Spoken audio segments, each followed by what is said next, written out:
Chapter 1103. Don't come over. Don't come over. You dare to barge into private residences in broad daylight. Be careful that I don't send you to see the officials.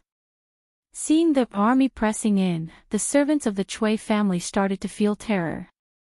There were only a dozen of them. How could they be a match for thousands of common people and students? Also, many of these students were of noble status. Even if they wanted to attack, they did not dare to. Capture Wang Shi. Capture Wang Shi. At this time, there was no need for anyone to command. Wang Shi had sent people out of the city to destroy the corpses and evidence. Zhang Debao had angrily hit the stone lion. These two matters ignited the anger of the common people. The people of Guangzhou never lacked courage. Previously, they had been angry, but due to the power of the Chui family, they did not dare to act rashly. But when a person's anger could not be suppressed, then they would either die in silence or explode in silence. This group of people filled with courage chose to explode in the end. The anger of the Son of Heaven, millions of corpses, blood for thousands of miles. The anger of an ordinary man, 2 corpses, blood for 5 steps. Even a clay figurine had a temper, much less these strong men of Guangzhou. The prestigious families that had been high up for almost 1,000 years were so insignificant and lowly in front of the angry common people. The servants of the Chui family retreated again and again. In the end, they had no place to retreat because behind them was the gates of the Chui family. Charge! Charge in! Capture Wang Shi! Capture Wang Shi! Someone shouted loudly. The common people threw away their fear and pressed towards the servants in front of the gates of the Chui family. It was really pressing. Facing this enormous flow of people, the servants of the Chui family were like small boats in the ocean, insignificant and powerless. This was the power of the common people. This was the power of the common people that those high and mighty people usually said to be weak. After today, after knowing how powerful they were, there might be fewer people in the aristocratic families and fewer tragedies like Nianyu. Nianyu, today, these common people will help you get justice. While they are late, justice has not been absent. On a beam across from the Chui mansion, Li Zixuan was holding a jug of wine and coldly watching from the sidelines. At this moment, he saw the citizens rushing towards the Chui mansion, so he poured himself a cup of wine and murmured. Of course, the main reason he came here was because he was worried. If the Chui family sent out powerful experts to kill the commoners, he could take care of them. After all, there were many of his students here. Boom! Just at this moment, the Chui Manor's iron gates, which had stood tall for thousands of years, under the impact of the commoners, were basically unable to put up any resistance and instantly collapsed. It was a pity that the door had just been fixed after Li Zixuan damaged it a few days ago. But now, he was being stepped on again. Ah! Run quickly! The people outside are rushing in. The maids and servants of the Chui Manor, upon seeing the manor's door collapsing and countless people rushing in, screamed and screamed as they frantically ran for their lives towards the direction of the backyard. Although the martial artists and guards in the yard knew martial arts, when faced with thousands of commoners, no matter how high their martial arts skills were, they would not dare to rush in and send themselves to death. The qualified martial artists had already flown over the walls of the yard with the advantage of their Qinggong skills. The unqualified martial artists, whose Qinggong skills were not good, could only escape to the backyard with the maids and servants. Instantly, like an eagle chasing a flock of chicks, a flock of eagles was chasing a flock of chicks towards the backyard. As time passed, the space for these chicks to survive would only become smaller and smaller. Capture the Wang family! Capture the Wang family! The flood of 4,000 to 5,000 people pushed towards the backyard while letting out earth-shattering shouts. F***CK. Who is that bastard? How dare he take the opportunity to bully the Chui Manor's maids? Bao Lin. Bring people to capture that bastard. After the commoners rushed into the Chui Manor, although most of them were heading towards the backyard to capture the Wang family, there were still some who wanted to take advantage of the chaos, such as stealing, molesting, or raping the maids of the Chui Manor. The ugliness of human nature was revealed in the chaos. Ching Chimo's sharp eyes saw a rascally young man hugging a maid and trying to molest her. He immediately roared in anger. Yes. Brother Cho Nyo. Yuchi Baolin responded. Without calling for anyone else, he strode up to the man and lifted him up with one hand, then slammed him onto the ground. Ching K. Virgo. We can't go on like this. Although the Chui family is despicable, there are only a few people who have committed crimes. These maids are innocent. If we don't take any measures, many innocent people will suffer today. When that happens, Father will definitely blame. Yamacho. Li Ku frowned as he spoke to the people around him. Obviously, he had already guessed that the source of this turmoil, or rather, the initiator, was Li Sichuan. It was not hard to guess. Anyone who had interacted with Li Sichuan and knew about his recent activities would be able to guess it. Li Tai nodded and said, Little Ku, you are right. We can't let the commoners do as they please. I think it's better to have all the students of the college spread out in groups of 10 to maintain order. Little Ku, you are skilled in martial arts, so you take command. Li Ku did not decline. Under his command, the people from the Yanwang College immediately split into over 60 small teams. They spread out in groups and scattered around the Chui residence. If they saw anyone doing something illegal, they would go forward to stop it. They were from the college and represented Yanhuang College. Normal hooligans would not dare to do anything to them in front of so many commoners. As a result, the number of rapes and thefts was greatly reduced. These unruly commoners are really lawless. Guards. Call the guards. Call the martial artists. Call the martial arts experts in the Chui Manor. Let them kill all these unruly commoners. Kill them all. The backyard of the Chui residence was in a mess. Wang Shi was in a state of madness. She was throwing things at the servants while shouting incoherently. Trash. You are not allowed to run. The Chui family has always provided you with good food and drinks. Now, all of you. Otherwise, you will not be fed in the future. I will turn all of you into human swine. At this moment, Wang Shi saw a group of maids and servants escaping from the front yard. She took out a sword from somewhere and slashed at those people. Ah! The maidservants and servants hurriedly scattered in all directions. Wang Shi wanted to chase after them, but she couldn't. She could only stand there and curse. Capture Wang Shi. Turn Wang Shi into human swine. At the door of the backyard, the commoners finally appeared. When Wang Shi heard that the commoners wanted to turn her into human swine, she was so scared that her legs trembled. Unruly commoners. A bunch of unruly commoners. Guards. Whoever can kill these unruly commoners, I will give you 10,000 strings of cash. No. 100,000 strings of cash. Wang Shi held her sword and retreated. Her eyes were wide open and her face was full of fear. Chapter 1104. 100,000 strings of cash. If this were any other time, many people would be willing to help Wang Shi kill someone for 100 strings of cash, let alone 100,000 strings of cash. But now, even if they were offered 1,000,000 strings of cash, no one would be willing to help her at this time, let alone 100,000 strings of cash. Look! That's Wang Shi. It didn't take long for the citizens to swarm into the backyard. Someone recognized Wang Shi, who was holding a sword and hysterical as if she had gone mad, and pointed her out loudly. Catch Wang Shi. Make her into a human swine.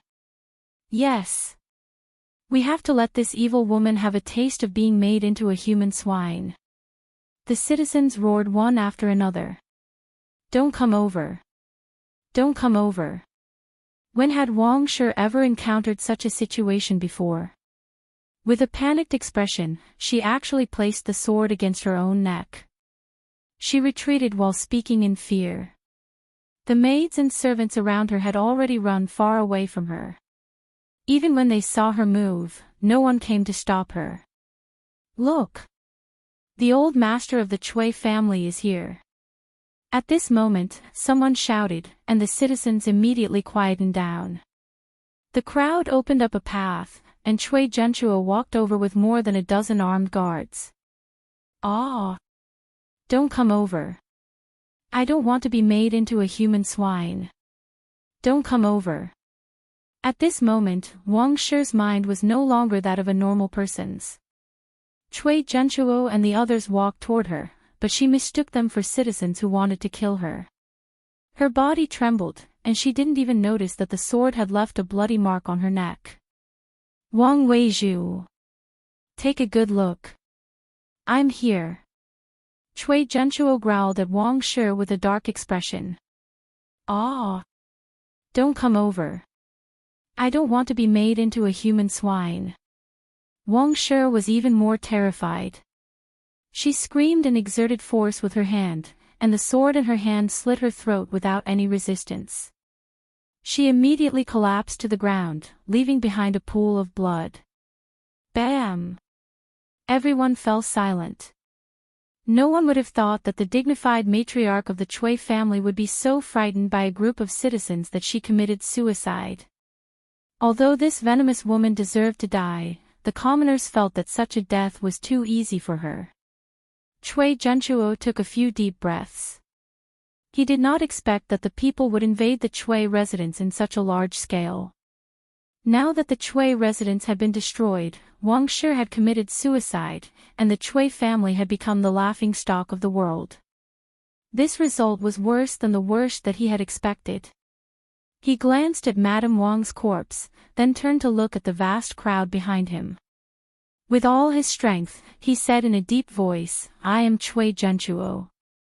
He was the former master of the Chui family. The Chui family has indeed done a lot of wrong things in recent years, and Wang Weizhu really shouldn't kill Nianyu privately. It's my fault for not managing the family well. But now that the Wang family is dead and the mastermind has been eliminated, why don't all of you disperse? The East County Duke, Chui Zhenchuo. Many people knew about this person. Hearing him say this, many people subconsciously prepared to give up. In any case, the most vicious Wang Shi in their eyes was already dead. There was no point in staying here any longer.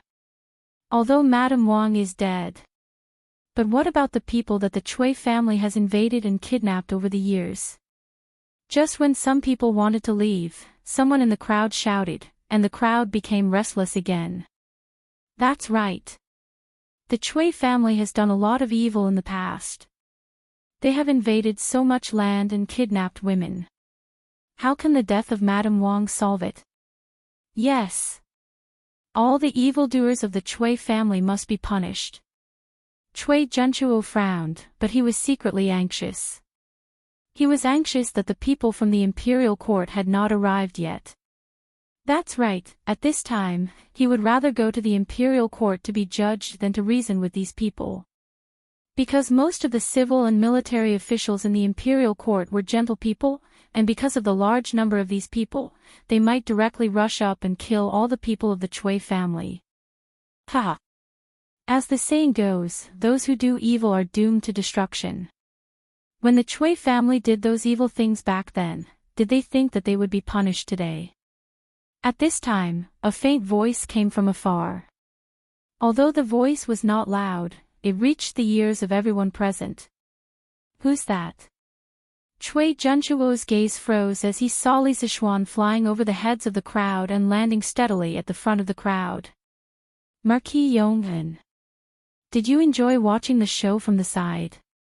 When enemies meet, their eyes are exceptionally red. At this time, Cui Junchuo of course hated Li Zixuan, but more than that, there was a trace of indescribable complexity. At first, he did not think that he would lose. Yesterday, he even had the thought of turning defeat into victory, and retaliating against Li Zixuan. But he did not expect that after just one night, Li Zixuan had successfully made the Cui family, a 1,000-year-old aristocratic family, into a street rat that everyone wanted to beat up. A 1,000-year-old reputation, in the end, could not win against that thin confession. But in the end, whose fault was this? If the Cui family did not do those dirty things, even if Li Zixuan had a grudge with the Cui family, could he make up something out of nothing? A 1,000-mile dike, collapsed by an ant hole. A 1,000-year-old aristocratic family, in the end, was destroyed in the hands of a pig like Madame Wang. Ha! Watch the show. This marquis is not watching the show. This marquis is using this grand scene to pay tribute to Miss Nianyu in the underworld, to ask her to rest in peace. Li Zixuan stood with his hands behind his back and said in a low voice. At the same time, he was secretly sizing up Cui Junchuo. He had fought with Cui Junchuo several times, but it was always in the dark. Today was their first time, and probably their last time. Hearing this, Cui Junchuo's expression changed several times. After a long time, he said, that Nianyu is just a little maid in the Cui family. If she knew that in the future, she would be able to make the Marquis of Yong and bring so many people to seek justice for her, she would probably feel lucky, right? Li Zixuan sneered, lucky. The dead cannot come back to life. If possible, who in the world would not want to keep living? Dead is dead. Even if this Marquis avenged her, she would not feel lucky. She should regret entering the Cui family and meeting Madame Wang, this poisonous woman, and Cui Shanfu, this coward. You! Cui Junchuo was a little angry.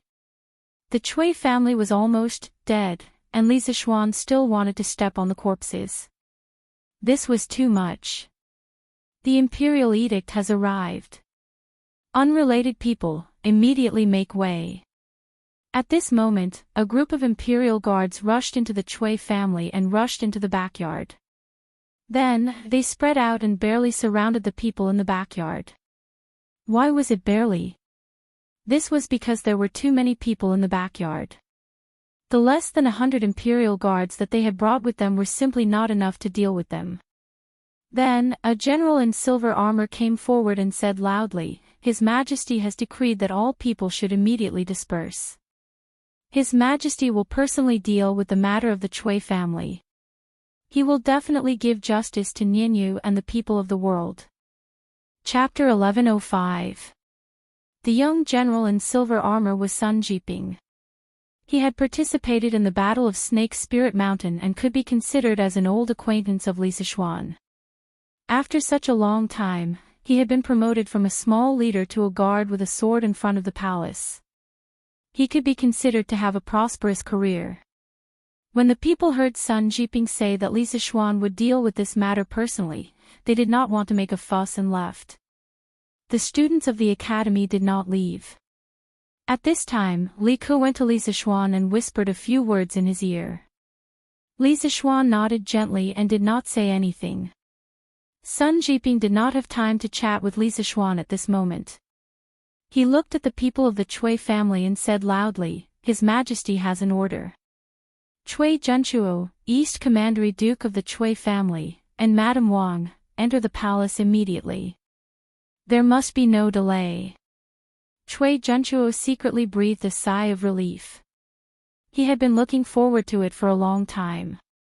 Finally, the people from the palace came. It was better for the imperial court to judge the Cui family than the people. After all, the imperial court would be reasonable. It was difficult to reason with the angry people. General, Madame Wang committed suicide a quarter of an hour ago. I'll go with you. Cui Junchuo stepped forward and said. After that, he looked back at Madame Wang who was lying in a pool of blood. Although this woman was really hateful and even dragged the Chui family into the abyss of public opinion, she was still the former Madame Wang of the Chui family. Saving some dignity for her was saving the Chui family's dignity. Sun Jiping frowned. He followed Chui Zhenchuo's gaze and saw a woman in gorgeous clothes lying in a pool of blood. There was a blood-stained sword beside her. After a moment of silence, he shook his head and said, "East Commandery Duke, it's not that I don't understand people's feelings, but His Majesty personally ordered me to invite you and Madame Wang into the palace no matter what. Guards! Prepare an ox cart and carry Madame Wang's body into the palace." "Yes, General." After Sun Jiping finished speaking, 2 soldiers immediately stepped forward and carried Madame Wang's body. "You, General Sun, can you make an exception?" Chui Zhenchuo could not help but be angry. But after thinking of the Chui family's current situation, he restrained himself. Sun Jiping shook his head. His meaning was self-evident.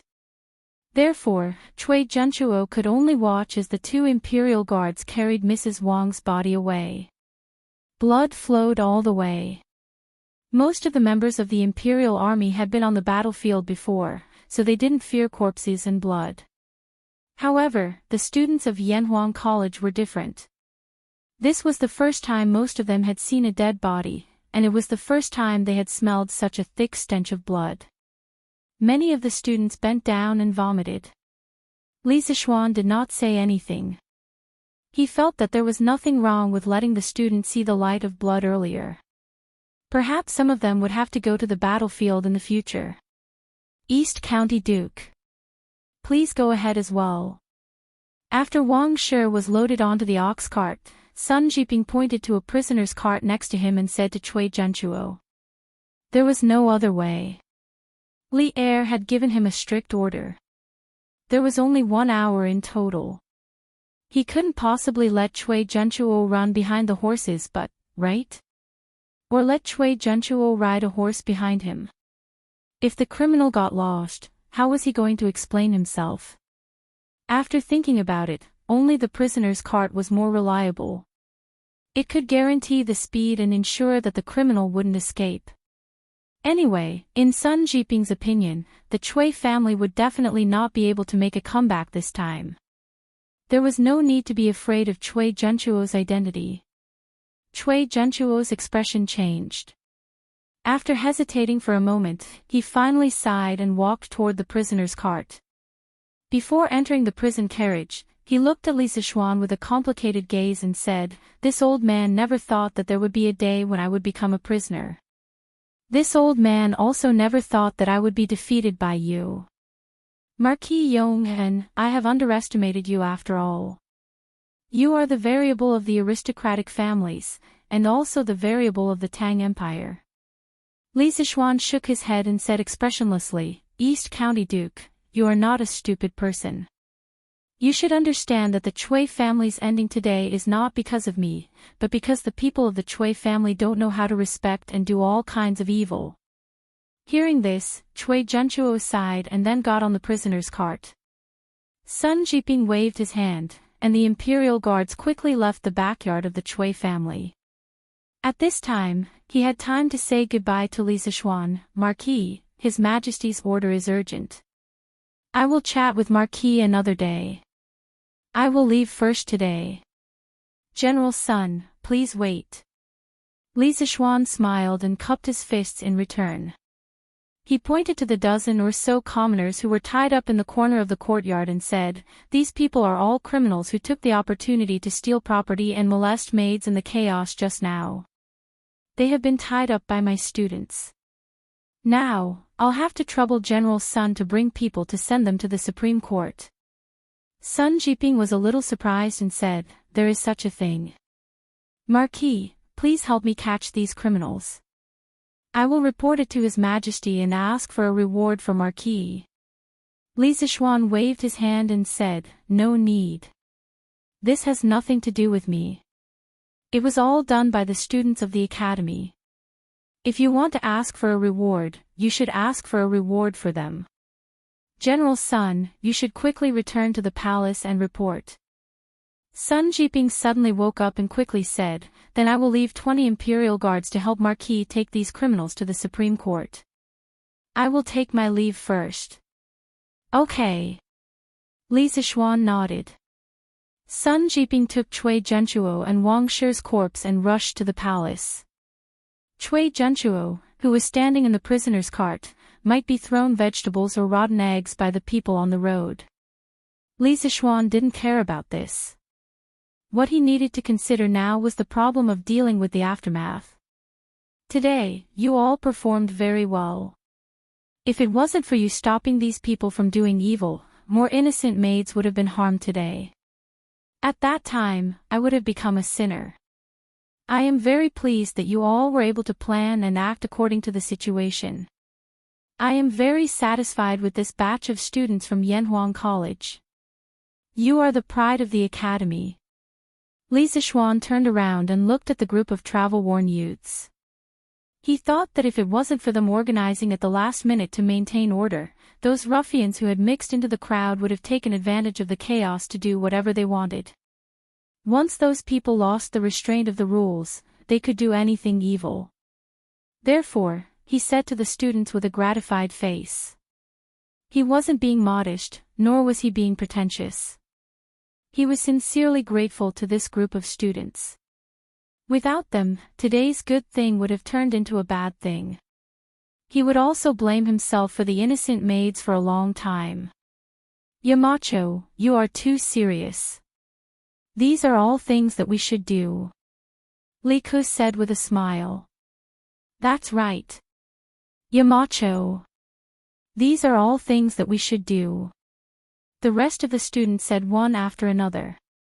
Today's experience filled them with a sense of accomplishment. They would probably never forget it for the rest of their lives. Thank you Marquis Yong and thank you all young gentlemen. At this time, the Cui family's maids spontaneously came over and bowed to Li Zixuan and the students to express their gratitude. Chapter 1106. All right. You can all go about your own business.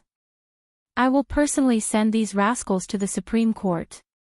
In the backyard of the Cui residence, after receiving the heartfelt gratitude from the maids of the Cui residence, this group of young lads who were in the middle of puberty suddenly felt a little smug. Li Zixuan hurriedly waved his hand and chased them away. Hee hee. Yamacho, why don't we help you send these people to the Supreme Court? Sun Zifan chuckled. Li Zixuan slapped the little fatty's head and said crossly, I think you're just trying to slack off and not work, aren't you? Quickly go to the foundation and help. I-oh. Yamacho, you are wrongly accusing a good person. I am just afraid that you will be tired. Sun Zifan shouted mischievously. The students laughed, but they still followed Li Zixuan's request and returned to the Warm Tang Foundation. Li Zixuan watched the students leave with a complicated gaze. He was about to order the guards to take away these rascals when the Cui residence's servants all knelt down in front of him. Marquis, now that the Cui family is gone, please take us in, Marquis. We are all able to endure hardships. The other servants were also eager to try. Li Zixuan's family treated the servants well, this was basically known by everyone in Chang'an. For these servants, to be able to enter the Li residence was tantamount to entering heaven. Li Zixuan frowned and said, this Marquis' residence does not lack servants. Moreover, the Emperor has not made a decision on how to deal with the Cui family. You should wait a little longer. Even if the Cui family is really gone, you can go back to your hometown and find other ways to make a living instead of continuing to be servants. Now that the world is peaceful and the Emperor is very kind to the people, this Marquis believes that as long as you are hardworking, your life will not be bad. Marquis. But we are all slaves, how can we make a living? Everyone says that Marquis is unparalleled benevolence, I hope that Marquis can be kind and take us in. The crowd hesitated for a moment, and a slightly beautiful servant girl said pitifully to Li Zixuan. In ancient times, there were 5 types of household registration. The first was noble registration. usually for aristocratic families. The second was good registration, which was for ordinary people. The third was merchant registration, which, as the name suggested, was for merchants. The fourth was slave registration, which was the status of slaves. Once sold, they may be slaves for life. Unless the master was generous and was willing to give the government a large sum of money. The fifth was cheap registration, which was for prostitutes, entertainers, and so on. And so on. Li Zishuan's frown deepened. Not to mention that his residence didn't lack maids and servants. Even if he did, he wouldn't hire them here. First of all, who knew which of these people were loyal and which were traitors? Furthermore, that maid's way of talking about moral coercion made him feel disgusted. If the Chui family really falls apart, this marquis will petition His Majesty to abolish your slave status and return you the status of good citizens. As I said before, the world is peaceful now. As long as one is diligent, one will definitely not starve. Li Zishuan said expressionlessly. After saying that, he turned around and called for a group of imperial guards to pick up the thugs in the corner. They left the Chui residence and headed in the direction of the Supreme Court. After transmigrating to the Tang dynasty, although Li Zishuan had become a high-ranking official, this was the first time he went to the Supreme Court. Speaking of which, if it weren't for a few imperial guards leading the way, he probably wouldn't have known which direction the Supreme Court's door was facing. Who asked him to be an otaku? Unless it was absolutely necessary, he would definitely not go out, let alone wander around aimlessly. If it was someone else who transmigrated, they would definitely tour the entire Chang'an city in less than a week. After all, this was a traditional Tang dynasty building. The Supreme Court was located in Yining Lane. Yining Lane was beside the Kaiyuan Gate, in the northwest corner of Chang'an City. The Chui family was located in the southeast corner of Chang'an City. From the southeast corner of Chang'an City to the northwest corner of Chang'an City, the journey was about 30 kilometers. Luckily, the imperial guards found a horse and a few ox carts from the Chui family. A group of people rode on the horses and tied the criminals to the ox carts. The speed was much faster than walking on foot. Otherwise, if they were to walk on foot, it would probably take half a day. Even so, Li Zishuan's group still had to spend nearly 2 hours to reach the Court of Justice in charge of the Great Tang's prisons, the Court of Judicial Review. If one were to compare it to the modern system, the Court of Judicial Review was equivalent to the Supreme Court. Normally, when there was a major case, the Supreme Court, Ministry of Justice and the Censorate would send people to try it together. It was called the Three Departments Trial, but later on, it had a more popular name, Three Departments Trial. Greetings, Marquis Yong'an. Seeing Li Zishuan and the rest walking towards the Supreme Court, the two soldiers at the door hurriedly bowed. Although Li Zishuan did not know them, they recognized Li Zishuan. After all, this fellow was the man of the hour in Chang'an City this year. Is Lu Tingwei here? Or is Sun Shaoqing here? Li Zishuan nodded and asked. The current minister of the Supreme Court was Lu Dui, and the head of court was another title for the minister of the Supreme Court. Normally, people would not directly address him as the Minister of Court X, but as the head of Court X.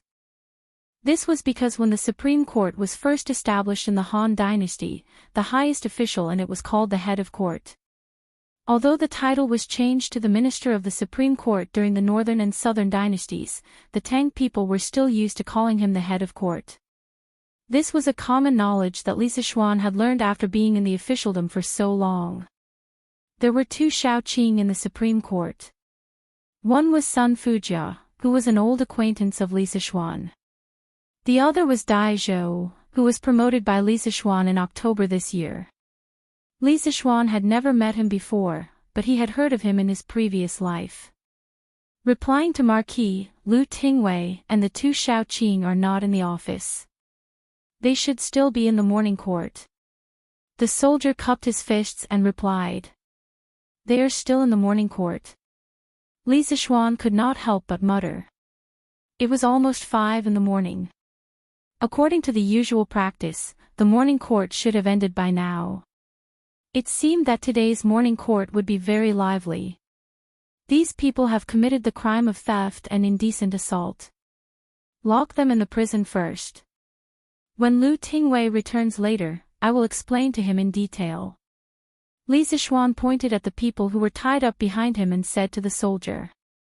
Yes. Marquis. The soldier shouted. Immediately, more than a dozen yamen runners ran out to help. A moment later, all the criminals were brought in. After everything was done, the soldier saw that Li Zixuan still had no intention of leaving. He could not help but feel puzzled.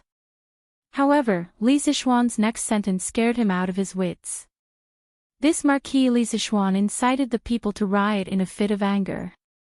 This crime is unforgivable. I surrender myself to the Supreme Court and ask the Supreme Court to take me into custody. This Marquis will wait in the prison for the Emperor's judgment. Chapter 1107. Under Li Zixuan's strong request, the Supreme Court soldiers could only fearfully invite Li Zixuan to the cleanest prison cell in the Supreme Court. The blanket was changed to the newest one, and they even brought over a table, a few copies of Datong Daily, and some teapots and wine cups. It could be said that all the conveniences they could provide were provided. Li Zixuan's prison cell just happened to be the prison cell that he sent in today. Seeing that Li Zixuan's prison cell was as comfortable as an inn, the group of people's eyes turned red with envy. But they also knew that they would not receive such treatment, so they could only sit on the floor and wait for the Supreme Court's judgment. Other than this new blanket, take away the rest. This Marquis is here to go to prison, not to stay in an inn. This Marquis appreciates the intentions of these few little brothers.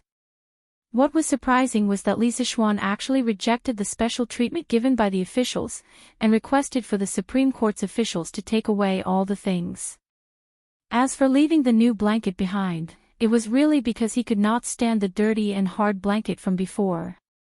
But then again, as a big brother, it was reasonable for him to ask for a new blanket, right? Marquis, you are still innocent, you don't have to torture yourself like this, right? The soldier had a difficult expression on his face. They knew that Li Zixuan was a good official who wholeheartedly served the people, otherwise they would not spend so much effort. I have already made up my mind, there is no need to persuade me anymore. Just do as I say, and then go do your own things. Li Zixuan waved his hand and said. He did this not to put on a show, nor was it purposely pretentious. It was because the current era that he was in required him to do so. This time, although he had used the power of thunder and successfully pushed the Chui family into a state of eternal damnation, but the method he used was somewhat taboo. Because he had used the public's will. In this era where the imperial power was greater than the heavens, you, as an official, actually dared to use the public's will to force the emperor to do something he did not want to do. Today you forced the emperor to deal with the Chui family, then tomorrow you would use the public's will to force the emperor to abdicate the throne. In the era of imperial power, whether the emperor's mind was big or small, he would not like such an official. The big-minded ones might tolerate you for a period of time, but the small-minded ones would directly kill you, a potential threat. Therefore, Li Zixuan didn't have anything else to do today. Instead, he took the initiative to turn himself in. He had to show this attitude. Now, he was still in charge of his family. Even if he didn't think for himself, he had to think for his family, right? Seeing Li Zixuan's insistence, the soldier had no choice but to remove the things from the prison cell. Li Zixuan sat cross-legged on the couch and closed his eyes in deep thought. After an unknown period of time, a series of footsteps suddenly came from outside the prison cell. Li Zixuan opened his eyes and saw a middle-aged man wearing a dark red official's robe with a dark blue belt around his waist walking over with a few soldiers. The man had a head full of black hair, a pair of indifferent tiger eyes, and a straight figure. He could be considered to have a dignified appearance. This official, Dai Zhou, greets the Marquis of Yong'an. The middle-aged official asked someone to open the cell. Then, he cupped his hands and bowed to Li Zishuan, who was sitting cross-legged on the bed. Although he was older than Li Zishuan, his official position was lower than Li Zishuan's. Since he was in the officialdom, he should follow the rules of the officialdom. So it's Dai Xiaoqing. Nice to meet you. Li Zishuan stood up and cupped his hands in return. This Marquis's body is guilty, Dai Xiaoqing shouldn't be so courteous. Dai Zhou shook his head. Whether Marquis is guilty or not, His Majesty has yet to make a conclusion. But just based on the fact that Marquis is willing to seek justice for a maid he doesn't even know, this Dai Zhou still admires Marquis. This Dai Zhou dared to say anything. Now, the officials in the imperial court who had some brains basically knew that the confession letter was related to Li Zishuan. But Li Zishuan's methods were obviously taboo. Under such circumstances, Dai Zhou still dared to publicly praise him. If it fell into the ears of someone with ulterior motives, it might become a weakness. Dai Xiaoqing must be joking. This Marquis is young and impetuous, I don't know the severity of the matter. Fortunately, this Marquis didn't cause any big trouble. Otherwise, I'm afraid my conscience will not be at ease for the rest of my life. Li Zishuan shook his head and sighed with emotion. Then he asked, May I ask Dai Xiaoqing how His Majesty dealt with the Cui family in the morning court today? Dai Zhou replied expressionlessly, Madame Wang killed people. Although she had committed suicide, her behavior was so vile that it angered people and gods alike. His Majesty ordered the Cui family to bury Madame Wang's body in the wilderness. They are not allowed to enter the Cui family's ancestral mausoleum, and they are not allowed to look for a place with good feng shui for her. East County Duke Cui Zhenchuo didn't manage his family well. He allowed his family to embezzle the land of the common people and allowed his family members to kidnap women. His Majesty decreed that he was stripped of his title of East County Duke and sent back to Zhengzhou. He was ordered to return all the land that he had embezzled in the past 10 years to the common people within a month. Those who kidnapped women must also be handed over to the local government within a month. In addition, His Majesty sent the left Prime Minister Wei Jing to Hunan Province to thoroughly investigate all the officials who have covered up or colluded with the Cui family in Zhengzhou in recent years. He wanted to clean up the local government and return the common people to the common people. Hearing this, Li Zishuan was relieved. Old Li was finally willing to completely deal with the Cui family. His plan was not in vain. Moreover, sending Wei Jing to Hunan Province was the most ruthless move. Didn't your Cui family get wind and rain in Hunan Province in the past? Wasn't it all because the local government took care of you? Now I will remove those officials who took care of you. Let's see how you can continue to be lawless in Hunan Province. His Majesty is wise. In this way, Miss Ninyu can finally rest in peace. Li Zishuan murmured. Marquis, I have something to say, but I don't know if it's appropriate. Dai Zhou hesitated for a moment and asked. Li Zishuan's first impression of Dai Zhou was not bad. Hearing this, he smiled slightly and said, Vice Minister Dai, please. Dai Zhou waved his hand and dismissed his attendants. Then he looked at Li Zishuan with shining eyes and said, I believe that with Marquis's wisdom, he must have known that this method would hurt the enemy 1,000 times and hurt 800 times. But why did Marquis still use this method? Just for an unknown little maid, is it really worth it? Li Zishuan was silent. After a moment of silence, he said, Some things can't be measured only by whether it's worth it or not. Since I encountered this matter, I must take care of it. If I don't do anything, I will feel guilty for the rest of my life. And in my opinion, conscience and justice are not silent. They know it's impossible and do it. The Cui family is powerful and seemingly invincible. But the sword of justice is not forged for the strong, it is for the weak. If I don't stand up today, there will be more wronged souls in the netherworld. I will never regret what I did today. Chapter 1108. The news of Li Zixuan being imprisoned in the Supreme Court quickly reached the palace and Li Er's ears. Humph. Who is he putting on an act for? Let's ignore him and see what tricks he has up his sleeves. Li Er's gaze was as cold as ice. After listening to Zhao Song's report, he paced back and forth in the main hall in frustration. His hands behind his back were clenched into fists and then completely unclenched in the next moment.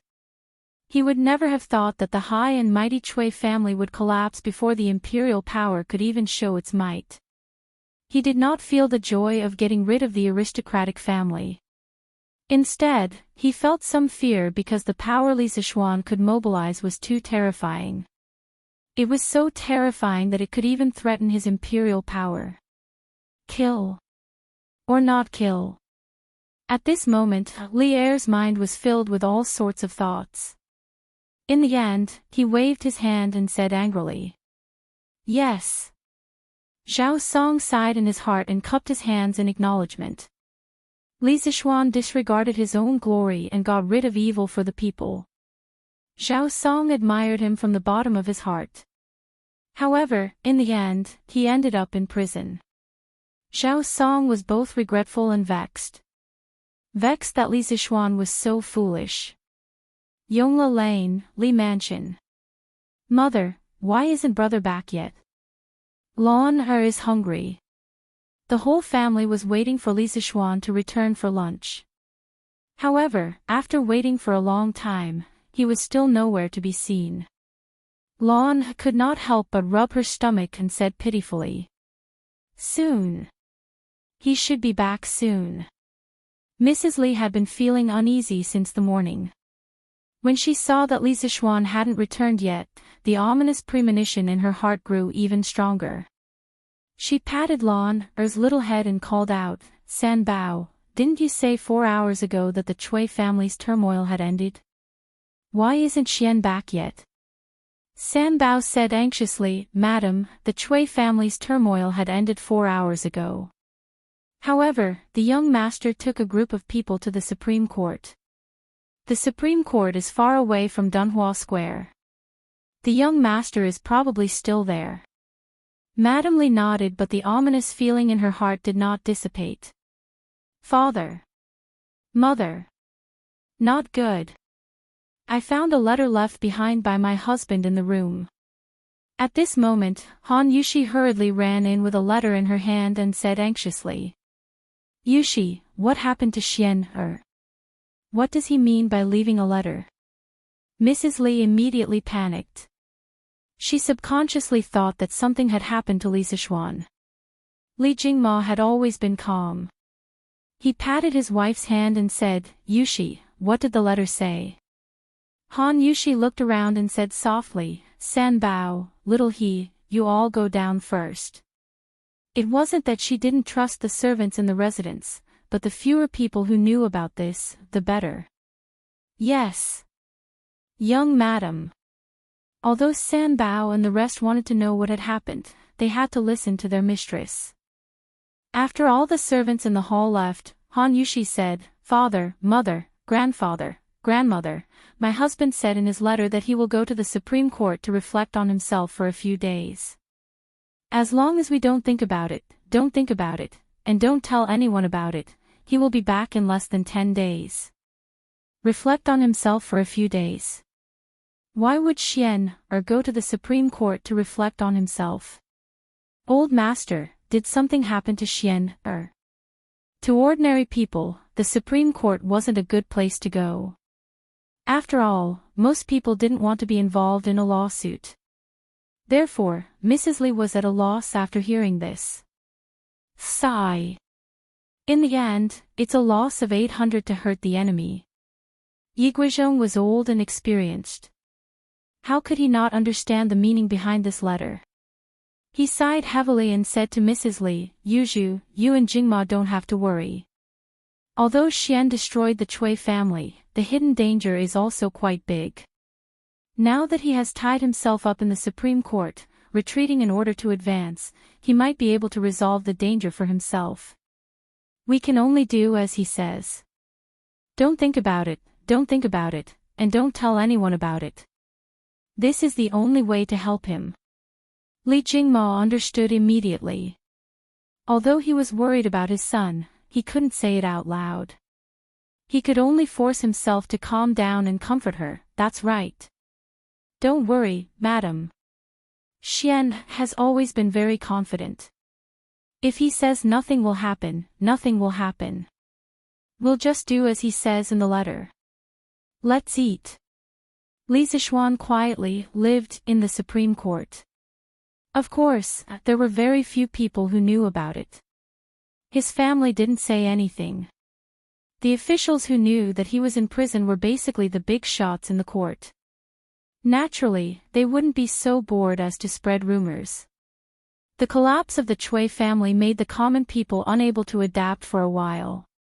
Of course, this matter also became the most talked about matter in the first year of Jingguan. It could also be said that it was the biggest news in the first year of Jingguan.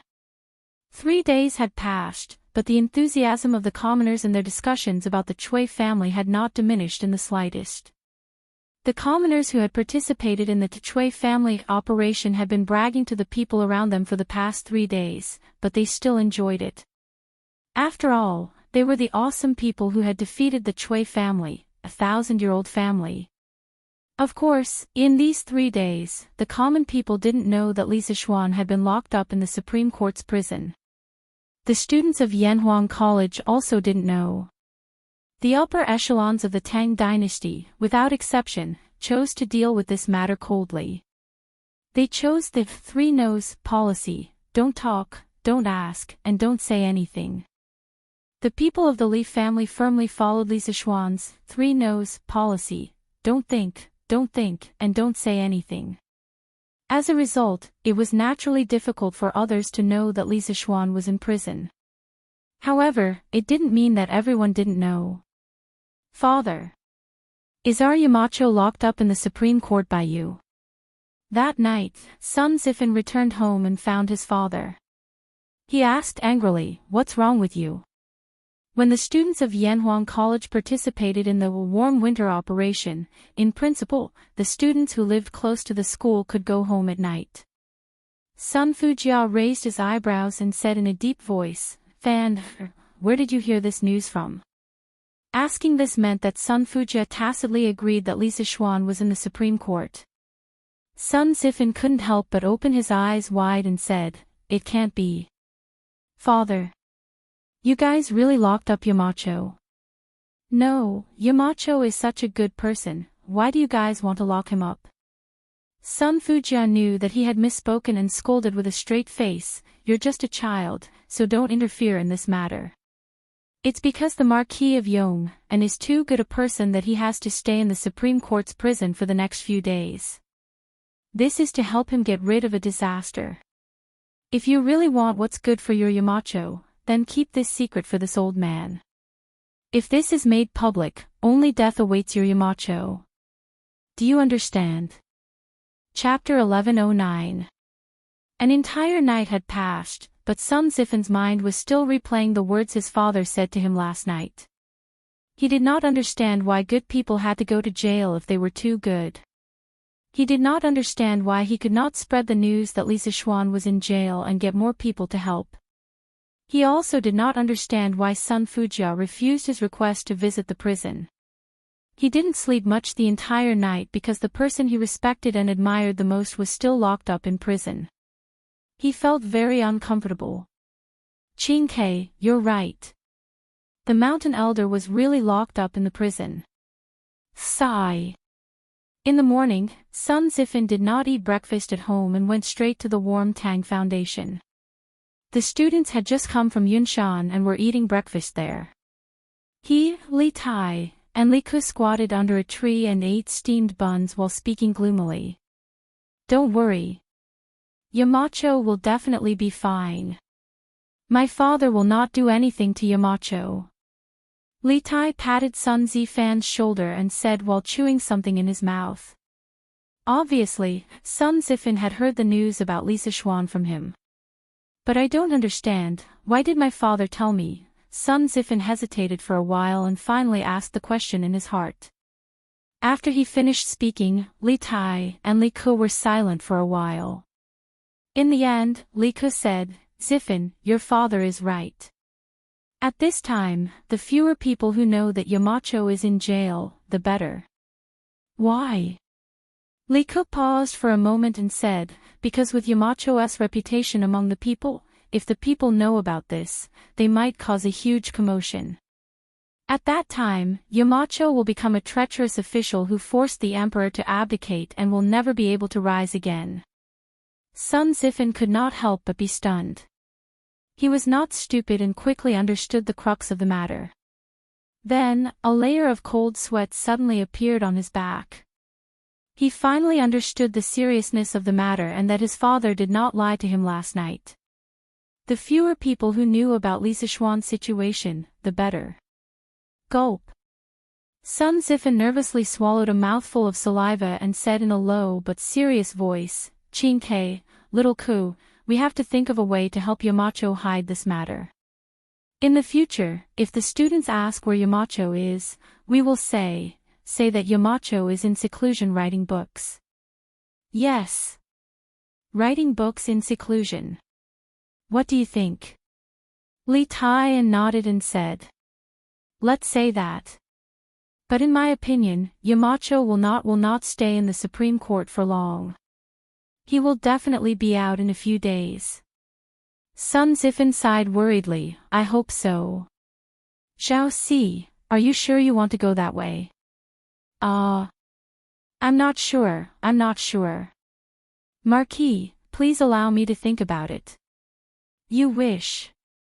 As the saying goes, do not regret your moves. With your chess skills, how can you play chess?" In the Supreme Court's prison, Li Sichuan and a soldier sat opposite each other. There was a chessboard on the stone table between them, and they were playing chess. In the past few days, Li Sichuan had been either playing chess with others or writing books. Coincidentally, the reason that Sun Zifin had used to fool people had actually come true. Li Sichuan was really in seclusion writing books. He was writing the Academy's teaching materials for next year. However, his seclusion was too unprofessional. Who would find someone to play chess with during seclusion? At this moment, the officer named Xiao Si opposite Li Sichuan looked like he was about to cry. He thought to himself, "Since you don't want me to regret my move, why did you ask before?" Smack. Ha! I checkmate you. Li Sichuan's single carriage directly attacked the root of the problem, checkmating Xiao Si. Checkmate again. Xiao Si scratched his head, looking depressed. He stared at the chessboard without blinking, thinking of a way to break the game. Li Sichuan saw this and laughed. "Ha! No need to look anymore. You have nowhere to go. Give me the money." Xiao Si looked at it again, unwilling to give up. In the end, he still couldn't see a way out. He could only take out a copper coin from his pocket and put it in Li Sichuan's hand. Unconvinced, he said, again. "This time, I'm so close. Next time, I'll definitely beat Marquis. 1 copper coin per game." Oh, no, to be precise, if Xiao Si lost, he would give Li Sichuan 1 copper coin. If Li Sichuan lost, he would give Xiao Si 100 copper coins. In order to attract people to play chess with him, Li Sichuan set up a bet where one put in twice the effort and 100 times the return. In the past few days, he had actually won a few dozen copper coins. He was truly a heartless abuser. In his previous life, Li Sichuan was not a chess expert. It was mainly due to the influence of the elders in his village that he started playing chess when he was young. Later on, when he grew up, he knew how to use the computer. He also often went to penguin games to abuse or be abused by experts. Occasionally, he would study a few endgames online. To modern professional chess players, he was very noob. However, to the people of the Tang dynasty who had not experienced the information explosion era, he could already be called an expert. At least, it was not much of a problem for him to completely abuse the people in the Supreme Court prison. Scram! Brat, you only have that little bit of skill, and you still have the nerve to show it off. Let me do it. Just at this moment, Dai Zhou silently arrived behind Xiao Si and fiercely kicked Xiao Si's butt as he said. This prison cell was very special. It was not locked, so Dai Zhou was able to silently walk in. Hey! This subordinate greets Dai Xiaoqing. Dai Xiaoqing, please. Xiao Si rolled and crawled up from the ground. Not only was he not angry, he even smiled cheekily at Dai Zhou. If this was in the modern world, he would definitely be a bootlicker. Marquis Yong'en, how about this Dai play a few games with you? Dai Zhou smiled. Li Zixuan had a good impression of Dai Zhou. This was a rigid but humorous person. Thus, he smiled and said, since Dai Xiaoqing is in the mood, how about we play a few games?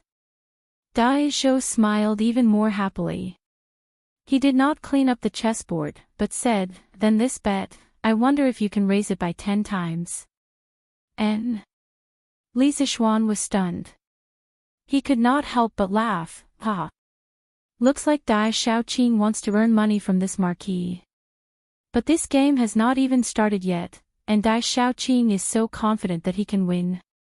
Dai Zhou waved his hand, so what if I can't win? It's just 10 coins for a game. But if I win, this Dai can get 1,000 coins. This kind of deal is worth it. This Dai does not believe that I can't win 1 out of 100 games. This fellow did not hide his intention to earn some extra money from Li Zixuan. Hearing this, Li Zixuan felt both angry and amused. 100 games is definitely not enough. This marquis will play 3 games with Dai Xiaoqing. Li Zixuan smiled slightly. If he remembered correctly, Dai Zhou was a good official and an honest one. If this person really had the ability, Li Zixuan didn't mind losing some money to Dai Zhou to supplement his family. But if he really was a noob, then Li Zixuan wouldn't purposely go easy on him.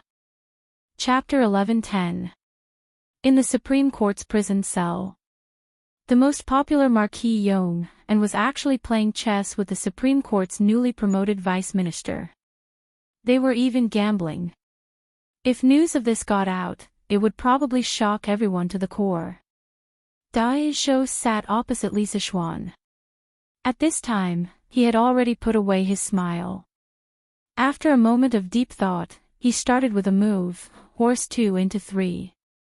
Li Zixuan was naturally not to be outdone. His counterattack was a pawn 2 into 5. Generally speaking, the openings of Chinese chess were similar. They could be divided into 2 types, the defensive type and the offensive type. For example, Dai Zhou's opening was, in a strict sense, a cautious defensive type, while Li Zixuan belonged to the aggressive offensive type. Li Zixuan relied on some of the combinations he learned from the internet in his previous life. In the early stages of the game, he slaughtered his opponents. On the other hand, although Dai Zhou lost a lot of pieces, he was not anxious at all. He continued to follow his own train of thought and slowly deployed his own defensive circle. The two of them moved to the middle of the game and gradually entangled with each other. In this kind of entanglement, the side with the sharper attack should have the greater advantage. However, from the current situation, it seemed that Li Zixuan was gradually at a disadvantage. Li Zixuan could not help but frown. He had underestimated Dai Zhou's ability. In terms of chess style, Li Zixuan's chess style was extremely bold and fierce. His footwork was wide, and it seemed like he wanted to fight to the death. He often liked to pursue thrilling situations in his games. From the standpoint of a bystander, watching his games was the most satisfying. To sum up his style of chess in one sentence, it could be called infinite scenery at the perilous peak. On the other hand, Dai Zhou's chess style was steady and his footwork was solid. Under his moves, the originally disadvantaged chess game was revived by him. Not only that, as the game progressed, he made the changes in the board very complicated. It was as if he had set up a Dragon's Gate formation. It was both real and fake, and it confused Li Zichuan many times. Time and time again, he set up ambushes to lure the enemy deep. Dai Zhou quickly killed Li Zichuan's carriage and horse. The scales of victory were slowly tilting towards his side. Gulp. Zhao Ci's eyes almost popped out of their sockets as he watched from the side. Such an exciting game made him feel like he was watching two peerless experts exchange blows. The flashes of swords, the neighing of horses, it was very intense. Only then did he realize that Li Zichuan hadn't used his full strength when they were playing chess. Ha! Thank you for letting me win. Marquis, you have lost the first round. Under Dai Zhou's careful planning, all the advantages that Li Zichuan had gained in the beginning were finally wiped out. Moreover, in the process, Li Zichuan suffered heavy losses. After the final battle, all the escape routes of Li Zichuan's commander were blocked by Dai Zhou. Finally, Dai Zhou raised his head and chuckled. He was as happy as a child in his 30s. Humph. One is a vice minister of the Supreme Court, while the other is a marquis of the current dynasty. Yet, they are actually gambling and playing chess in this prison. If news of this were to spread, would you feel honored? Or would I feel honored? Unknowingly, Li Er was standing outside the prison cell with his hands behind his back. It seemed that he had been standing there for a long time. Beside him was Xiao Song, who was gasping for cold air. His forehead was sweating in the middle of winter. The three unlucky fellows in the prison cell quickly came over to greet him. Li Er directly said to Dai Zhou, "Minister Dai, you are in such a good mood. You can leave first. I will look for you later." Dai Zhou's forehead was full of sweat. He thought to himself that today was really an unlucky day. In his own territory, playing chess to earn some extra money, he actually met Li Er. How unlucky! Most importantly, he was about to get the 1,000 copper coins when Li Zichuan came. How should he ask Li Zichuan for money later? Yes. Your Majesty. Dai Zhou was thinking about how to get the 1,000 copper coins back. He saluted Li Er and left with Xiao Ci. At the same time, to prevent the other prisoners from affecting Li Er and Li Zichuan's conversation, he also ordered the prison guards to transfer all the prisoners in the nearby prison cells away. I heard that you were reflecting on yourself here. But now, it seems that you are living quite well here. Li Er stood in front of Li Zichuan and said expressionlessly. Li Zichuan smiled helplessly and sighed, 3 feet of land without any sunlight. I am just trying to find joy in hardship. Li Er's gaze froze and said, Are you blaming me? No. Then, do you feel wronged? Li Er's face was expressionless as he spoke again. Also no. Li Zichuan shook his head and said in a low voice, Eating from the monarch and sharing the monarch's burdens is the duty of a subject. But what I did this time, not only did I not share your Majesty's burdens, but I also added trouble to your Majesty. If it was in any other dynasty, my head would have already left my body. How could I still have a place to play chess and write books like now? So, I do not blame anyone, nor do I feel wronged. Instead, I am filled with gratitude. Hearing this, the depression in Li Er's heart dissipated a little. With his hands behind his back, he paced around the cell and said, Do you know that in these 3 days, the Empress has come to find me 3 times, Chang'e has come to find me 5 times, and Qingqian has come to find me 3 times. They were all speaking on your behalf. In the end, if I did not let you go, I would become a fatuous monarch in their eyes. Li Zichuan was moved. He hurriedly said, I am grateful for the friendship of the Empress, the Crown Prince, and the Princess. But entering the prison to reflect on myself was my own choice. I feel very uneasy for causing trouble for your majesty. Ha! If I had known that you were such a troublemaker, I would not have placed you in the imperial court. Li Er shook his head and scolded unhappily. Then, he did not speak again. At this time, he noticed a thick stack of manuscripts on the bed and asked casually, "What are these?" Li Zishuan cupped his hands and answered, "Your Majesty, these are the teaching materials of the academy for next year. I happen to have nothing to do in the prison, so I settled down to write books." "So many. You wrote all of them in the past few days?" Li Er's face was suddenly shocked. This was because even if 3 scholars worked together to compile this thick stack of manuscripts, they would not be able to write so much in 3 days. Subconsciously, he went forward and flipped through it to see if the contents were scribbled by Li Zishuan to make up the numbers. But when he opened it, the word "awkward" was written on old Li's face. This was because he had flipped through some of the contents in the 2nd volume of chemistry. He could not understand the equations in it at all. Ahem. I did not expect you to be so concerned about your academy. Even in prison, you did not forget to compile teaching materials. In order to hide the embarrassment on his face, Li Er hurriedly coughed and said. Chapter 11:11. Your Majesty, what do you mean by my academy? That's your academy. You're the dean of the academy. I'm just a gardener, using the academy to realize my dreams. The one who really uses it is your Majesty, and the one who benefits is Tang Empire.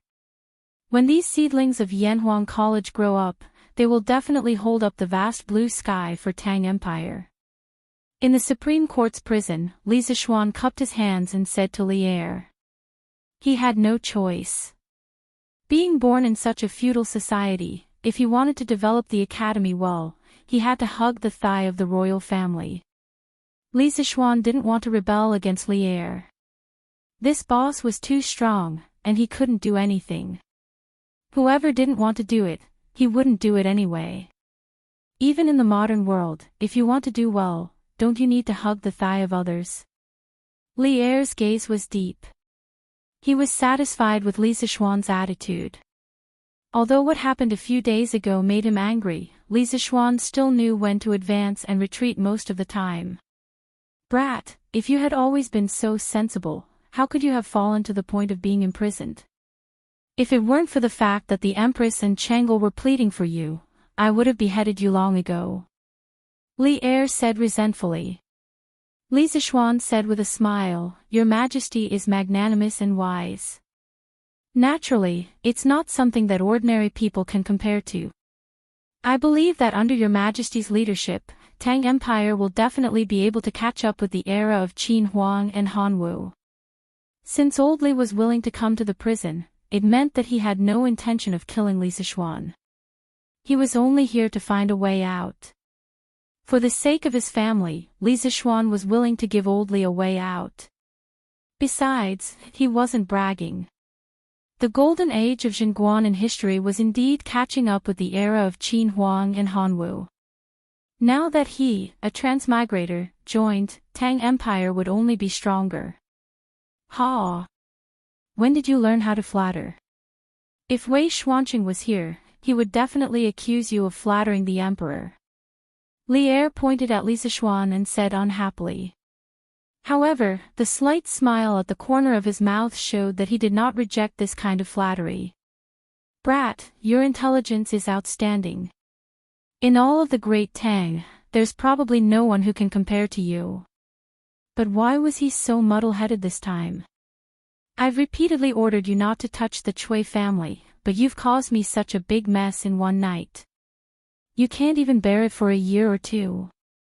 After rambling for a long time, Li Zishuan finally got to the point. Li Zishuan could not help but heave a sigh of relief. Anyone who had quarreled with friends before would know that under normal circumstances, if the other party didn't even pay attention to you after a quarrel or kept talking about other things, it meant that the other party was really angry. However, if the other party was willing to talk to you about the source of the quarrel, it meant that the other party wanted to resolve the conflict and eliminate the differences between them. Your Majesty, you have the world at heart, so of course you have to consider the big picture. However, I don't have to think so much every time. The Chui family is heartless and has killed so many people. Since I've seen it, I can't stand it anymore. Otherwise, I'll definitely dream of the cries of the ghosts in hell. I know that I've let my emotions affect my decisions, but if I were given another chance, I would still do the same. Even if I'm punished by Your Majesty, I won't regret it. Li Er fell silent. For some reason, he suddenly recalled what Empress Zhongsun had said to him last night, Your Majesty. The Marquis of Yong, and inciting the anger of the people to destroy the Chui family was indeed a little impulsive. However, I don't believe that with the Marquis of Yong and's intelligence, he wouldn't have not thought of the severe consequences. However, he still did it in the end. This shows that he dares to love and hates evil. He isn't an ambitious and scheming person.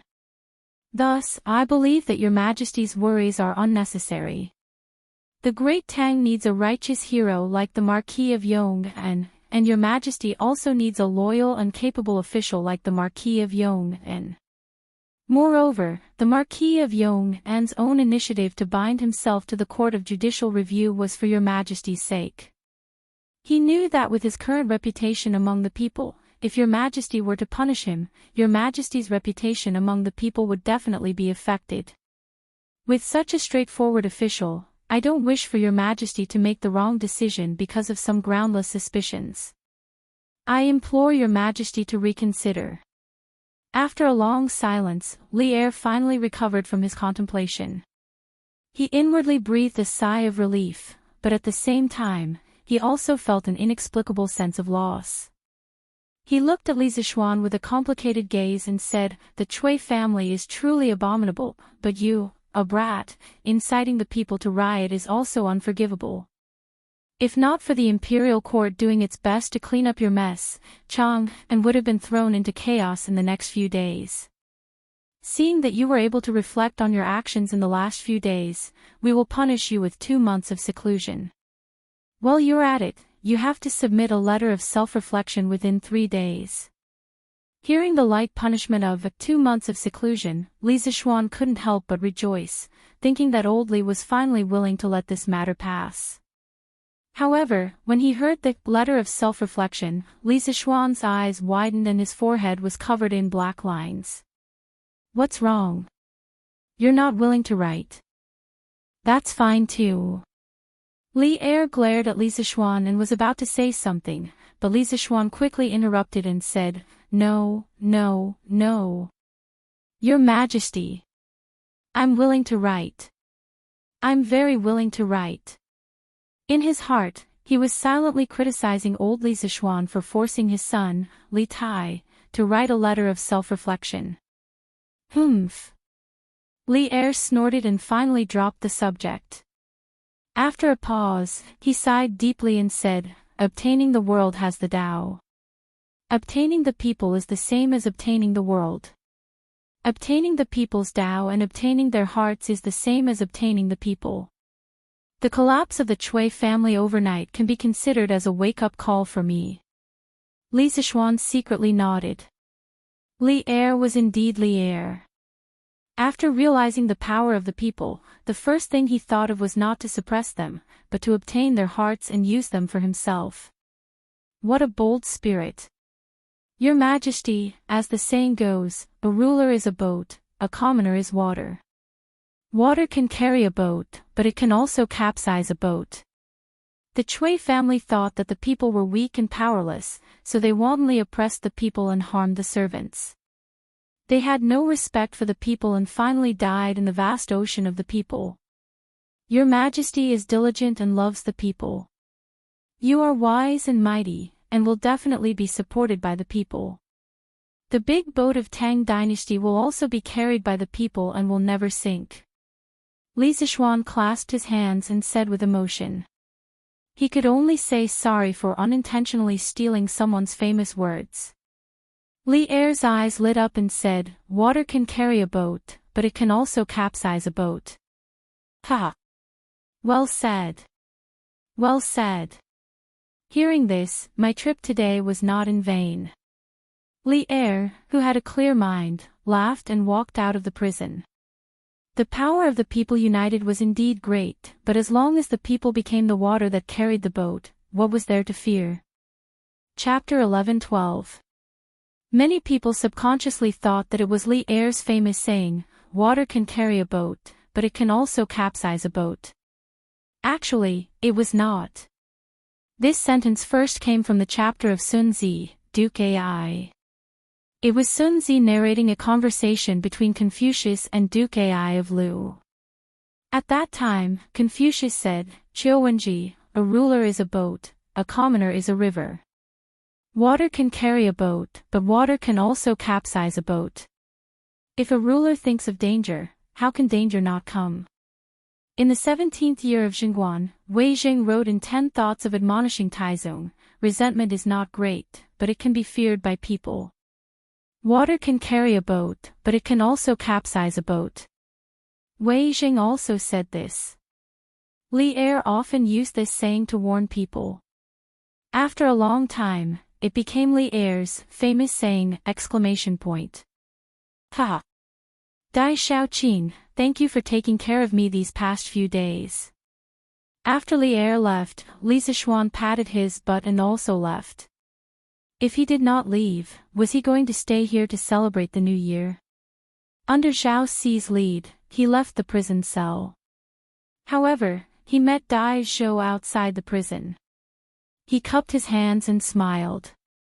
When Dai Zhou saw Li Zishuan come out from inside, he did not look surprised at all. Obviously, he had already guessed that this would be the result. "Marquis, you're too polite. I won't tell Marquis to come again when you're free." It was rare that Dai Zhou actually knew how to joke. Li Zishuan laughed loudly 3 times before taking his leave. Zhao Ci reluctantly watched Li Zishuan leave. In his heart, he felt that it was a pity that there would no longer be that kind of gamble where one investment, 100 times the return. However, Dai Zhou's next sentence made his eyeballs fall to the ground. Li Zishuan also almost fell to the ground. "Hey! Marquis! You still haven't paid the previous 1,000 coins. Yongla Lane, Li Mansion." In the past, this place was filled with laughter, warmth, and harmony. However, recently, this place suddenly became silent. The mischievous Lana no longer went to play with her friends. She only leaned on the big stone lion outside the mansion and looked at the end of the lane, hoping that someone would come back soon. Although Madame Li was very worried, she could not show it in front of Yi Guochong and old Madame Yi. She could only force a smile. Han Yushi usually appeared to be very strong on the surface, but only Xiao He and Xiao Shi knew that every night, there would always be faint sobbing sounds coming from the bedroom. Although Li Jingmo looked calm on the surface, he kept thinking about his son in his heart. He was very irritated. The servants of the Li residence felt the heavy atmosphere and worked even harder. Although they were wondering why Li Zishuan hadn't been home for the past few days, no one dared to ask. They could only pray in their hearts that their young master would be safe and sound. Because Li Er and Li is Li Er she. They were bound together for good or ill. 1 day, 2 days, 3 days, 4 days. This was the 4th day since Lano leaned on the stone lion and waited for Li Zishuan to come back. The stone lion was very cold in winter. However, the little girl was wearing layers of cotton clothes. She was like a stupid penguin. She did not feel cold leaning on the stone lion. Instead, she could relieve the tiredness of her feet. Lawner, who had been disappointed for 3 days, did not have much hope today. She stared at the lane for a while. When she still did not see Li Zishuan, she pouted and looked up gloomily to read the magpies in the book. Magpies were resident birds in China. They would not move to the south to survive the winter. During the winter, they would often feed on a large number of animal carcasses. Sometimes, they would even tail the predators and pick up the leftovers. Today, on the ginkgo tree in front of the Lee residence, there were 4 to 5 magpies chirping noisily.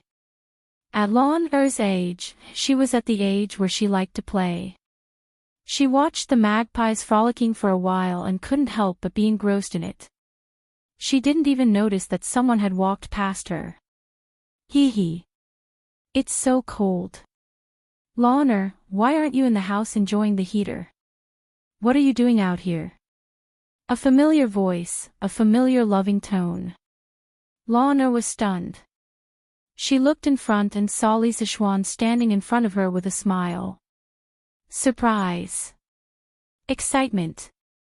Grievance. Wow. Brother. You're back. Sob sob. Brother, you're finally back.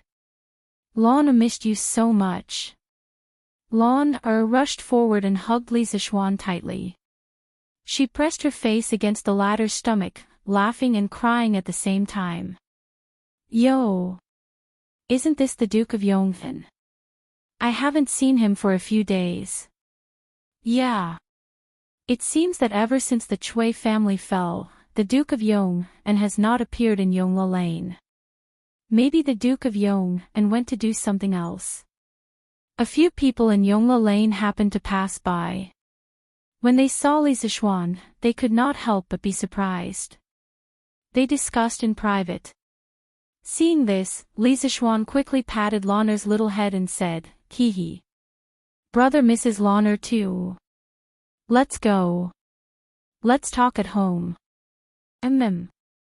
Ugh. Brother, how many days has it been since you last bathed? You stink. LoveLore suddenly covered her nose and screamed as she retreated far away. Lisa Schwan's face darkened. He almost vomited blood. When he entered the residence, his father, mother, maternal grandfather, maternal grandmother, and his own daughter-in-law naturally came forward to express their condolences one by one. Even Yi Fashion, a taciturn person, came forward to say, cousin is fine now. This child had been helping out at the Warm Tang Foundation for a while. Later, when Li Qingqian sent some people from the Eastern Palace over, Yi Fashion saw that there was no shortage of manpower and returned. Hee hee. Today is a joyous occasion. Wang Zhong, tell the kitchen to prepare a big banquet. Everyone in the residence will have good meat and good wine at noon. The simplest way to express happiness was to share it with others. Li Jingma ordered simply. Yes. Old master. Wang Zhong relayed the news with a smile. Instantly, the servants were all jubilant. Not only because there was good wine and good meat, but more importantly, because their backbone had returned. That joyous and warmly residents had also returned. The news that Lisa Schwan had personally come to the Supreme Court's prison and pardoned Lisa Schwan quickly spread through the upper circles of Chang'an. This time, when Lisa Schwan had voluntarily gone to prison, everyone in the imperial court had remained silent. This was because the problem of the people's hearts was too big. If it was not handled properly, it would bring trouble to oneself. Those who wanted to impeach Lisa Schwan saw that the 1,000-year-old families had fallen under Lisa Schwan's feet, and a layer of sweat had formed on their backs. Who would dare to impeach Lisa Schwan?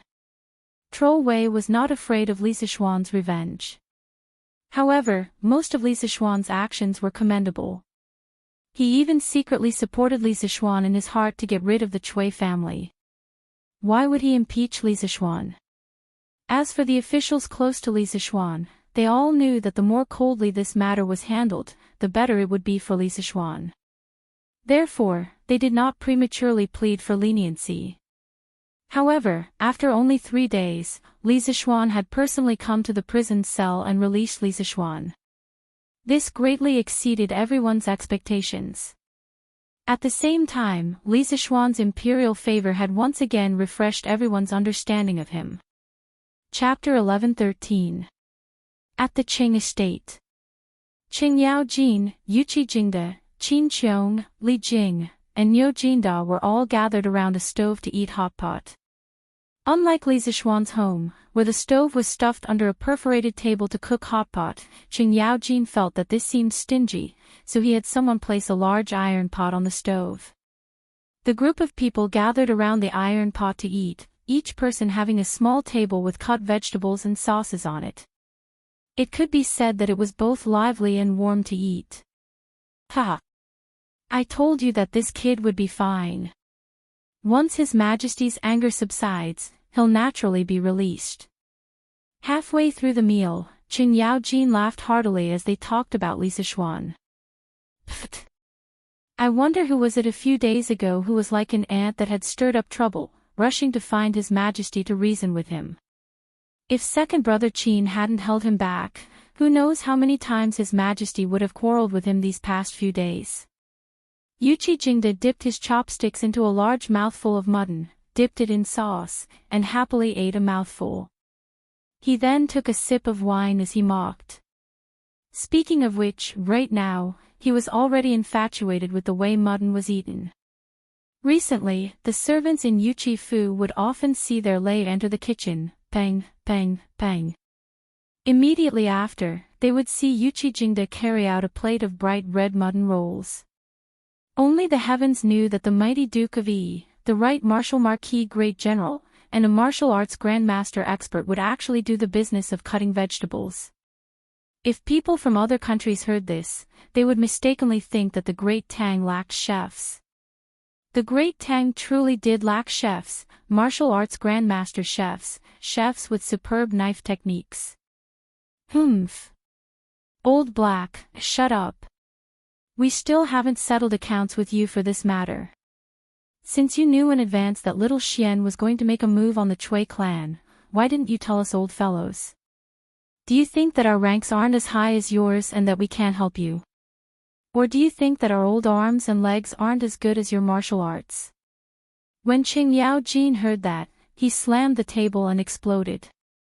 They only realized after the fact that Yuqi Jingde had long predicted that Li Zixuan would move against the Chui family, and even help Li Zixuan secretly add fuel to the fire. Otherwise, how could they explain the 300 crossbowmen and a large number of martial marquises lying in ambush at the Right Marquis mansion that night? Qing Yaojin's words couldn't be said to not be poisonous.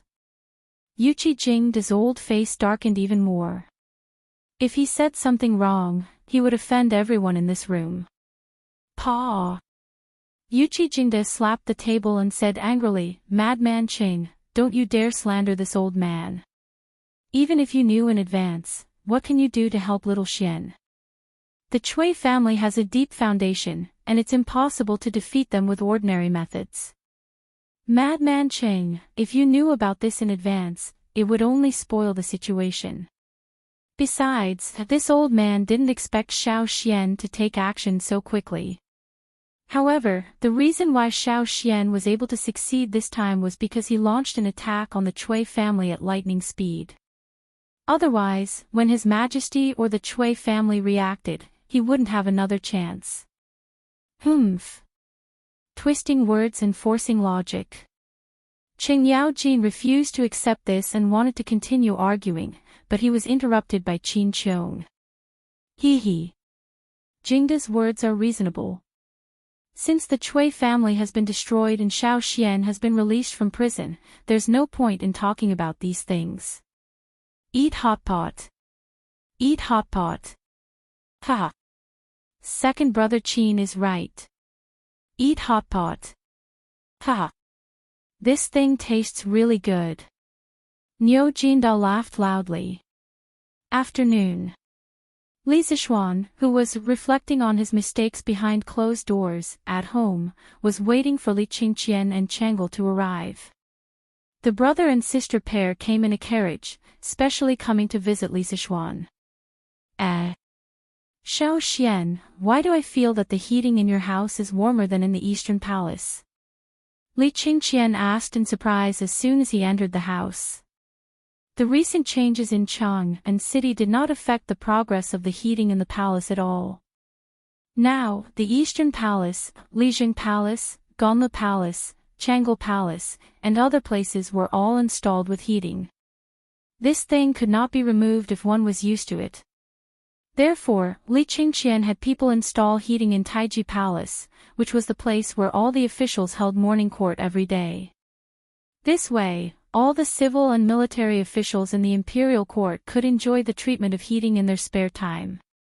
Li Zishuan smiled slightly and said, "Hee hee. How can the size of this house compare to your eastern palace? Qingqian, if you want to be warm, you have to install at least 3 times the amount of heating in the eastern palace, right?" The imperial palace buildings were much larger than ordinary houses in terms of length, width, and height.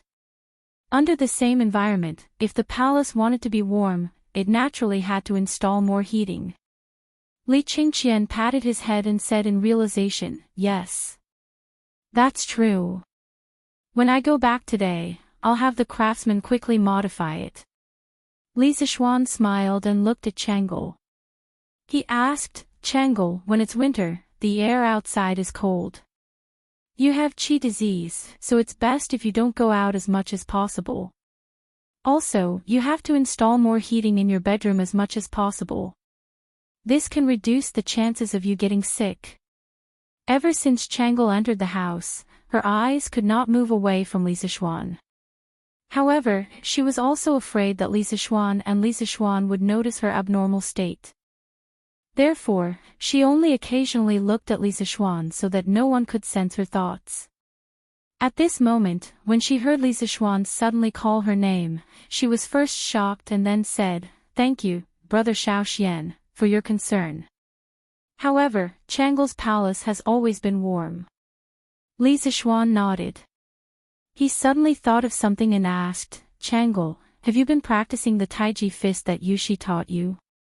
Chang'e nodded crisply and said, "Yes, yes. Chang'e has been practicing, and I feel much better than last year." "Brother Xiaoxian, do you want to see?"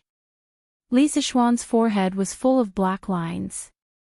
Li Zishuan hurriedly shook his head and said, "No, no, no. Chang'e, you've been practicing. Although this boxing technique may not be useful for your qi disease, it's still very beneficial for strengthening your body." What a joke. How many people could bear to see the princess of the Tang Empire practicing Taiji fist for you? Moreover, Li Qingqian was sitting next to her. Oh. Chang'e was slightly disappointed. She really felt that her Taiji fist was good and wanted to show it. However, with her special status, it was indeed inappropriate to show it in this kind of situation. Glancing at Li Zishuan's handsome face, Chang'e suddenly said, "Brother Xiaoxian, next time don't quarrel with my father, okay? When you quarrel, Chang'e doesn't know who to help. Chang'e, don't talk nonsense." Li Qingqian hurriedly patted his sister's arm and said. Li Zishuan was startled and then said with a wry smile, "Chang'e, people are born in this world. Sometimes, they can't help themselves, and sometimes, they can't help themselves. However, I'm still very grateful that you and Qingqian spoke up for me in front of His Majesty 2 days ago. Otherwise, how could I have gotten out of prison so quickly?" Chapter 11:14. How could one not be attacked when one was in the pugilistic world? Where there were people, there would be pugilistic world. Where there was pugilistic world, there would naturally be conflicts. Li Zishuan didn't want to have a conflict with Old Li, but many things couldn't be changed according to his subjective will. Inside the Li residence. Hearing Li Zishuan's bitter laughter, Chang'e frowned. After thinking for a while, she said something that made one not know whether to laugh or cry. "All right then. But Brother Xiaoxian, the next time you have a conflict with my father, remember to tell us in advance. That way, Brother Crown Prince and I can think of an excuse in advance and intercede for you in front of my father." Li Qingqian was speechless. Was his sister siding with her own family or someone else's family? Ahem. Chang'e, it's getting late. Let's go back. Otherwise, father and mother will be worried. He was determined not to stay here any longer. Otherwise, his sister might say something scary later. Although he wanted to stay and chat with Li Zishuan, he felt that the way Chang'e looked at Li Zishuan wasn't right. Ah. Brother Crown Prince, it's not even 5 p.m. yet. How is it too late? You haven't seen Brother Xiao Xian for so long. Don't you want to catch up with him? Chang'e looked at the sky and said unwillingly. Li Qingqian almost vomited blood. He thought to himself, you're the one who wants to catch up, okay? Why do you have to drag me into it? Although he thought so, he couldn't say it out loud. After all, in front of outsiders, he had to leave some face for his sister, right? Ah. Chang'e is right. I do have a lot of things to talk to Xiao Xian about. Then let's stay for another half an hour. Li Qingqian had no choice but to compromise. Li Zishuan couldn't help but feel happy. This scene was very similar to the scenes of people in internet cafes in his previous life. Manager, give machine number 5 another 2 hours. TSK, this scene was too beautiful. Hee hee. Chang'e looked at Li Zishuan gratefully. Then, she said to Li Zishuan, right. Brother Xiao Xian. The song, Dedication of Love, that was sung in Chang'an City last time was composed by you, right? Li Zishuan nodded and said, yes. It's me. Why? Chang'e's eyes were twinkling, wow. Was it really composed by you? This song is so nice. The rhythm and lyrics were very different from the previous songs, but it was still very nice to listen to. I didn't expect Big Brother Little Xian to be proficient in music as well. Coincidentally, at this moment, Han Yushi brought over 3 cups of steaming hot tea and greeted with a smile, come. The weather is dry. Your Highnesses, have a cup of tea and moisten your throats. Husband. Drink some water. Xian SS Li Qingqian and Chang'e hurriedly got up to thank her. Chang'e walked over and held Han Yushi's hand affectionately. How many times have I told you? Sister Yushi, you can just call me Chang'e. Why are you still so polite? The corner of Li Qingqian's mouth twitched when he saw this. He didn't know why his younger sister, who had always been quiet and gentle, behaved so familiarly here as though she was in her own home. Perhaps this was the uniqueness of Li Zishuan's home. Everyone here was very happy, and the atmosphere was always very warm. Hee hee. Blame me. Chang'e, drink your tea. Han Yushi didn't dwell on this small issue. She laughed and said, what were you talking about earlier? When I came in, I saw you chatting so happily. Oh. We were talking about the song Dedication of Love that was widely sung in Chang'an City a while ago. Brother Xiao Xian is so awesome. He's good at studying, good at martial arts, and even knows how to compose songs. Sister Yushi, you're so lucky. Chang'e held the teacup and said with sparkling eyes. Han Yushi looked at Li Zishuan with jealousy. She also admitted that Dedication of Love was indeed nice, but the person Li Zishuan taught was not her, but the top courtesan of 100 Flowers Tower, Fang Fian. Although she didn't say it out loud, she couldn't help but feel a little sour in her heart. Stop praising me, Chang'e. If you continue, Brother Xiao Xian will go to heaven. The corners of Han Yushi's mouth held a smile as she spoke. Pfft. Chang'e smiled and said, it's not as serious as you say, Sister Yushi. By the way, Brother Xiao Xian, it's going to be the new year soon. Do you have any new songs recently? It'll be lively then. Ah, a New Year song. Li Zishuan was stunned. Anti-songs, good luck, I wish you good luck. Echoed in his mind. He hurriedly shook his head. Wasn't it a little too out of place to create this song in ancient times? No. I don't have any free time these days. How would I have time to think about this? Oh. Chang'e replied with a slightly disappointed oh.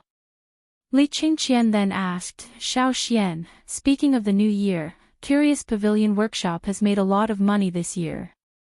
And I didn't expect that there would be so many big deals as the new year is approaching. This is a good sign. Curious Pavilion will definitely be more glorious in the coming year. Li Qingqian had shares in Curious Pavilion, as well as Chang'e. So when he saw that Curious Pavilion had made a lot of money in the past year, Li Qingqian was so happy that he couldn't close his mouth. So many big deals recently. What kind of deals? Why didn't I know? Li Zixuan listened to the end, but he was puzzled. Husband, it's like this. Han Yushi hurriedly took over and said, 2 days ago, Faubert came to our house to look for you, but you weren't there at the time. I asked Faubert what happened, and Faubert said that he didn't know why the news of the heaters suddenly spread. Many people went to the workshop and asked Faubert to customize a set of heaters for their house. The price was negotiable. Many of them represented the officials of the imperial court. Faubert didn't want to offend them, so he came to ask for your opinion. Then, wife, did you agree? Li Zixuan asked. Han Yushi nodded and said, if you don't agree, it's a small matter if you don't make money, but it's a big matter if you offend people. Since our house is open to doing business, there's no need to offend people because of such a small matter.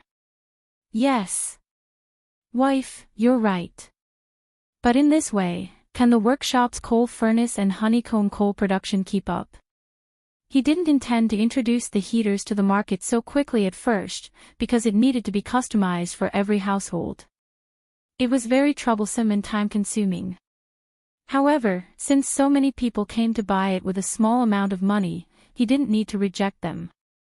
I've also asked Faubert about this, and he said that it can keep up. Han Yushi replied. Ha! Xiao Xian, you should be content.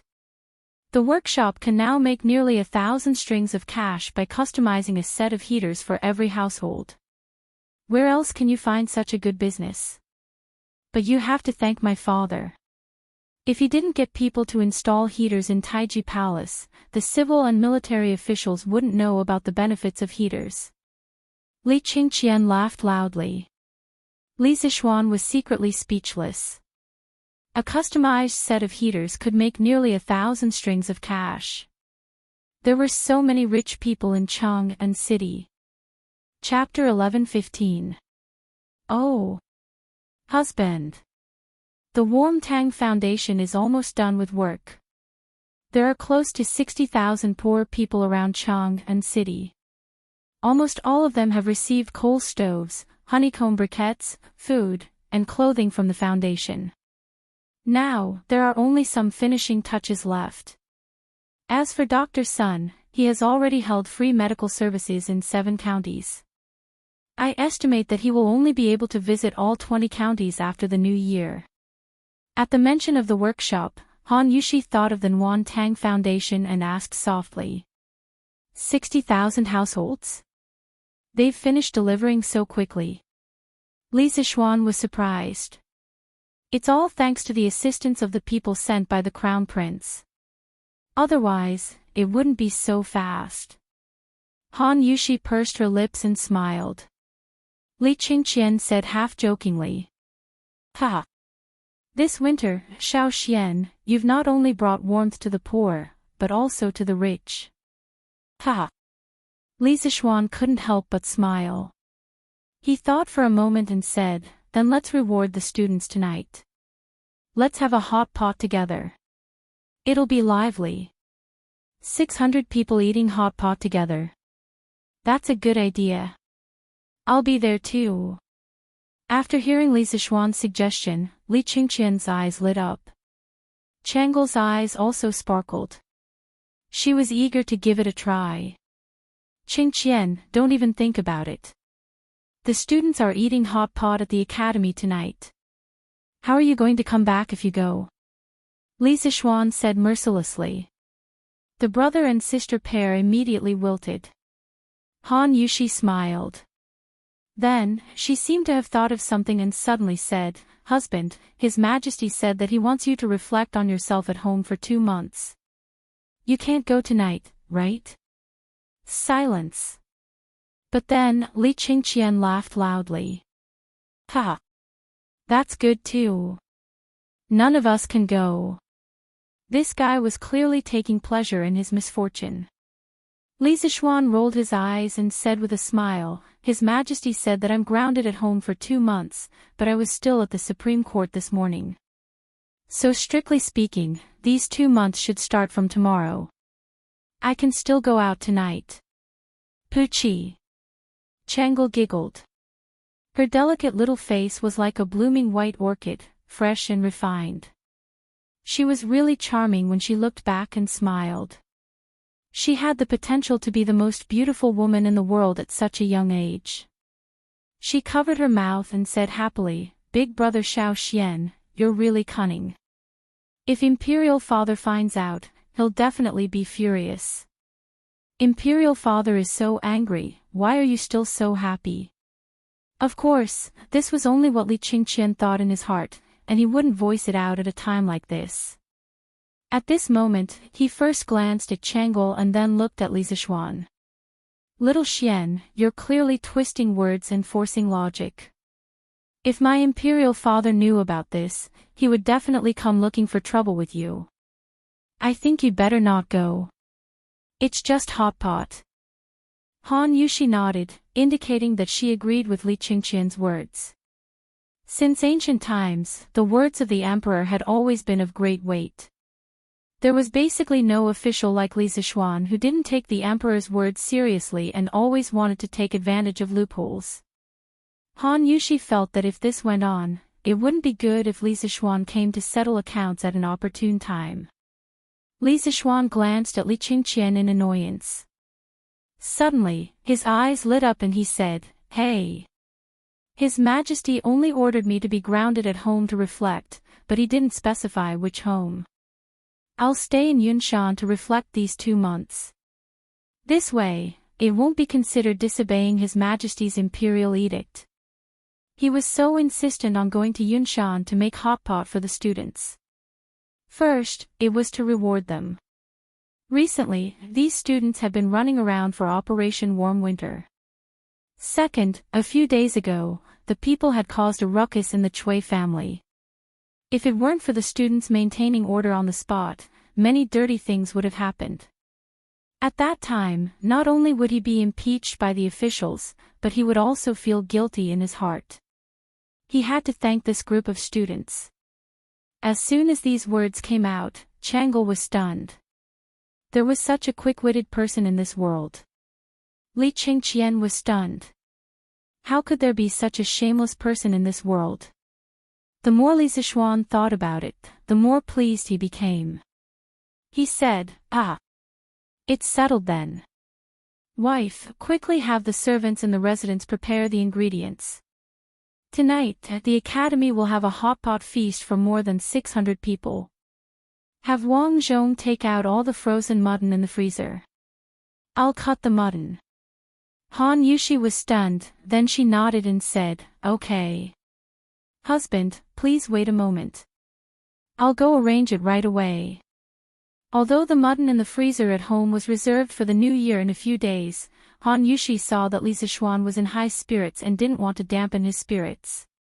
At worst, she could just buy some more in a few days. Qingqian, Changle, have you eaten hot pot in the palace before? Yes. We've eaten. The siblings nodded fiercely. Not only had they eaten it before, they had eaten quite a bit. Then who cut the mutton in the palace? Li Zishuan was suddenly curious and asked. Li Qingqian looked a little embarrassed. He looked around and said, I heard Imperial Father say that Steward Zhao and the old consecrators in the palace took turns cutting it. The corner of Li Zishuan's mouth twitched. He didn't think that his initial worry would become a reality. Old Li was really deranged. For the sake of good food, he didn't even care about his face. Okay. Then I'll have to cut the mutton next. I don't have time to accompany you. You two can do as you please. Anyway, you two seem to be more familiar with this residence than I am. Li Zixuan waved his hand speechlessly. Then he turned and left to cut the mutton. Li Qingqian and Chang'e looked at each other, then followed Li Zixuan out the door. In the kitchen of the Li residence, the two of them witnessed the peerless swordsmanship of a grandmaster expert.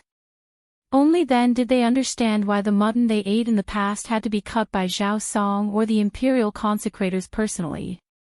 It was because ordinary people couldn't possibly have such amazing and dazzling swordsmanship. After admiring Li Zixuan's peerless swordsmanship for a while, Li Qingqian saw that it was getting late. He quickly pulled Chang'e back to the palace. Everyone in the Li residence was busy. Madame Li and Li Jingma didn't have any objections to Li Zixuan treating the students to hot pot. In their opinion, their son had just been released from prison and should be celebrated. However, they were a little dissatisfied that Li Zixuan was going to Yunshan to do closed-door cultivation. It was almost the new year, and Li Zixuan was obviously going to Yunshan for the new year. However, the old couple still couldn't bear to leave their home in Chang'an City. However, these were all trivial matters. With Madame Li's love for her son, she was naturally obedient. As for Li Jingma, what choice did he have? At 5 in the afternoon, Li Zixuan and his family, along with dozens of servants, set off for Yunshan. Li Zixuan planned to give up 2 villas in Yunshan for his parents, as well as the Yi families Yi Guoqiong and old Madame Yi to temporarily live in. This way, the family wouldn't feel crowded even if they spent the new year in Yunshan. As for Li Zixuan, he went to the Warm Tang Foundation and personally waited for the students who had gone to the nearby counties to send warmth back. Chapter 11:16. Master. Yamacho, you're here. When Li Zixuan arrived at the Warm Tang Foundation, there were a few people lining up outside to donate money. In the courtyard, Iron Egg and Meng Wenhao led the 3rd Brigade to help with the donation collection. Seeing Li Zixuan, who had disappeared for many days, suddenly appear, Iron Egg and Meng Wenhao put down their work and came over to greet him with a surprised expression. How are you? Have you been busy recently? Li Zixuan asked with a smile. Meng Wenhao looked at Li Zixuan from head to toe and asked instead of answering, Yamacho, I haven't seen you recently.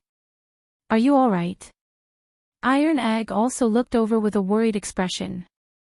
Although he didn't know the inside story, he had vaguely sensed that something was wrong in the past 2 days. What could have happened to me? I've just been busy with writing books recently. Don't worry about it. Li Zixuan waved his hand and said lightly. Yamacho, you've really been writing books recently. What do you mean by really? Are you saying that it's fake? No, I thought Sun Zifan was lying to us. After all, that guy doesn't speak the truth. Meng Wenhao scratched his head suspiciously, then replied, We haven't been that busy recently because there aren't as many people coming to donate money as before. Maybe it's because it's almost the new year. The people are busy stocking up on New Year goods now. After the initial madness of the donation storm caused by the Warm Tang Foundation, people had gradually returned to rationality. Now, people had started to treat the foundation as a place of spiritual sustenance, such as a temple or a Taoist temple. If they wanted to do good, they would come here to donate money. Not only could they accumulate merit, but they could also seek peace of mind. Are there fewer people donating money? Li Zixuan muttered thoughtfully in a low voice. After a while, he asked again, Are there statistics of the foundation's donation consumption these days? It's done. Meng Wenhao nodded. He ran into the room and took out an account book. After turning to one of the pages, he said, The Academy's Operation Warm Winter has consumed a total of 43,512 strings of cash so far. As for Dr. Sun, because he needs to consume a lot of herbs every day, he has consumed a total of 5,074 strings of cash. So the total is 93,586 strings of cash. These accounts have already been calculated by all the members of the 3rd Brigade. More than 90,000 strings of cash. Thank goodness. Even if Sun Simiao were to provide free medical services in all the counties around Chang'an City, the total cost would only be around 200,000 strings of cash. The foundation can still afford it. Li Zixuan thought for a while and sighed. When will the rest return? Li Zixuan asked again. Iron Egg glanced at the door. Should be soon. Coincidentally, at this moment, the sound of footsteps came from outside the door. There were also some youths talking and laughing. Ha! We're really lucky today to have met such a big rabbit. TSK, let's sneak to the west of the academy and roast the rabbit tonight. Hee hee. That's a good idea. The roast chicken from last time really makes me miss it. TSK. These 2 rabbit legs are mine. I was the one who injured the rabbit. Otherwise, you wouldn't have been able to catch up with Chu Mo. Bullsh *T. Even if you weren't there, I could still catch up with him. Needless to say, these were the bastards who had sneaked out of the academy to steal chickens during the military training. Li Zixuan's old face darkened. He secretly thought that this bunch of brats really didn't learn their lesson. They wanted to sneak out of the academy at night to barbecue again. Most importantly, these bastards didn't even call him along when they went out to barbecue. He couldn't tolerate this. Ahem. In order to show his presence, Li Zixuan put his hands behind his back and coughed a few times with a serious face. Gosh. Shao. Yamacho is here too. Ching Chumo felt that the cough was somewhat familiar and looked towards the source of the sound. When he saw Li Zixuan standing in the middle of the courtyard, he was stunned. Ah. Yamacho, are you okay? Are you done with your work? Sun Zifan was just about to say, are you okay, when he suddenly realized and quickly changed his words. Ha! I just heard some people say that they wanted to sneak out to roast rabbits at night. Is that true? Li Zixuan said lightly. No. Absolutely not. Ching Chumo quickly hid the rabbit behind him and shook his head. Humph. Give it to me. Li Zixuan glanced at him and said unhappily. No. Yamacho, we spent a lot of effort to catch it. Ching Chumo insisted. Li Zixuan said with a faint smile, you really don't want to give it to me? Then you won't have a share of the hot pot tonight. Hot pot. Yamacho, you want to treat us to hot pot? Li Tai's eyes lit up. He was the first batch of people to try hot pot. When he heard that he could eat the hot pot personally made by Li Zixuan, he immediately became excited. Although there was hot pot in the palace, he always felt that Li Zixuan's hot pot was better. Li Zixuan nodded. He hadn't eaten wild game in a long time. He thought that it would be good to eat roasted rabbits tonight. Li Tai quickly pushed Ching Chumo and said, Chon Yo. Quick. Give the rabbit to Yamacho. That hot pot is much better than rabbit meat. Quick. Quick. Quick. At the end of his sentence, he couldn't wait anymore. He directly snatched the rabbit that Ching Chumo hid behind his back and handed it to Li Zixuan. Ching Ke, what's hot pot? Sun Zifan was puzzled. His father was a civil official and didn't usually hang out with Qin Qiong and the other generals, so he didn't know what hot pot was. Hee hee. You'll know in a while. While they were talking, the academy students who went out had already returned. When they saw Li Zixuan, the academy students were very surprised and came over to greet him. Li Zixuan let Li Tai do a head count. When he knew that everyone had arrived, he gathered the students together and announced a piece of news that made everyone happy. Of course, Ching Chumo was an exception. This month, students, you've all worked hard for the Warm Tang Foundation. In order to reward everyone for their hard work, the Academy is holding a special banquet tonight and treating everyone to a new dish that you've never eaten before. Now, everyone, pack up and follow me out of the city. To the Academy. Oh. As soon as he finished speaking, there was a thunderous cheer. Who didn't know that Li Sichuan was very particular about food? Since Li Sichuan valued this new dish so much, they would definitely have a good meal tonight. Most importantly, their recent efforts were recognized by Li Sichuan. This was more important than anything else. In the noisy cheers, Ching Chumo spat out a mouthful of blood. F***CK. This is too much. Too much. A rabbit was actually tricked by the mountain leader.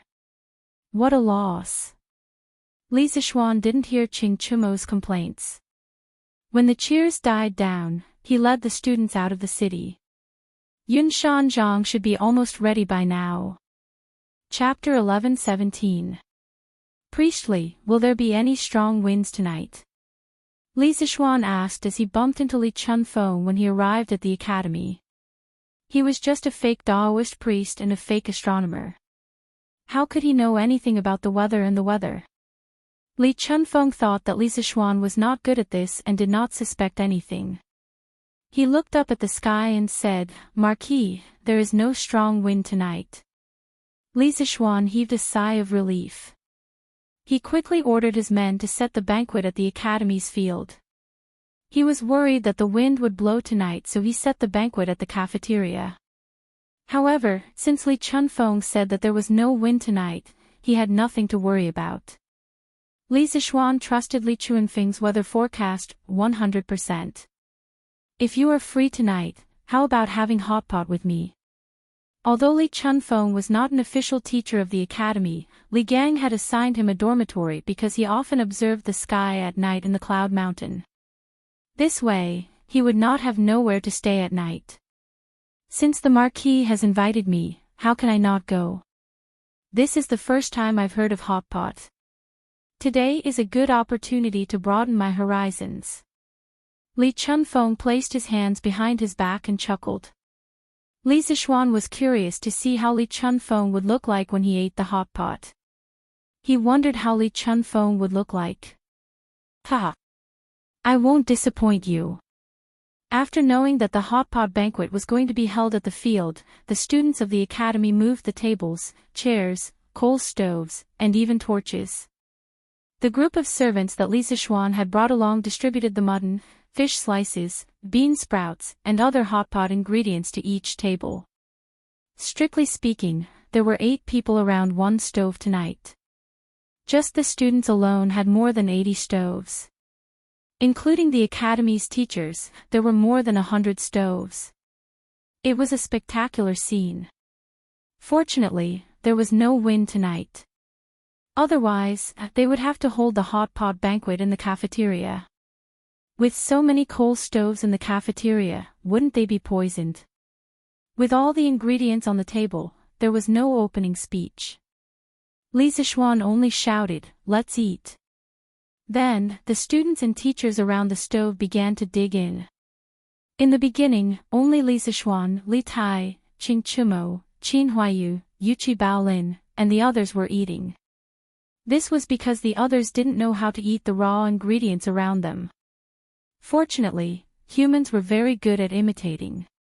When the people nearby saw how Li Sichuan, Li Tai, and the others ate, they all followed suit. They began to dip the ingredients in the pot and dip them in the sauce to eat. It was like a stone falling into a lake. In the beginning, only the area near the point of impact was affected by the ripples, but as the ripples spread, the water's surface further away would also be affected. Not long after, word spread from 1 to 10, and from 10 to 100. Basically, all the teachers and students on the field knew how to eat the so-called hot pot. Oh! Oh! Delicious! It's so delicious! Is this still mutton? How come I've never eaten such delicious mutton before? Sun Zifan dipped his chopsticks into the mutton, dipped it in the sauce, and put it into his mouth. The freshness of the mutton combined with the saltiness of the sauce almost made him swallow his own tongue. Delicious, it's really delicious. Li Tai didn't even raise his head. He was stuffing food into his mouth as he spoke vaguely. It wasn't that he was a reincarnation of a hungry ghost, but that the people around the stove were a bunch of animals. If he was like Sun Zifin, that idiot, he wouldn't be able to eat anything in a while and could only drink the soup. No one in the academy would accommodate him just because he was the Prince of Wei. F***CK. Ching Chimo, are you a F***King Pig? Bao Lin, why did you steal my food? Little Ku, you eat so fast too. Sun Zifin, who was lamenting for a while, looked down and was shocked. He could only hear him wailing like a ghost and howling like a wolf. This way of eating has a different flavor. I've eaten dozens of years of food before, but it doesn't seem to add up to the amount of food I've eaten in a year at the academy. Yanhuang College is really a paradise on earth. Hee hee. Li Gang, Yen Silu, Li Zishuan, and the heads of the 5 academic departments were originally sitting at the same table. However, Li Gang's grandson, Li Anren, was called to another table by the drunkard. Li Gang's little grandson, Li Anren, was able to take the seat as he wished.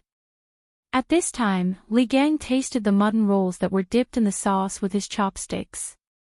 He squinted his eyes and praised. Ha! Li Wenji, I might not agree with other things you said, but I agree with this sentence very much. In the entire academy, there was only one person who dared to call Li Gang that. It was probably only the bearded man. This old hooligan didn't submit to anyone but Li Zishuan.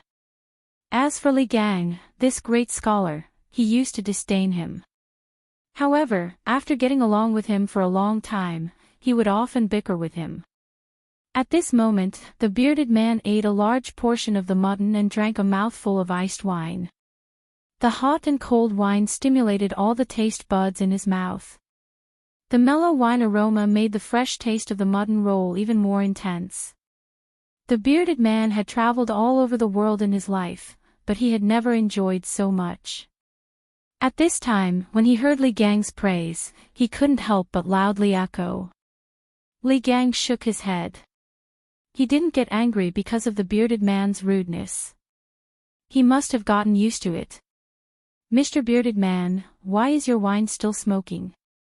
Did you put it in the pot to cook? Li Anren's eyesight was quite good. He could actually see the white smoke coming out of the bearded man's cup under the light of the torch. Hey! Anren! When you grow up, you must go to Yanhuang College. Don't be like your grandfather and spend your whole life studying. Do you understand? The bearded man smiled at Li Anren and said. You're not allowed to talk about my grandfather. Li Anren pouted and said crisply. Hey! The bearded man shook his head. He pointed to the wine cup in his hand and said, Do you know why I told you to go to Yanhuang College? Do you see? When ordinary people see that my cup is smoking, they think that the things in the cup must be hot. However, the students from Yanhuang College don't think that way. Because they know that an ice-cold cup will also emit white smoke in a hotter environment. Hey! You said that your grandfather's studies were superficial. Are there such things in it? Definitely not. The heavens took pity on him. The dignified pirate leader who traversed the 4 seas actually understood science. Li Zishuan, who was drinking a mouthful of wine, almost spat it out. If the pirate leader understood science, then those small island nations on the sea would have no way to survive. Wasn't this too cruel? Chapter 11:18. Come. Eat meat. There's still a lot of mutton left. During the meal, Li Zishuan kept persuading Li Gang, Yen Silu, and the rest to eat more mutton. As for himself, he only took a few bean sprouts. Ma Zhou was touched. He thought that Li Zishuan would leave the meat for them and only eat vegetables. Yamacho, you should eat some mutton too. There's still so much left. We can't finish it with so few people. Ma Zhou wanted to rinse the mutton with his chopsticks and put it into Li Zixuan's bowl, but Li Zixuan quickly stopped him. Hey, hey, hey. Stop, stop, stop. Brother Ma, I'm allergic to mutton. I can't eat mutton. So, to prevent me from getting sick, you must finish all the mutton on the table. If you don't finish it, you're not giving me face. In a moment of desperation, this guy started to talk nonsense. Ah. Yamacho, what's allergy? Ma Zhou said with a puzzled expression. Li Zixuan was stunned. He quickly explained, it's just that you're not used to it. You'll feel uncomfortable all over if you eat it. Oh. There's such a thing. Ma Zhou was even more puzzled. How could anyone eat mutton until they felt uncomfortable? Seeing old Ma's dumbfounded expression, Li Zixuan hurriedly called out, Mr. Li, Mr. Yen, Mr. Mo, hurry up and eat.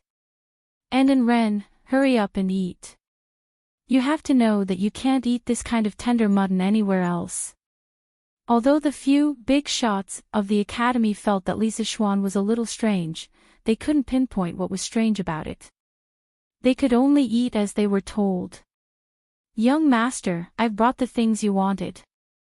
Halfway through the hot pot, Sanbao came over and whispered in Li Zixuan's ear. I got it. Li Zixuan nodded and replied softly. The ears of the bearded guest, who was eating large chunks of meat and drinking large bowls of wine, trembled slightly, but he did not take any further action. After a while, Li Zixuan left the table without anyone noticing.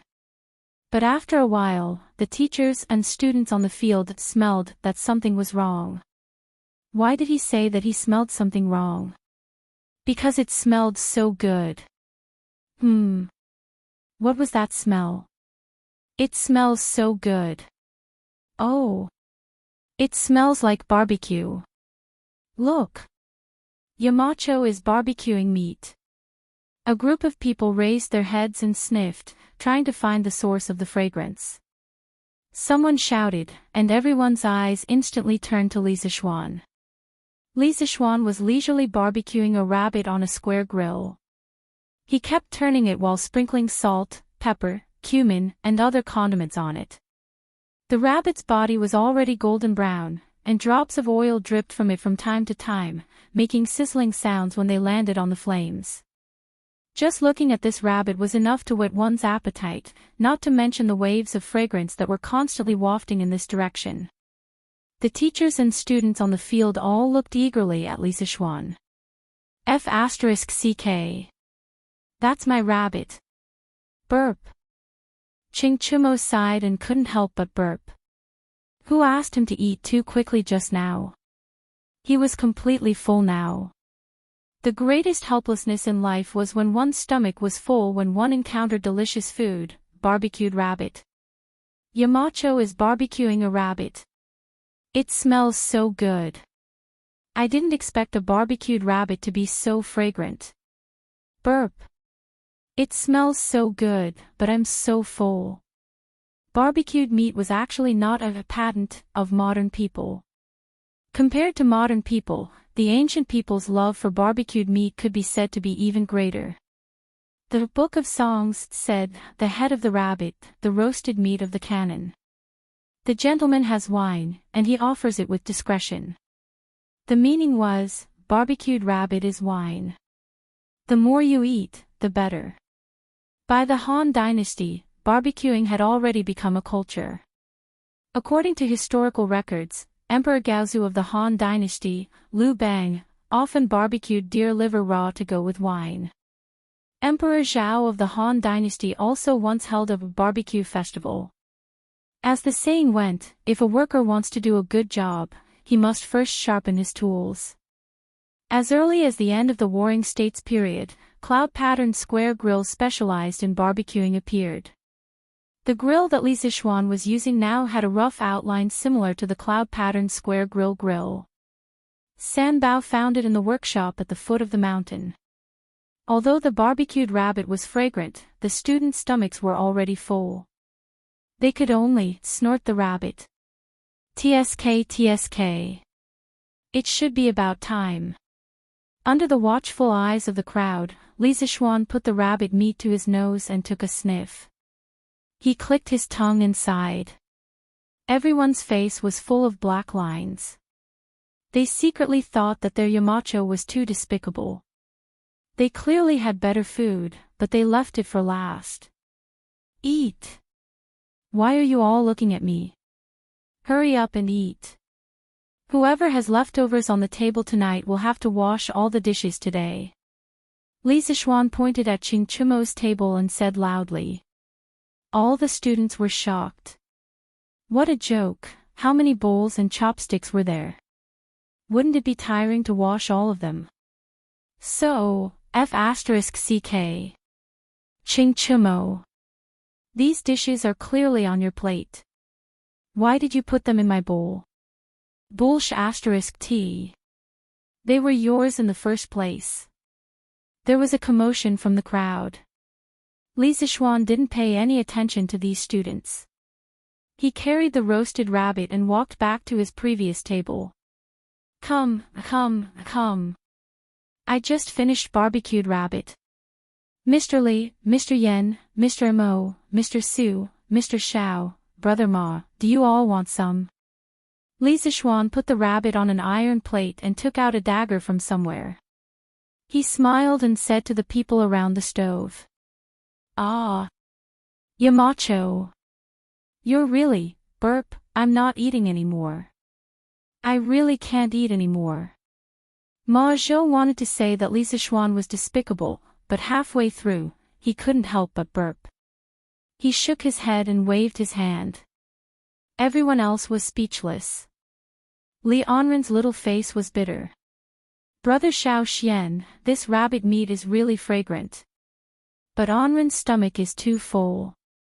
Brother Xiao Xian, can you leave some for Anren to eat tomorrow? Li Zixuan laughed loudly and said, Good. I'll leave a rabbit leg for Anren. Hey! Yamacho! Since you gentlemen have no more space in your stomachs, why don't I help you share the burden? Suddenly, the bearded guest came behind Li Zixuan with a wine bowl and said. He had been paying attention to Li Zixuan's movements. When Li Zixuan first started barbecuing the rabbit, he saw it and immediately slowed down his eating speed. In addition, his martial arts realm was the best in the world. Not to mention one rabbit, even if there were two, he could finish it. This time, it was Li Zixuan's turn to be helpless. He only wanted to be mischievous, but the bearded guest didn't let him be. How depressing. Since Mr. Zhang San can still eat, then please. Li Zixuan invited with a smile. Ha! Then I'll drink a few cups with Yamacho. The bearded man laughed heartily, while Li Zixuan held his forehead with his hand, feeling a headache coming on. Chapter 11-19. The grand hot pot banquet for 100 people lasted until midnight before the students and teachers of the academy left. Everyone was very tired these days, but after eating this hot pot banquet, especially after receiving Li Zixuan's affirmation, the students suddenly felt less tired. They did not regret choosing to stay during the previous holiday because this winter holiday was very meaningful for many of them. Set a heart for heaven and earth, and set a life for the people.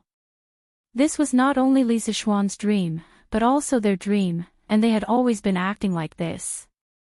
They had walked a long way on this road, but there was still a long way to go. Fortunately, for everyone, they were not alone on the road ahead. They all had a group of like-minded companions to forge ahead together. When Li Zixuan returned to the courtyard, Han Yushi had already fallen asleep. As for the other two courtyards, when he came back and passed by, he found that the lights inside were already out. Presumably, his father, mother, grandfather, and grandmother had already fallen asleep. After all, it was close to the end of the year, and he suddenly decided to spend the new year in Yunshan. His father and mother would definitely have a lot of things to arrange the next day. Li Zixuan did not wake up the two maids, Xiao He and Xiao Shi. He casually washed up and quietly went back to his room to sleep. 2 months. I can have another 2 months of holiday. Li Zixuan lay on the bed and looked at the ceiling. He could feel his wife's gentle breathing beside him and could not help but sigh in his heart. Being grounded for 2 months was torture for others, but for him, it was a holiday. Since Yanhuang College was established, he basically did not have a day of leisure. If he was not busy at the academy, he would be giving advice at the workshop. Now that he had 2 months of holiday, he should spend some time with his family. After all, he worked so hard to earn a family business, so that everyone in the family could live a carefree life and not be bullied by others. Imperial Palace, Lijing Palace. Li Er had just finished reviewing the memorials and came to Empress Zhangsun to lie down. He suddenly muttered, I heard that Li Zixuan is treating the students of Yanhuang College to hot pot in Yunshan tonight. This stinking brat actually ignored my order of confinement. How preposterous. Empress Zhangsun was stunned. Chang'e and Li Qingqian didn't tell her or Li Er about this after they returned to the palace. After being stunned for a moment, she said, Your Majesty, you only restricted the Marquis of Yong'an, but you didn't specify where. He had a home in Yongla Lane, and he also had a home in Cloud Mountain. So strictly speaking, he is not disobeying His Majesty's decree. Although she understood that Li Zixuan was not really angry, Empress Zhangsun still defended him because she knew that Li Zixuan's role in the Tang dynasty was irreplaceable. Li Er was amused. Humph. No wonder this brat dared to go to Cloud Mountain so openly. It turned out that he had such a plan. Maid Guanyin, look at how bold he is to play petty tricks in front of me. Empress Zhangsun covered her mouth and laughed. It's mainly because Your Majesty is broad-minded. Otherwise, the Marquis of Yong'an wouldn't be like this. This is the sign of a prosperous era. Ha! Let's not talk about it. Let me see if Maid Guanyin is broad-minded or not. Li Er suddenly laughed evilly. His hands and feet started to move, which naturally caused a wave of coquettish anger. Your Majesty. The next day, Li Zixuan originally planned to sleep in, but things like biological clocks couldn't be changed so easily. Just after 7 in the morning, he got up. When he went downstairs, he saw his father, mother, and the 3 members of the Yi family all come over. Although their family lived in different courtyards, they still ate together. The distance between the courtyards wasn't far. Little Xian, your Yanhuang College is really imposing. Previously, grandmother heard that you built an academy in Nanyang. She thought it was just a few straw huts, but how is this a straw hut? It's simply a paradise on earth. After dinner, I have to go to the academy to take a good look. Oh, right, does your academy allow outsiders to enter? Seeing Li Zixuan come down, old Madame Yi happily chattered. Yi Guizhong, who was beside her, was also moved. However, due to the restraint of an elder, he didn't say anything. He only stroked his beard and kept glancing at Li Zixuan. Li Zixuan couldn't help but laugh. Grandmother, the academy naturally doesn't allow outsiders to enter. However, since you want to go, you can go as many times as you want. Old Madame Yi was excited at first, but then she waved her hand and said, that won't do. Although grandmother can't help you much, I can't break the rules you set. Grandmother can just take a look from outside. Compared to those people in his previous life who liked to use connections to get in through the back door, this grandmother of his was really kind and reasonable. Li Zixuan couldn't help but sigh in his heart. Mother. The academy is on holiday now. You can go and take a look if you want. It's not considered breaking the rules. Yi Yuzhu hurriedly persuaded. Li Zixuan also nodded and said, Grandmother, my mother is right. The academy is on holiday now. You can go as you wish. Old Madam Yi then replied, "Ah. That's good. Since it's not considered breaking the rules, I'll go and take a look today." After breakfast, the Yi family of 3 went to Yanwang College accompanied by Mrs. Li. Li Zishuan wrote a note and handed it to Han Yushi. He said, "Yushi, if you go to the foundation today, remember to hang this message outside the foundation's gate." Han Yushi looked at the content of the note strangely and was suddenly shocked. She said, "Husband, this. Did His Majesty agree to this?" Li Zishuan said proudly, "Of course. Look at what you're saying, wife. If His Majesty didn't agree, how would your husband have the guts to make a private decision?" Han Yushi patted her chest and sighed in relief. She said, "Phew. That's good. I'm going to the foundation today, so I'll help my husband announce this announcement." Be careful, wife. Latest announcement. From this year onwards, the businessman who donates the most to the Warm Tang Foundation will be awarded the title of Righteous Businessman by the Imperial Court. Today, the Warm Tang Foundation opened its doors as usual. Although there were fewer people who came to donate money than usual, there were still some people. The people in line quickly realized that the foundation today was different from usual. There was an eye-catching sign at the entrance, and the words on the sign were as follows. Everyone was shocked.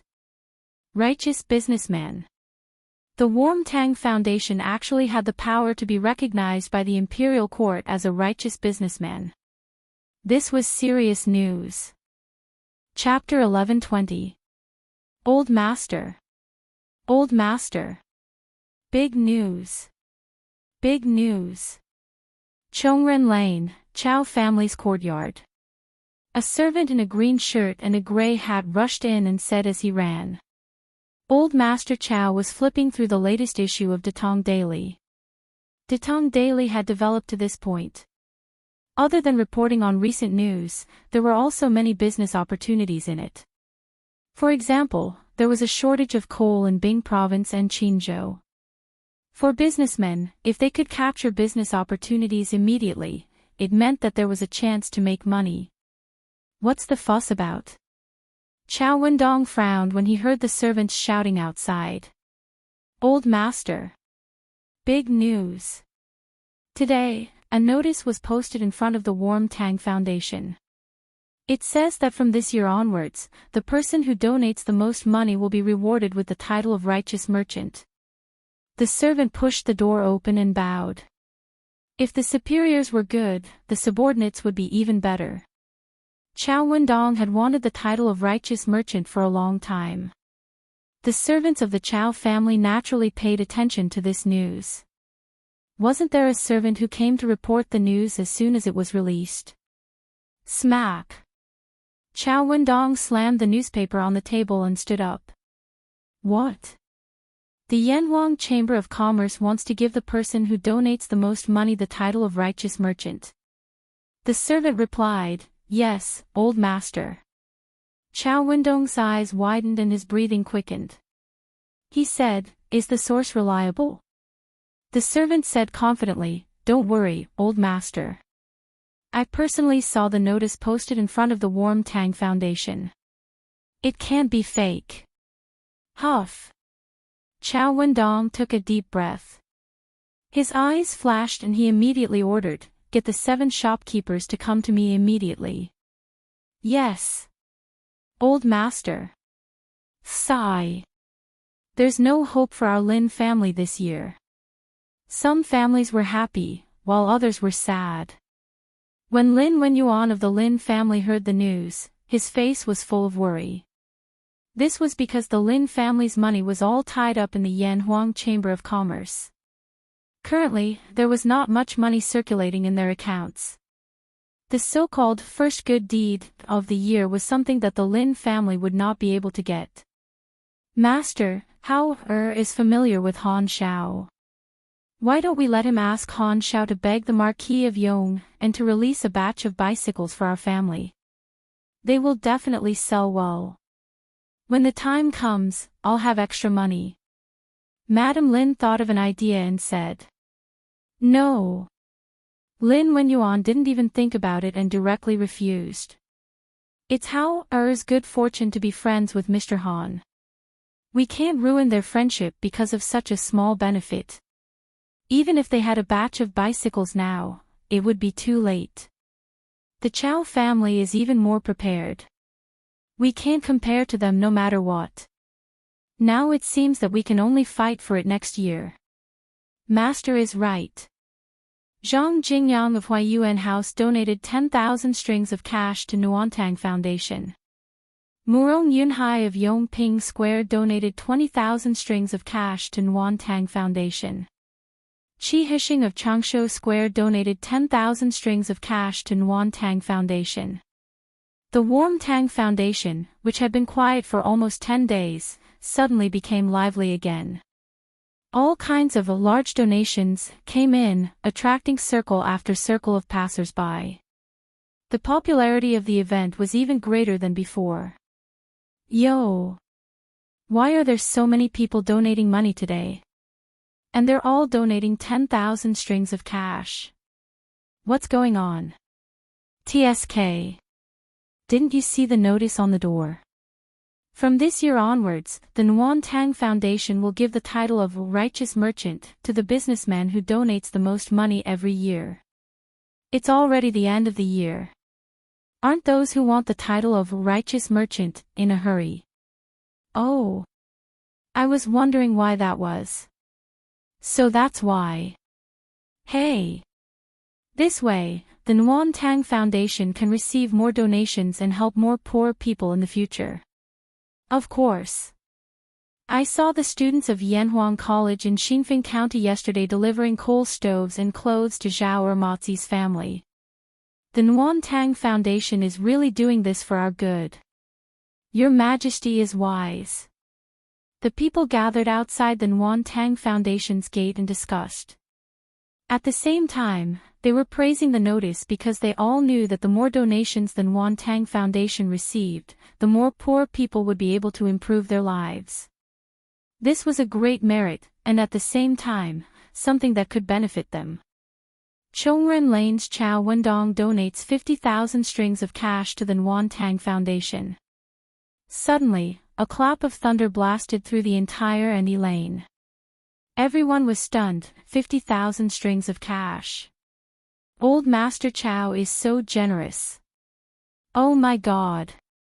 Old Master Chow is too kind. This year's Righteous Merchant is definitely going to be him. Of course. In addition to the previous donation, Master Chow has donated a total of 60,000 strings of cash. Li Er did not know that the people were praising him. However, when he heard about the notice posted by the Nuantang Foundation after the morning assembly, his old face immediately darkened. Bastard! That brat dares to make a decision on his own. Who gave him the guts? Li Er slammed the table and stood up angrily. Your Majesty, please calm down. Empress Shangsun brought a bowl of lotus seed soup over and happened to see Li Er throwing a tantrum. She quickly came over to console him. Humph. Guanyin, look. Isn't that brat getting bolder and bolder? Li Er threw the booklet in his hand on the table and snorted. Empress Shangsun put down the lotus seed soup and picked up the booklet. She opened it and read it seriously. A moment later, she frowned and said hesitantly, Your Majesty, I feel that with the Duke of Yong'an's personality, he would not act on his own in the face of such an important matter. Your Majesty, please think carefully. Did you promise the Duke of Yong'an to do this? Li Er raised his eyebrows. Guanyin, you don't believe me. I wouldn't dare. Empress Shangsun hurriedly bowed. Your Majesty is busy every day, so it's inevitable that you will remember some things incorrectly. Although the Duke of Yong'an is somewhat frivolous on the surface, he would not be so rash when it comes to matters of right and wrong. Therefore, I would like to be so bold as to ask Your Majesty to recall. Li Er shook his head. I might remember other things incorrectly, but I will not remember this matter. At the time, Li Zishuan asked me to give rewards to merchants who donated a large amount of money, so I gave him a righteous merchant spot. But that was clearly starting from next year. That brat probably took advantage of a loophole again. Humph. He's getting bolder and bolder. The specific situation that day was enough. Enough. I will grant you a righteous merchant spot every year. Your Majesty. Then does this year count? Scram. Li Er's original intention was to start from next year, but he did not expect that Li Zishuan would take advantage of a loophole again. Your Majesty. This.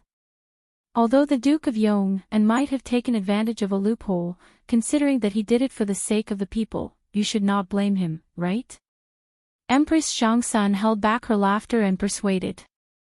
Chapter 11:21. When the civil officials heard the news of donating money to be rewarded with the title of righteous merchant, their reactions were very big. In their eyes, this was no different from Emperor Ling of Han selling his official position. Although the so-called righteous merchant was not an official, simply judging the amount of donations to decide whether to give the title of righteous merchant would damage the credibility of the imperial court and indirectly raise the status of merchants. Therefore, many of the civil officials began to draft memorials at home, planning to ask Li Er to take back the imperial decree tomorrow morning. Yes, there were those who agreed and those who disagreed, but no one suspected that the Nguyen Tang Foundation was faking the imperial decree. Because in everyone's hearts, the Nguyen Tang Foundation would not be so daring, and Li Zishuan, who was behind the foundation, would not have the guts either. The mess that Li Zishuan made, in the end, still had to be cleaned up by Li Er.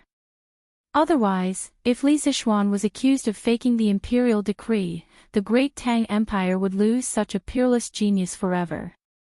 Husband, in just half a day this morning, the foundation received more than 100,000 strings of coins in donations. The power of this announcement is too great. Han Yushi said excitedly to Li Zishuan during lunch. Now, only the two of them were left at home. The others were still at Yanhuang College. They must have had too much fun in the morning and went to the college cafeteria for lunch. Ha! Of course. Li Zishuan said matter-of-factly as he ate. It said that scholars value their reputation, while merchants value their profits. In fact, scholars and merchants both value their reputation and profits. Because with fame, profits will naturally come. Han Yushi thought about it thoughtfully, then nodded. Husband, what you said makes sense. But my husband doesn't seem to value his reputation, nor does he value profits. Li Zishuan laughed and said, what's the point of valuing those things?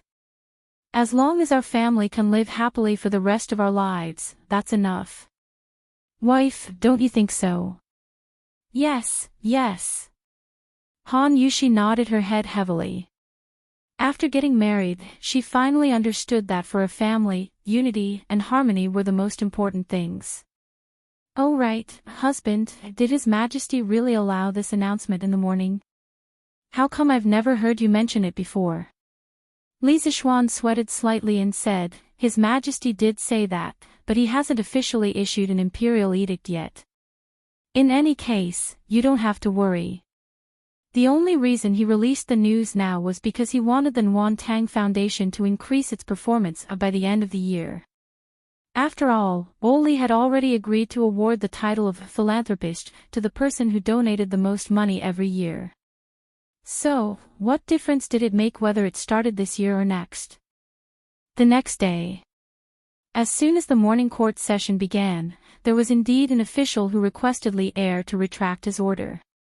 He even said, if not, the country will be in danger. Li Er was already prepared.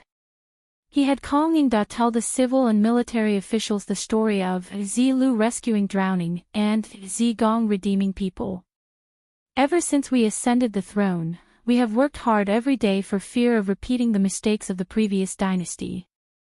Although the Great Tang is at peace right now, there are still many people who can't get enough to eat and wear.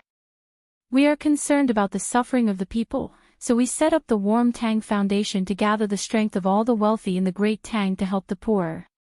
However, if we want the people to continue doing good deeds, how can the court not give out some decent benefits? Thus, we set up this rule to award the title of philanthropist to the philanthropist every year. Furthermore, this so-called philanthropist title is just a title. He has no real power and will not receive any special treatment. Why are you all so against it? Since the incident had already happened, there was no way he could push the blame to Lisa Xuan. Before Li Er went to court, he had already thought of an excuse to deal with the stubborn scholars. In fact, his excuse was basically the same one that Lisa Xuan had used to persuade him. However, oh well, Li would remember this grudge. As for whether he would find a chance to make things difficult for Lisa Xuan in the future, that person could only pray for the best. Your Majesty is wise. This old subject agrees with Your Majesty's philanthropist reward system. A person that even Li Er himself did not expect to stand out and support Li Er's philanthropist system. Who else could it be other than Wei Jing? The Cui family had fallen, and Cui Zhenchuo was temporarily detained by the Supreme Court. After the new year, Wei Jing would bring Cui Zhenchuo to Hunan province to clean up the government and thoroughly investigate the evil deeds that the Cui family had done over the years.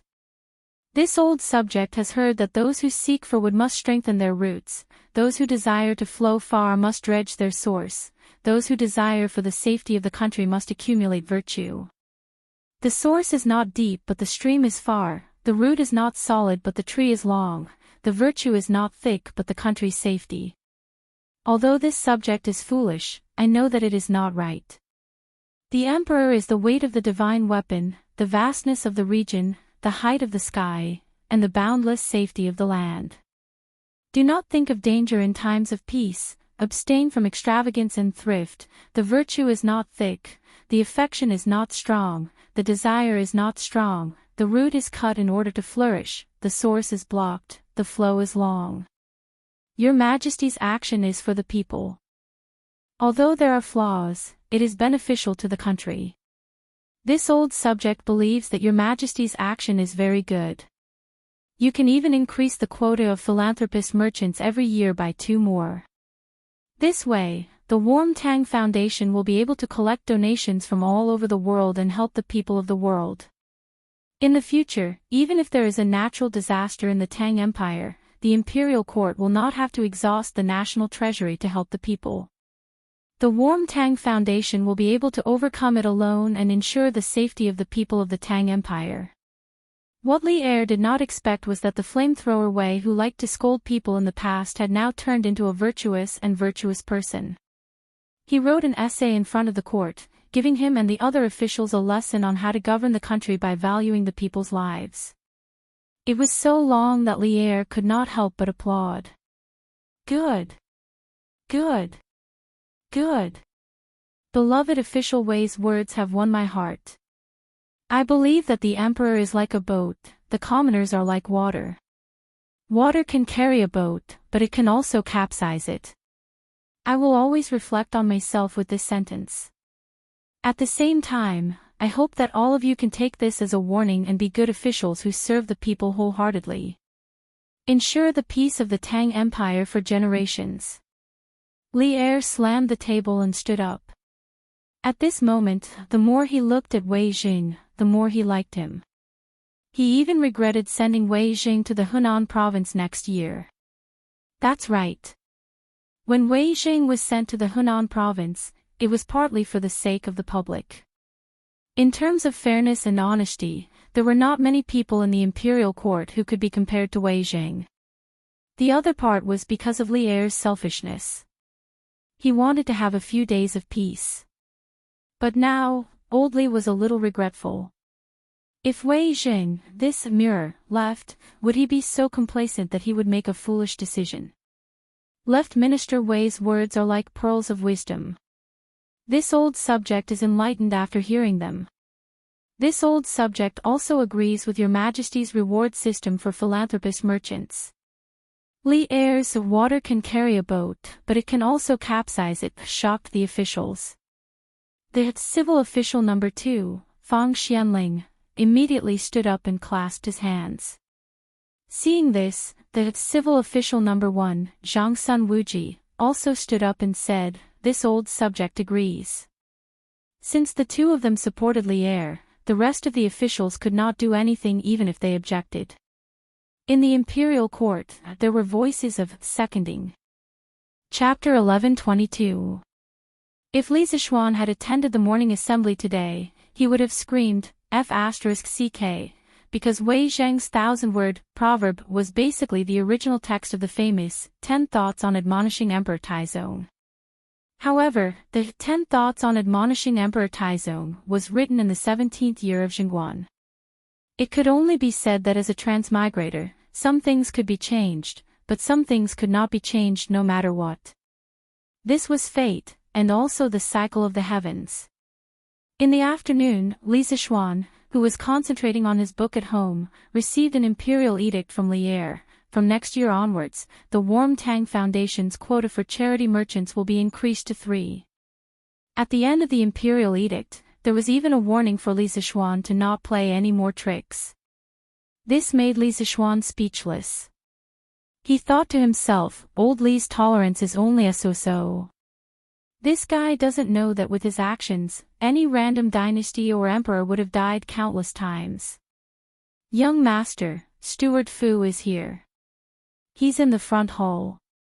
Han Yushi had been at the Warm Tang Foundation for the past 2 days, so only Li Zixuan and the 2 maids were left at home.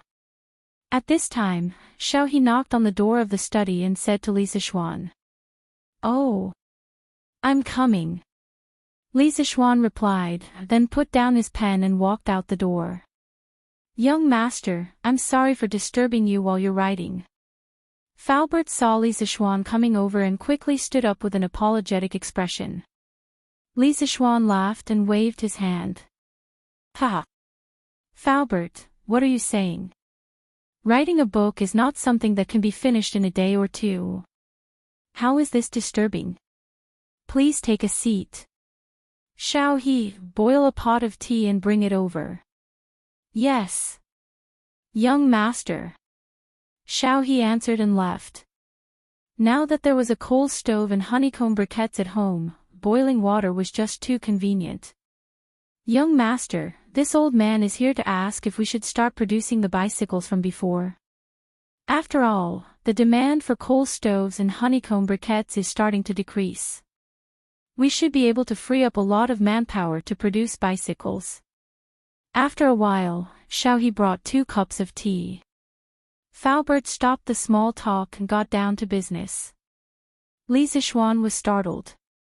After thinking for a moment, he said, "Since the workshop has enough manpower, we can naturally produce bicycles. But in this season, the people are usually so cold that they don't even want to go out. Will anyone be willing to buy a bicycle?"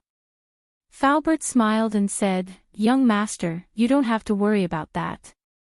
Just a few days ago, many of the old masters who came to the workshop to ask for custom-made heaters asked if the workshop sold bicycles.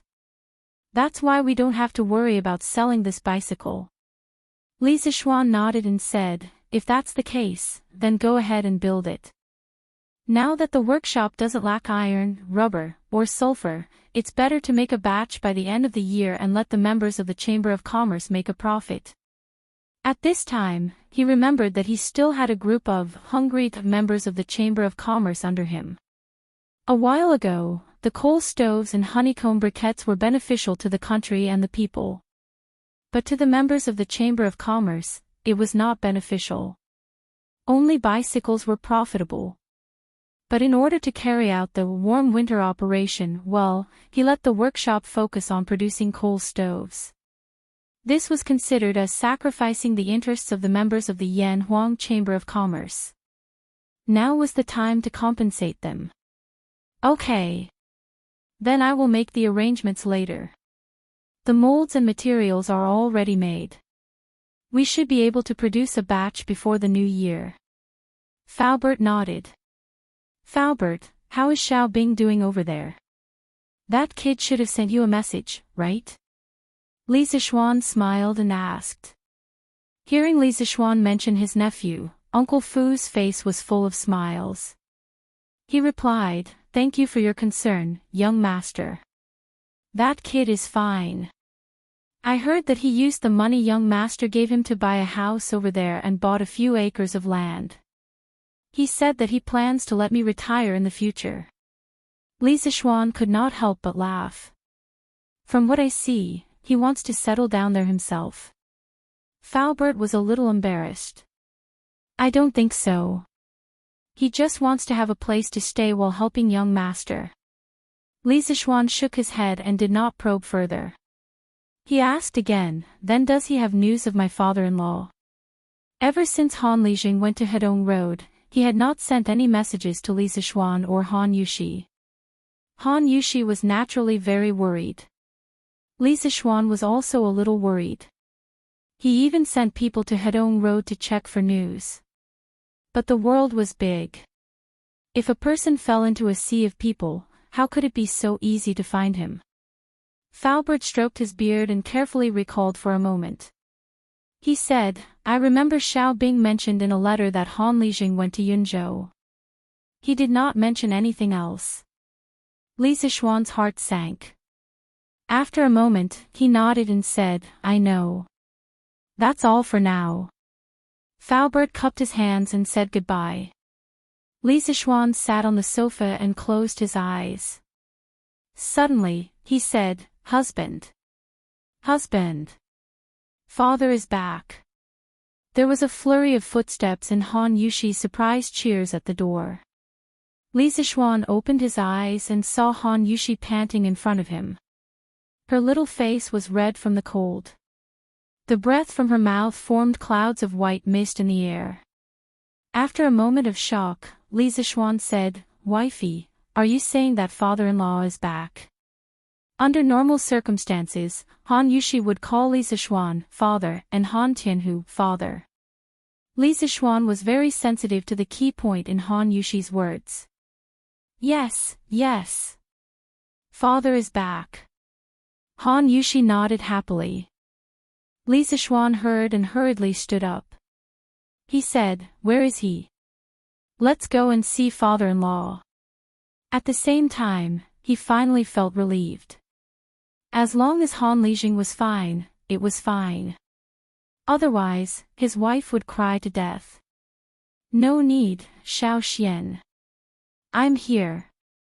At this moment, Han Lijing appeared at the door and said.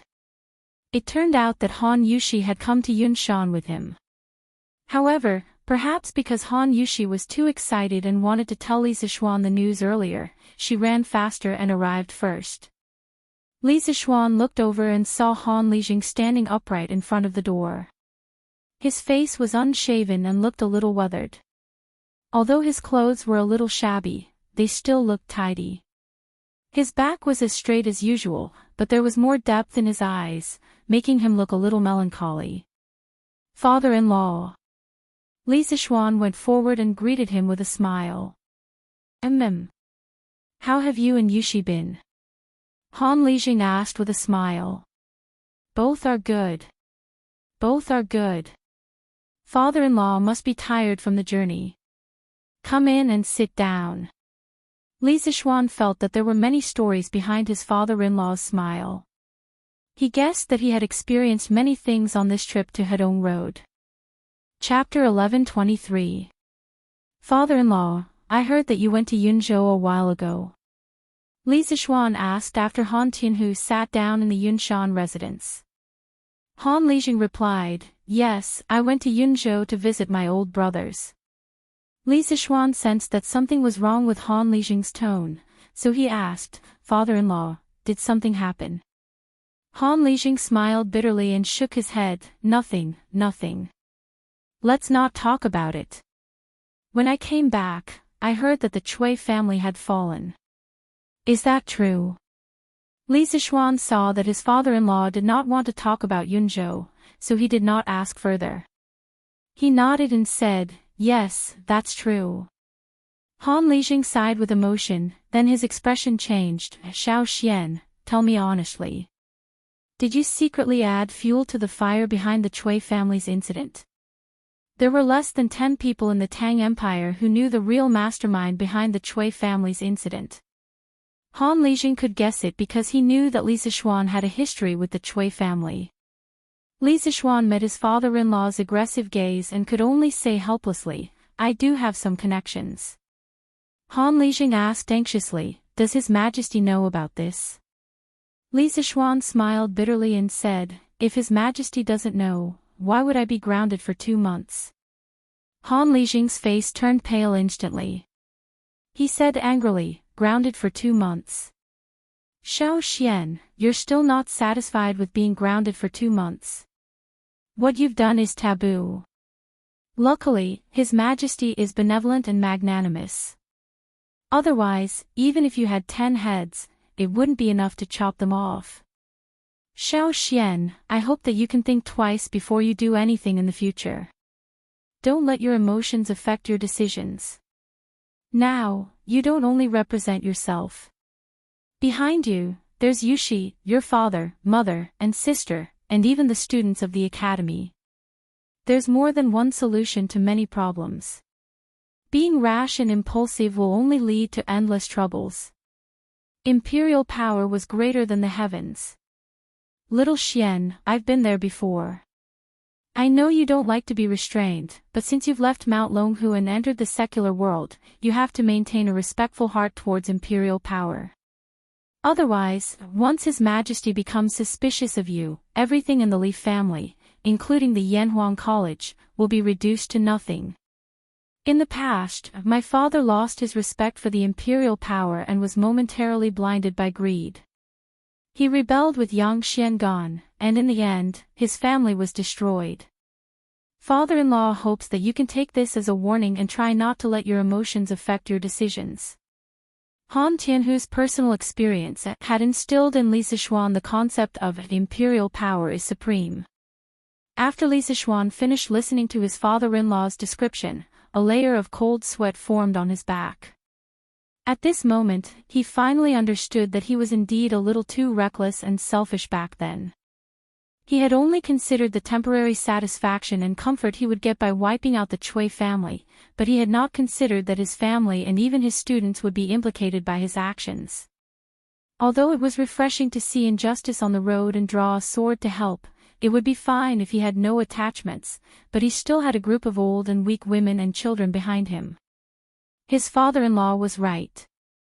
He had indeed lost his respect and acted too rashly. Father-in-law is right. I will take this as a warning and think thrice before doing anything in the future. Li Zixuan solemnly cupped his hands and said. He was not someone who could not listen to other people's opinions. Han Lijing's eyes were filled with both gratification and complexity. He sighed and said, I hope this incident will not arouse His Majesty's suspicion. Otherwise, little Xian, you will have a hard time in the imperial court in the future. Father-in-law, you don't have to worry. His Majesty has already punished me by grounding me for 2 months. Even if he is suspicious, at most, he will just strip me of my official title. At that time, I will be able to peacefully be a rich man and a teacher. Anyway, it had already happened. Li Zixuan was very open-minded. First, he did not rebel, and second, he did not usurp the throne. At most, Li Zixuan would just strip him of his official title and let him go home to farm. Throughout the entire Jingguan dynasty, except for those who rebelled, no minister had been beheaded because he angered the emperor. In this era, the monarch was quite tolerant of his ministers. It was far from the Qing dynasty, where one's entire family would be killed because of one wrong word. As long as he did not touch that red line, his life would not be in danger. Alas! This is the only way. I just came back. There are still many things to do at home, so I will go back first. Little Xian, take care. Han Tianhu let out a long sigh. He stood up and patted Li Zixuan's shoulder, then he was about to leave. Li Zixuan felt an inexplicable sense of heaviness. He always felt that after his father-in-law went to Yunzhou, he seemed to have changed a little. He had become more profound. Husband, father may be thinking too much. Don't take it to heart. Han Yushi saw Li Zixuan frowning and sitting on the sofa, lost in thought. She could not help but feel a little distressed. Li Zixuan sighed, took his wife into his arms, and said, "Wife, I am sorry. A while ago, I was too impulsive. I only wanted to have a clear mind for a moment, but I neglected you all. I almost implicated the entire Li family into a sea of fire. In the future, I will not." Husband. Don't say that. Before Li Zixuan could finish, Han Yushi placed her slender finger in front of Li Zixuan's mouth and said anxiously, "Since this concubine is married to my husband, I am naturally willing to share honor and disgrace with my husband. No matter what my husband does, this concubine will support him. No matter what the consequences are, this concubine is willing to bear them with my husband." Looking at the pure eyes and sincere face of the beautiful lady in front of him, Li Zixuan's heart was suddenly greatly touched. He couldn't help but hug Han Yushi tightly in his arms again. He silently patted her back and thought in his heart, "Don't worry about me. Wife, I will protect you in this life. I will also protect father, mother, and Han Lijing's words made Li Zixuan suddenly wake up. He could not be reckless, especially when he was the head of the family. The fate of the whole family was related to him, so he had to be more careful. However, not being rash did not mean that he would remain silent the next time he saw injustice. Han Lijing was right. There were some things that could not be solved by being rash.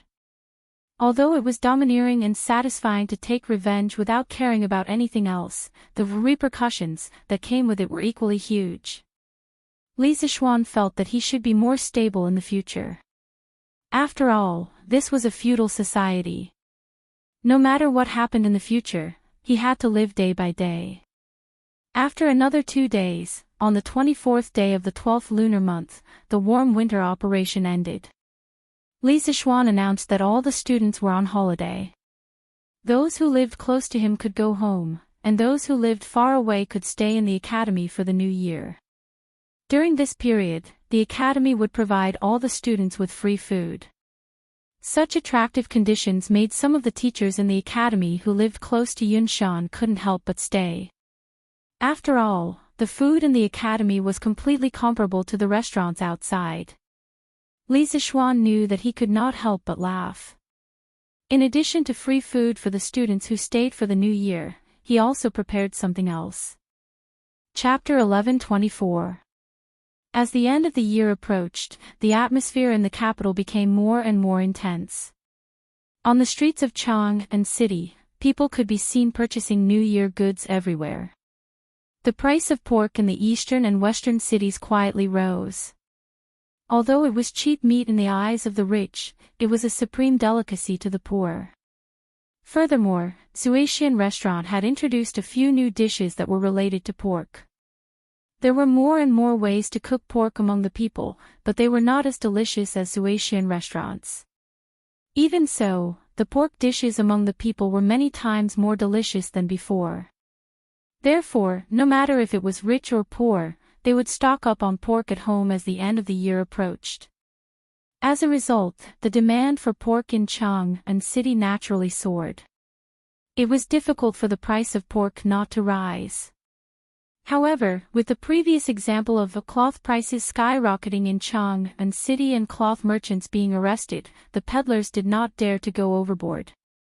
The price of pork was still within a controllable range.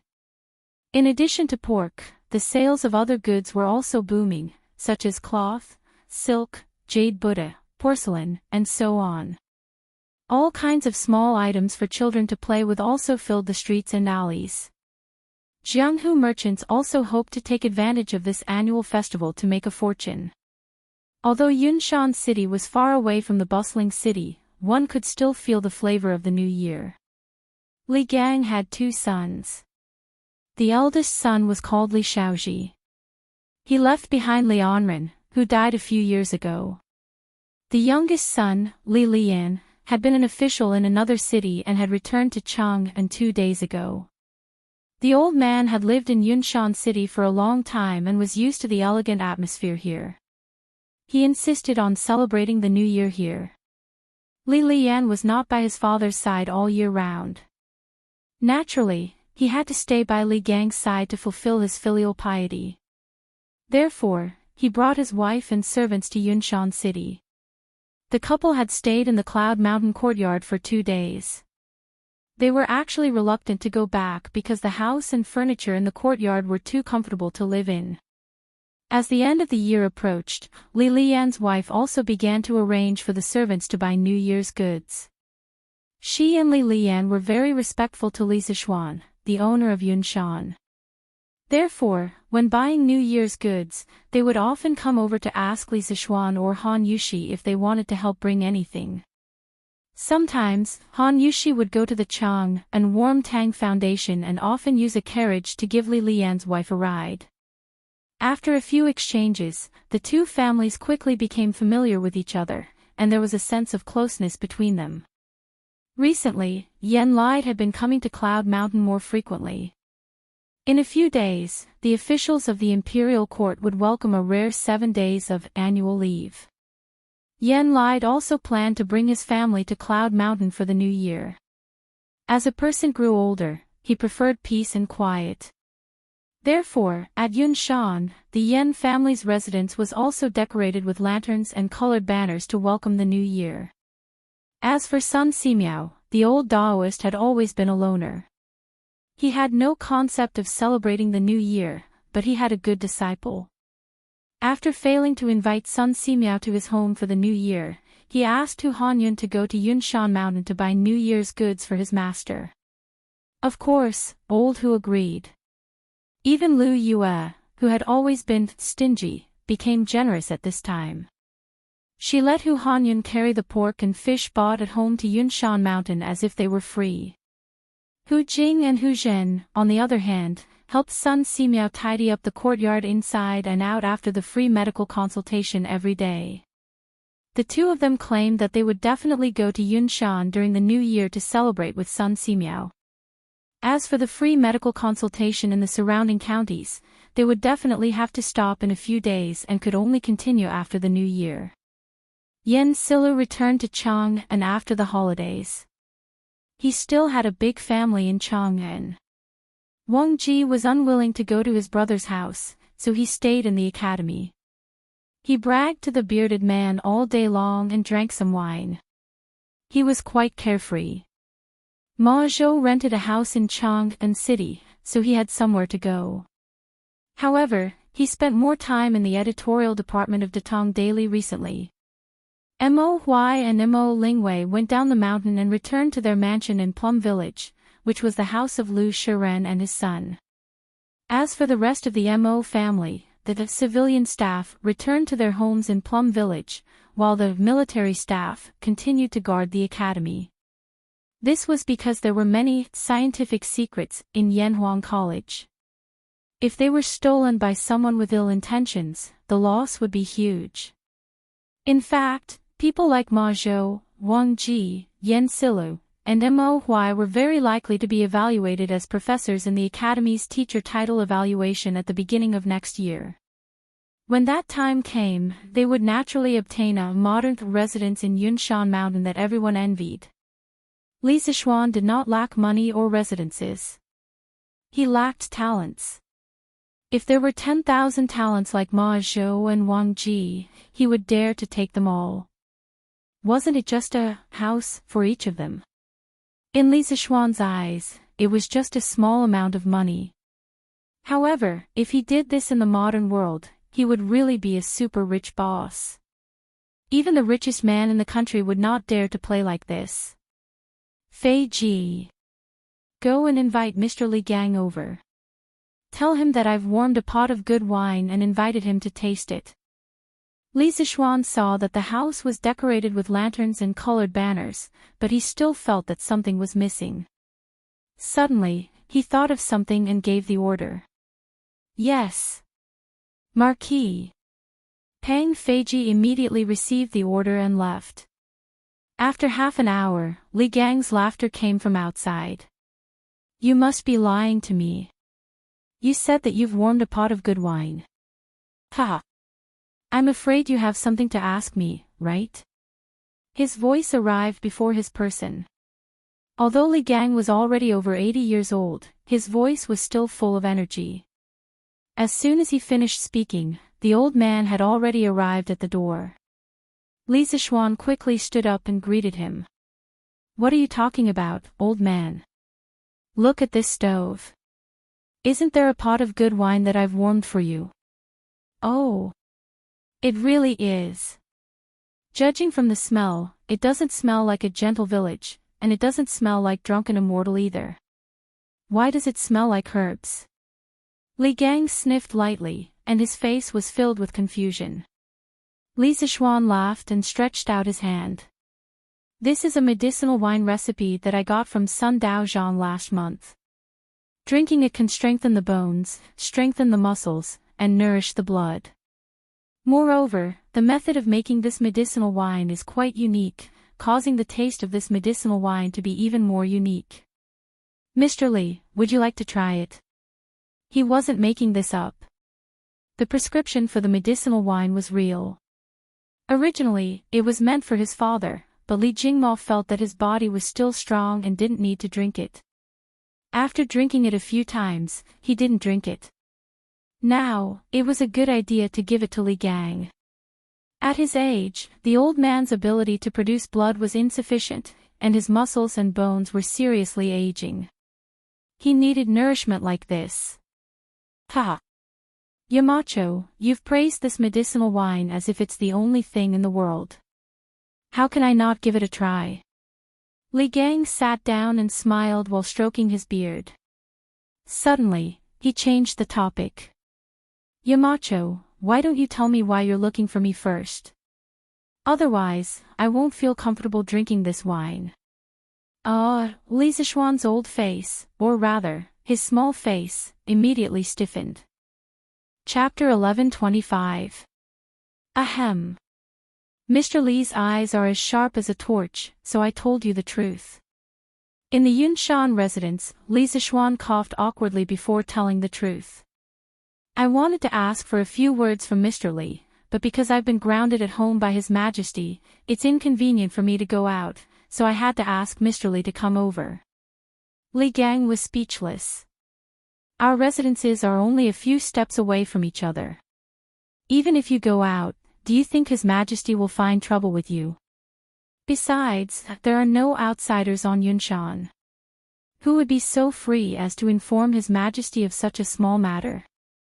Li Zixuan was sweating profusely. Who asked him to be well-meaning by his father-in-law 2 days ago? Naturally, he would be a little more careful when doing things. Ahem. Since His Majesty wants me to stay at home and reflect, then I must be sincere. Ha! Li Gang shook his head. He obviously didn't believe him, but he was too lazy to investigate further.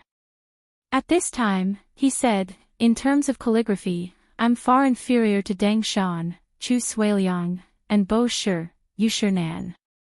Why would Yamacho come to me for help? Ha! What I seek is Mr. Li's artistic conception and also Mr. Li's spirit. Mr. Li has noble character and unquestionable integrity. I must hang Mr. Li's calligraphy at home and study it at all times. Li Zixuan flattered. In fact, this fellow wanted to take Li Gang's calligraphy and leave it as a family heirloom for future generations. Although Li Gang's calligraphy wasn't as famous as Yu Shinan and Chu Suiliang's, Li Gang's fame wasn't any less than those two. Besides, he was now grounded. How could he go out and ask Yu Shinan and Chu Suiliang to write for him? Sending someone to invite them to his residence wasn't realistic either. After all, their friendship wasn't that good yet. Ha! Yamacho, don't flatter me. What do you want me to write? Just tell me. When the time comes, don't complain that my calligraphy is ugly. Li Gang waved his hand and smiled helplessly. Li Zixuan nodded at Xiao He. The latter turned around and left. Soon, she returned with 2 rows of red papers in her hands. Li Zixuan said to Li Gang, it's going to be the new year soon. I want to hang 2 auspicious characters in front of the door to make it seem more festive. It's just that these characters are a little difficult to display, so I asked Mr. Li Gang to come and inscribe them. Li Gang frowned. What are you going to inscribe on Yamacho?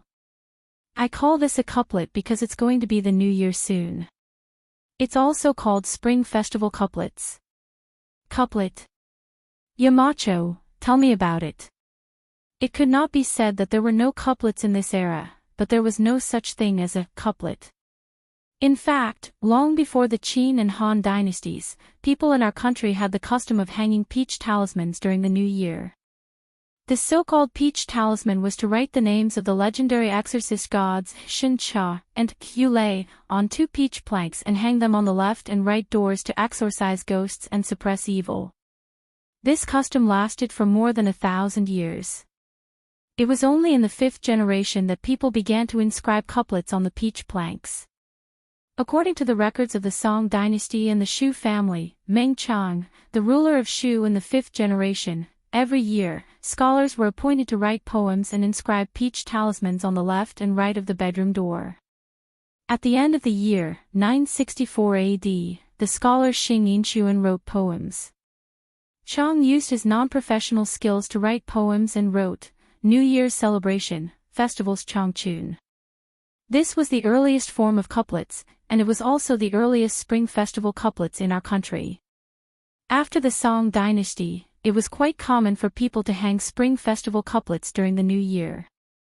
Wang Engshi's poem, Thousands of Families Always Exchange New Peach Talismans for Old Ones, was a true portrayal of the grand occasion at that time. Because the appearance of spring festival couplets was closely related to peach talismans, the ancients called them peach talismans. Therefore, when Li Gang heard the couplets and spring festival couplets, he was stunned. Li Zishuan was already prepared, and he said without hesitation, the first part of the couplet is called Smooth Sailing, Happy Every Year. The second part is called Everything Goes Well, Every Step is High. The horizontal inscription is, Lucky Star Shines High. This couplet wasn't considered literary, but it stood out because it was festive. It was considered one of the more widespread spring festival couplets in modern times. Li Gang heard this and squinted his eyes. After a moment of silence, he nodded and praised, although it doesn't have any novelty, it wins in that the couplet is neat and tidy. Furthermore, these 2 sentences can be considered appropriate for the occasion. But why do I feel that this couplet is similar to the peach talisman? Peach talisman. Li Zishuan was stunned. Fortunately, he wasn't an ignorant person. After thinking for a while, he finally recalled the peach talisman in an ancient poem. Therefore, he nodded and said, That's right, that's right. This is also called a peach talisman, but I feel that couplets are more suitable for it than peach talismans. Li Gang shook his head and didn't deny it. The old man placed the red paper on the table. Li Zishuan hurriedly asked Xiao He to grind the ink with the best pine smoke ink. The Tang dynasty was a period of rapid development of ink production technology. From the Wei and Jin dynasties, the ink balls, made of lacquer and pine coal, were gradually popularized and finalized in the Tang dynasty. Various solid ink ingots were made with pine smoke and glue, and the quality was getting better and better. Famous inks such as Zhu Min, Li Yongbing, Shi Chao, Shi Tinggui, and other famous inks made by famous artists such as Zhu Min, Li Yongbing, Shi Chao, and Shi Tinggui were all tributes to the imperial family. Li Gang held the brush and concentrated. After a series of strokes, 16 large characters suddenly appeared on the paper. Li Zishuan looked at it and realized that Li Gang's handwriting wasn't as bad as the old man said. It was different from Chu Sueliang's calligraphy, which was long and flat, and was also different from Yu Shernan's calligraphy, which was dignified and full of spirit. Li Gang's handwriting was as smooth as jade, graceful and elegant. Perhaps his handwriting was just like his character, a gentleman like jade. Good handwriting. Good handwriting. Xiao He, quickly send it to the workshop and let Faubert frame it with high-quality glass. This year, during the new year, we will put this couplet in front of our house and pass it down for generations to come. Li Zishuan clapped his hands and laughed. Speaking of which, even if his future descendants were to be prodigals, with just this couplet, they should be able to live without worries, right? Yes. Young master. Shao he responded. Then, she carefully dried the ink on the red paper and brought it to the workshop. Li Gang couldn't help but laugh. He said helplessly, Yamacho, don't joke around. In terms of calligraphy, I am far inferior to Dangshan and Bashi. I really don't understand why you want me to come and inscribe it. Li Zishuan waved his hand and retorted, Mister, you are wrong. In terms of calligraphy, there is no such thing as good or bad. At most, each of them has their own merits. Ha! In terms of speaking skills, Dangshan and Bashi are no match for you, Yamacho. Li Gang smiled and pointed at Li Zishuan. Li Zishuan was helpless. He wasn't trying to flatter him just now. Forget it, let's not talk about that anymore. Mister, please sit down and drink. Now, I can finally relax and drink. Ha! Li Gang joked again. Chapter 11:26. Feiji, go get these materials for me. After sending off Li Gang, Li Zishuan wrote and drew in the study for a while. Then, he took out a list of materials and ordered Pang Feiji. Pang Feiji did not even look at it. He took it and cupped his fist. Yes, Marquis. Then, he turned and left. Li Zishuan hurriedly called out to him, instructing him with a stern face, keep this list safe for this Marquis. If it's lost or seen by others, you won't be able to pay for it even if you use your life. Do you understand? Pang Feiji straightened his back and said seriously, understood. Marquis. I'll definitely keep it safe. Walking out of the courtyard, he took out the list of materials that Li Zishuan gave him. He was dumbfounded. This. What does Marquis want these things for? Is he keeping them for the new year? Previously, when Li Zishuan asked Li Gang to write couplets, Pang Feiji guessed that Li Zishuan was preparing for the new year even though he was not there. However, what did the things on the list have to do with the new year? Forget it. I don't care anymore. I just need to find these things for Marquis and make sure that no one else sees this list. Pang Feiji could not figure it out no matter how hard he scratched his head. In the end, he could only put the list back carefully and walk down the mountain. After instructing Pang Feiji, Li Zishuan returned to the study and continued writing. In fact, he had already written a portion of the second semester's teaching materials a few months ago. After so many days of seclusion, he was almost done with the second volume of teaching materials. Now, his main job was to proofread. The house was quiet. There were only him and two maids. Han Yushi went to Chang'an in the morning. The rest accompanied Yi Guozhong and old lady Yi to tour the academy. That's right. This group of people had been walking around the academy for a few days and they were still not tired of it. Li Zishuan sometimes did not understand. Wasn't it just a bunch of reinforced concrete buildings? Was it that attractive? This guy was just standing there and talking. He didn't even think about it. Yi Guozhong and old Madame Yi were born and raised in the Tang dynasty. How could they not feel refreshed when they saw the tall cement building? It was like a modern person seeing an ancient house for the first time. It would be strange if they didn't find it novel. Bang bang bang. Marquis. I've already found everything you need. After an unknown amount of time, Pang Feiji knocked on the door. Li Zishuan put down the document in his hand, raised his head and said, "Come in." With a creak, Pang Feiji came in with a gunny sack. Seeing this, Li Zishuan frowned and said, "You put everything in a sack." Pang Feiji quickly put down the sack and opened it, saying, "No, no. Marquis, look, these are all wrapped in small packets of paper. Li Zishuan nodded in satisfaction. All right. Well done. Go guard the front yard. I'm going to the backyard to do something. Without my orders, no one is allowed to enter the backyard. Pang Feiji nodded and replied, yes. Marquis. Then, he couldn't help but ask, Marquis, what are you going to do with these things?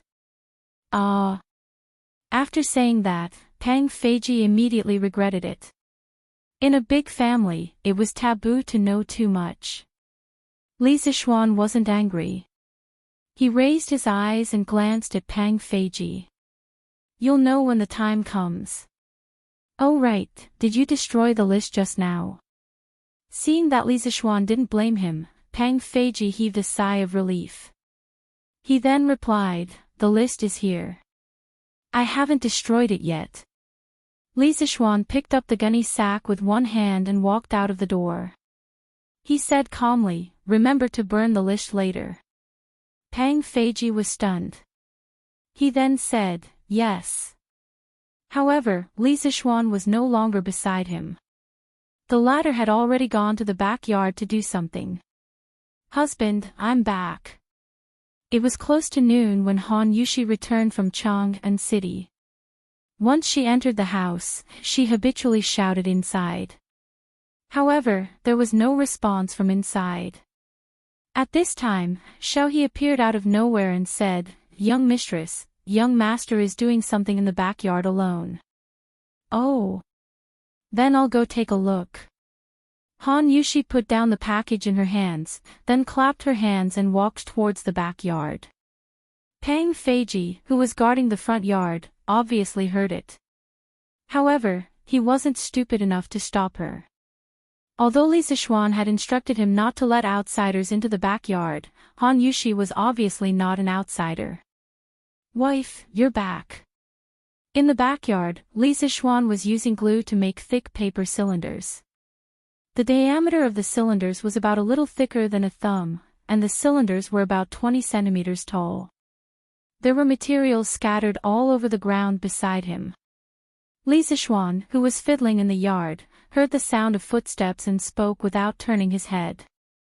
Judging by the sound, this was the tacit understanding between an old couple. Speaking of glue, many people subconsciously thought that there was no glue in ancient times. In fact, there was glue, but it wasn't the modern chemical glue. The glue Li Zishuan was using now was fish gelatin. As the name implied, it was made from fish bladders. The fish bladders were steamed, boiled, pounded, and filtered before they were finally made into fish gelatin. When it was used, it was heated in water. After it was melted, it would be applied to the surface of the object. After it cooled and dried, it would be successfully adhered. In terms of viscosity, it was much stronger than most modern adhesives. Other than fish gelatin, there was also pig gelatin. It was made from pig skin. After boiling, it became something like glue. When it was used, it was also heated in water. It was used in the same way as fish gelatin. It could be said that the wisdom of the ancient people in terms of tools and materials wasn't as weak as most people thought. Husband, what are you doing? Han Yushi saw the paper tubes lying on the ground and other materials scattered everywhere. She couldn't help but ask curiously. Li Zishuan thought for a moment and said, well, I'm making something similar to firecrackers, but it's not only louder than firecrackers, but also better looking than firecrackers. Wife, you just came back. Go and rest. I'll be done in a while. That's right, Li Zishuan wanted to make fireworks. At this time, the firecrackers wrapped in gunpowder with paper had not appeared yet. There were only firecrackers or exploding rods. To put it bluntly, this thing was a bamboo rod. Because the bamboo rod was sealed in sections, when it was heated, the gas inside would expand. If it was heated for a long time, the bamboo rod would explode, so it was called a firecracker. Usually, during the new year, naughty children liked to play with this thing the most.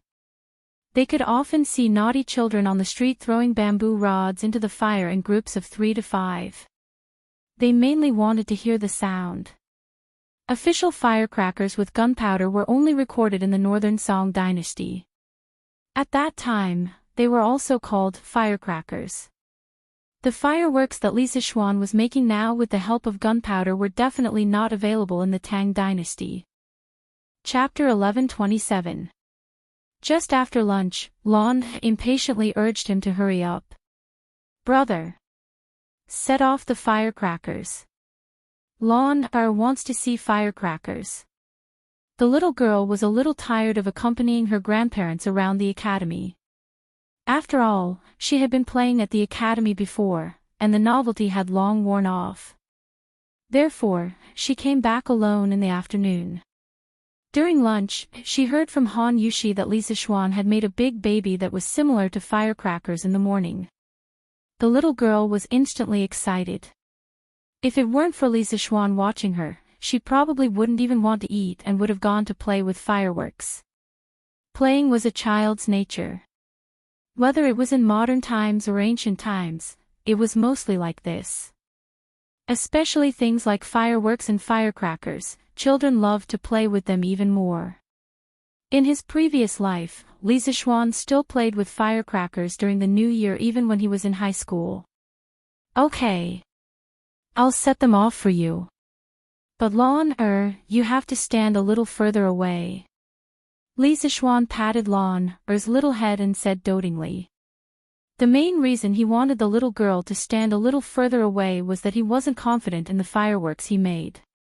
After all, he had only played with them in his previous life, but he had never made them. In the morning, he had only used the memory of dismantling a section of fireworks in his previous life to slowly fumble around and create an experimental product. He had no idea whether it could be fired or whether it would explode on the spot. Yes. Lon will definitely stand far away. In order to see Li Zixuan set off firecrackers, Lon was willing to agree to anything. "Okay. You go to the front yard first. I'll go to the backyard to get something," Li Zixuan said as he stood up. Of course, such a dangerous experiment had to be as far away from home as possible. Otherwise, if he were to test the fireworks in the backyard and blow up the house, he would be heartbroken. Yes. Lon responded, then pulled Han Yushi's hand and said, "Sister Yushi, can you go too? Lon is scared alone." Plop. Li Zixuan, who had just walked to the backyard door, almost fell to the ground. "You're scared. If you're scared, you won't cry and shout that you want to play with firecrackers." "Okay. Then I'll go with Lon." Han Yushi nodded and agreed. Actually, she really wanted to go. However, when she thought about how she was already married, it would be inappropriate for her to watch these children's games. Now that Lon had invited her, she decided to go with the flow. "Wife, Lon, stand back a little more." "Aw. Brother. You're already so far away, why are you still standing back?" "Yes." It was still not enough. "A little further." In front of the Yunshan villa, Li Zixuan was holding a plate of experimental fireworks. This experimental product was made by connecting 9 fireworks together with a lead wire. The 3x3 arrangement made its chassis very stable. Li Zixuan took a shovel and dug a shallow pit. He buried 1/5 of the firework in the soil to ensure that it wouldn't tilt during the process of being set off. After that, he repeatedly urged Lon and Han Yushi to retreat. To be honest, Li Zixuan didn't care about the small amount of gunpowder in the fireworks. However, it was a completely different story for his wife and sister. If it exploded on them, they would be scalded at the very least, or even disfigured at the very least. "Brother, this should be enough, right?"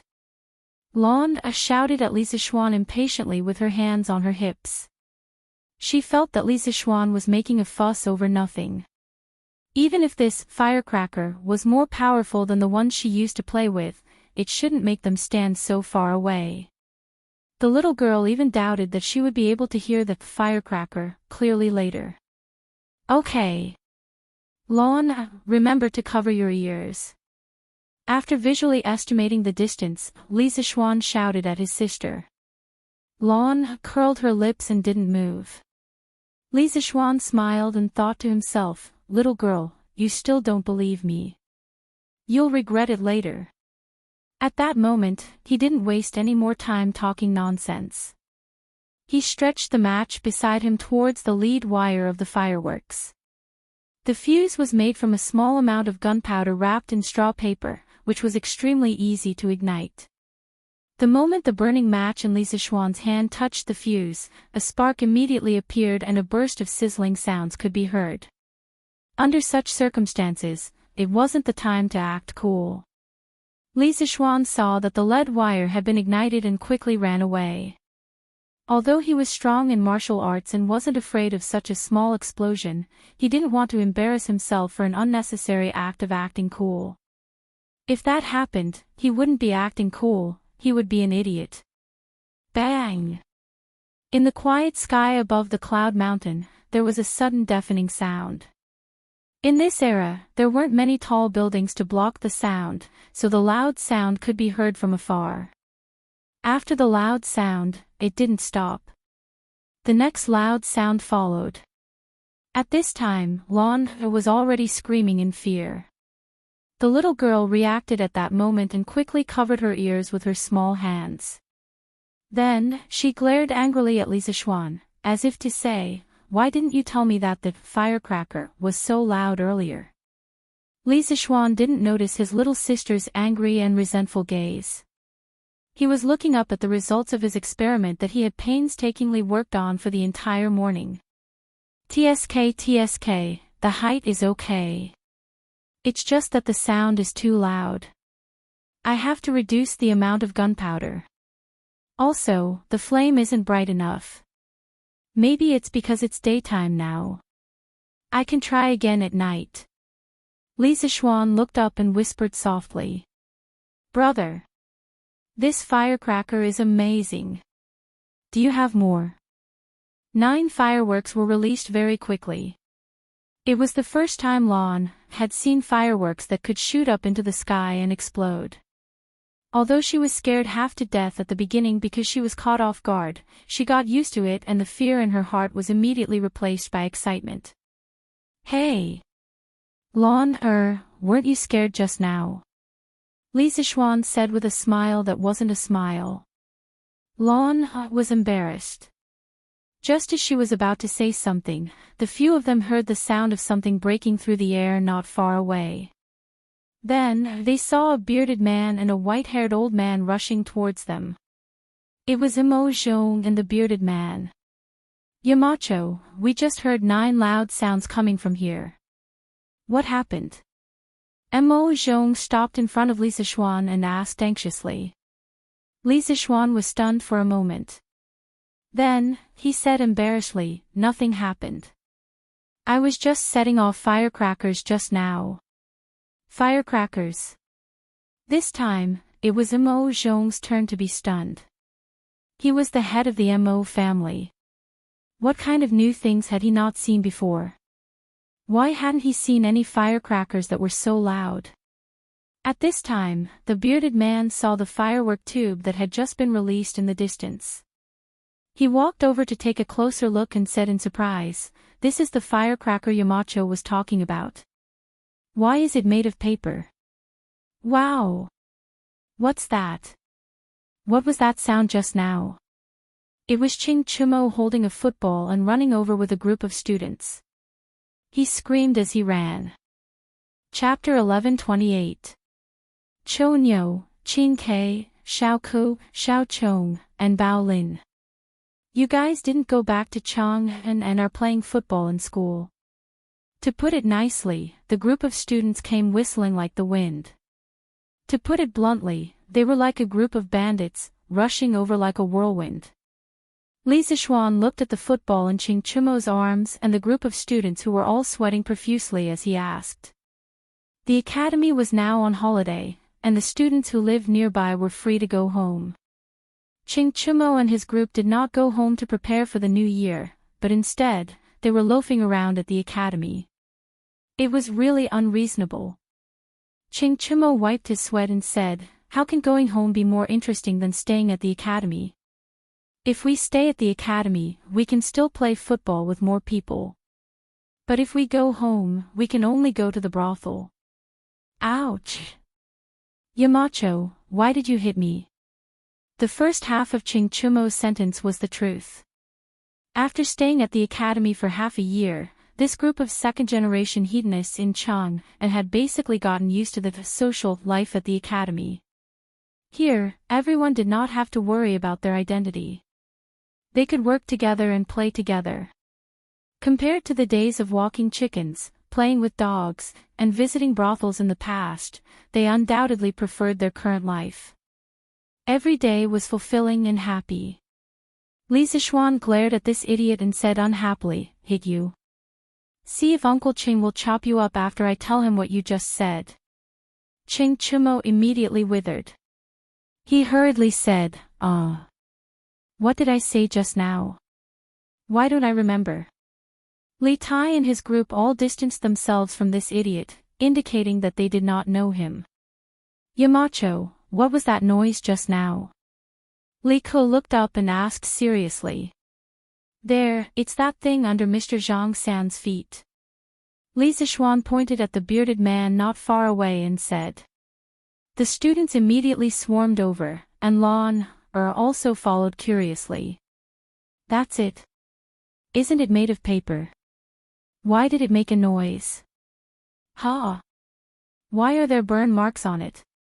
Li Tai picked up the finished firework and looked at it from top to bottom. He couldn't help but mutter in disappointment. Exactly. How could a few broken paper tubes make such a loud noise?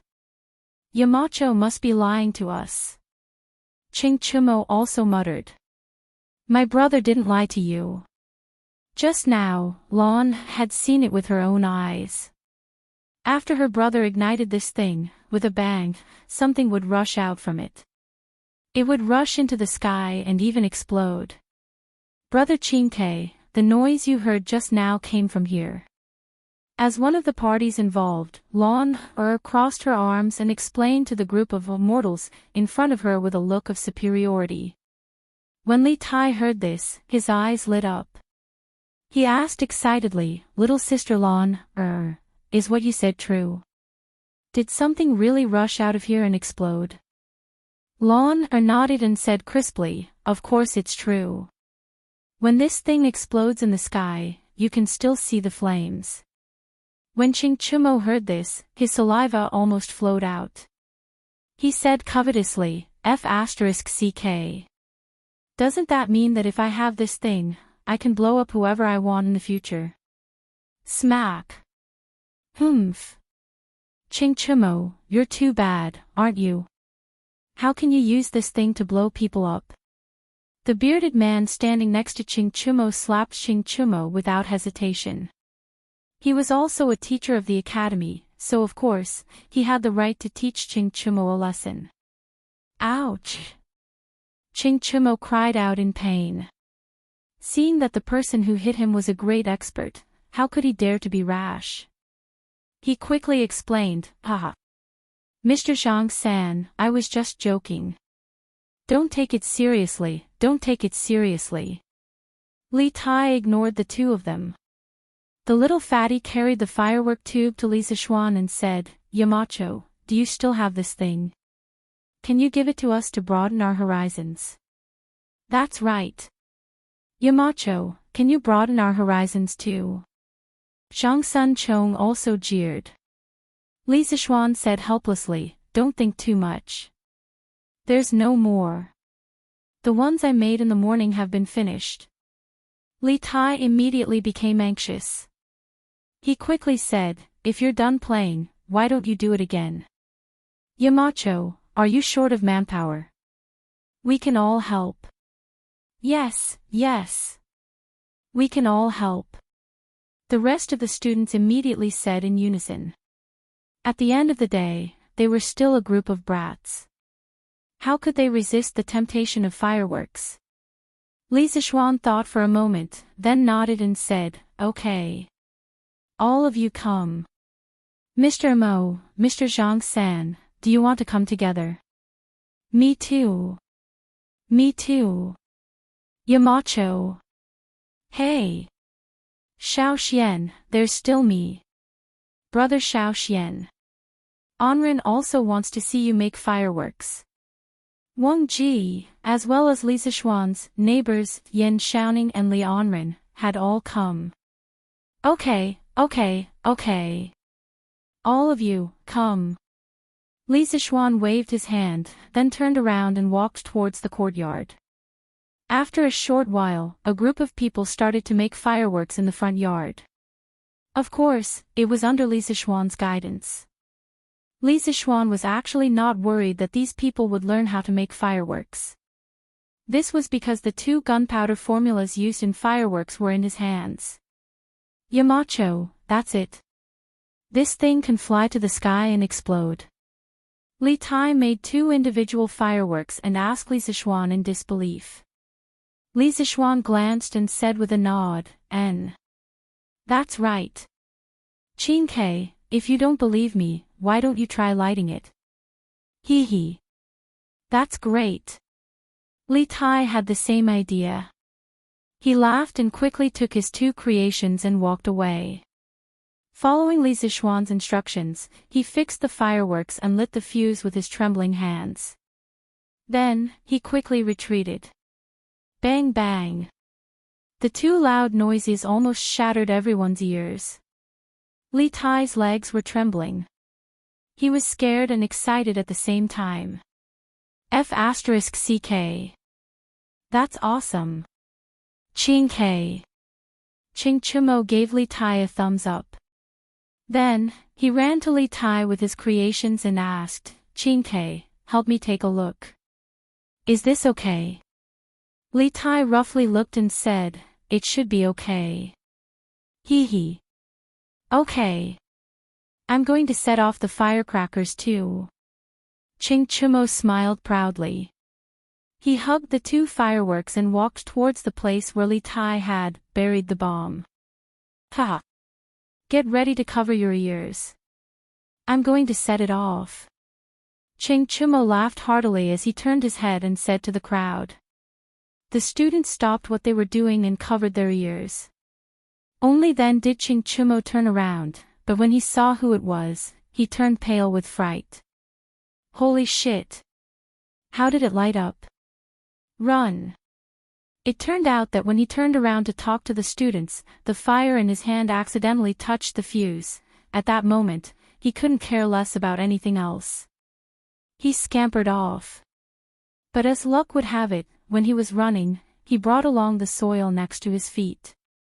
The smoking firework fell just like that, and the direction it fell was exactly where the bearded man was. Swoosh! It was too late to say. The moment the firework fell, a bullet shot towards the bearded man. In the blink of an eye, it was in front of the bearded man. Ching Chimo, who hadn't run far, heard the sound of something breaking through the air. Bang!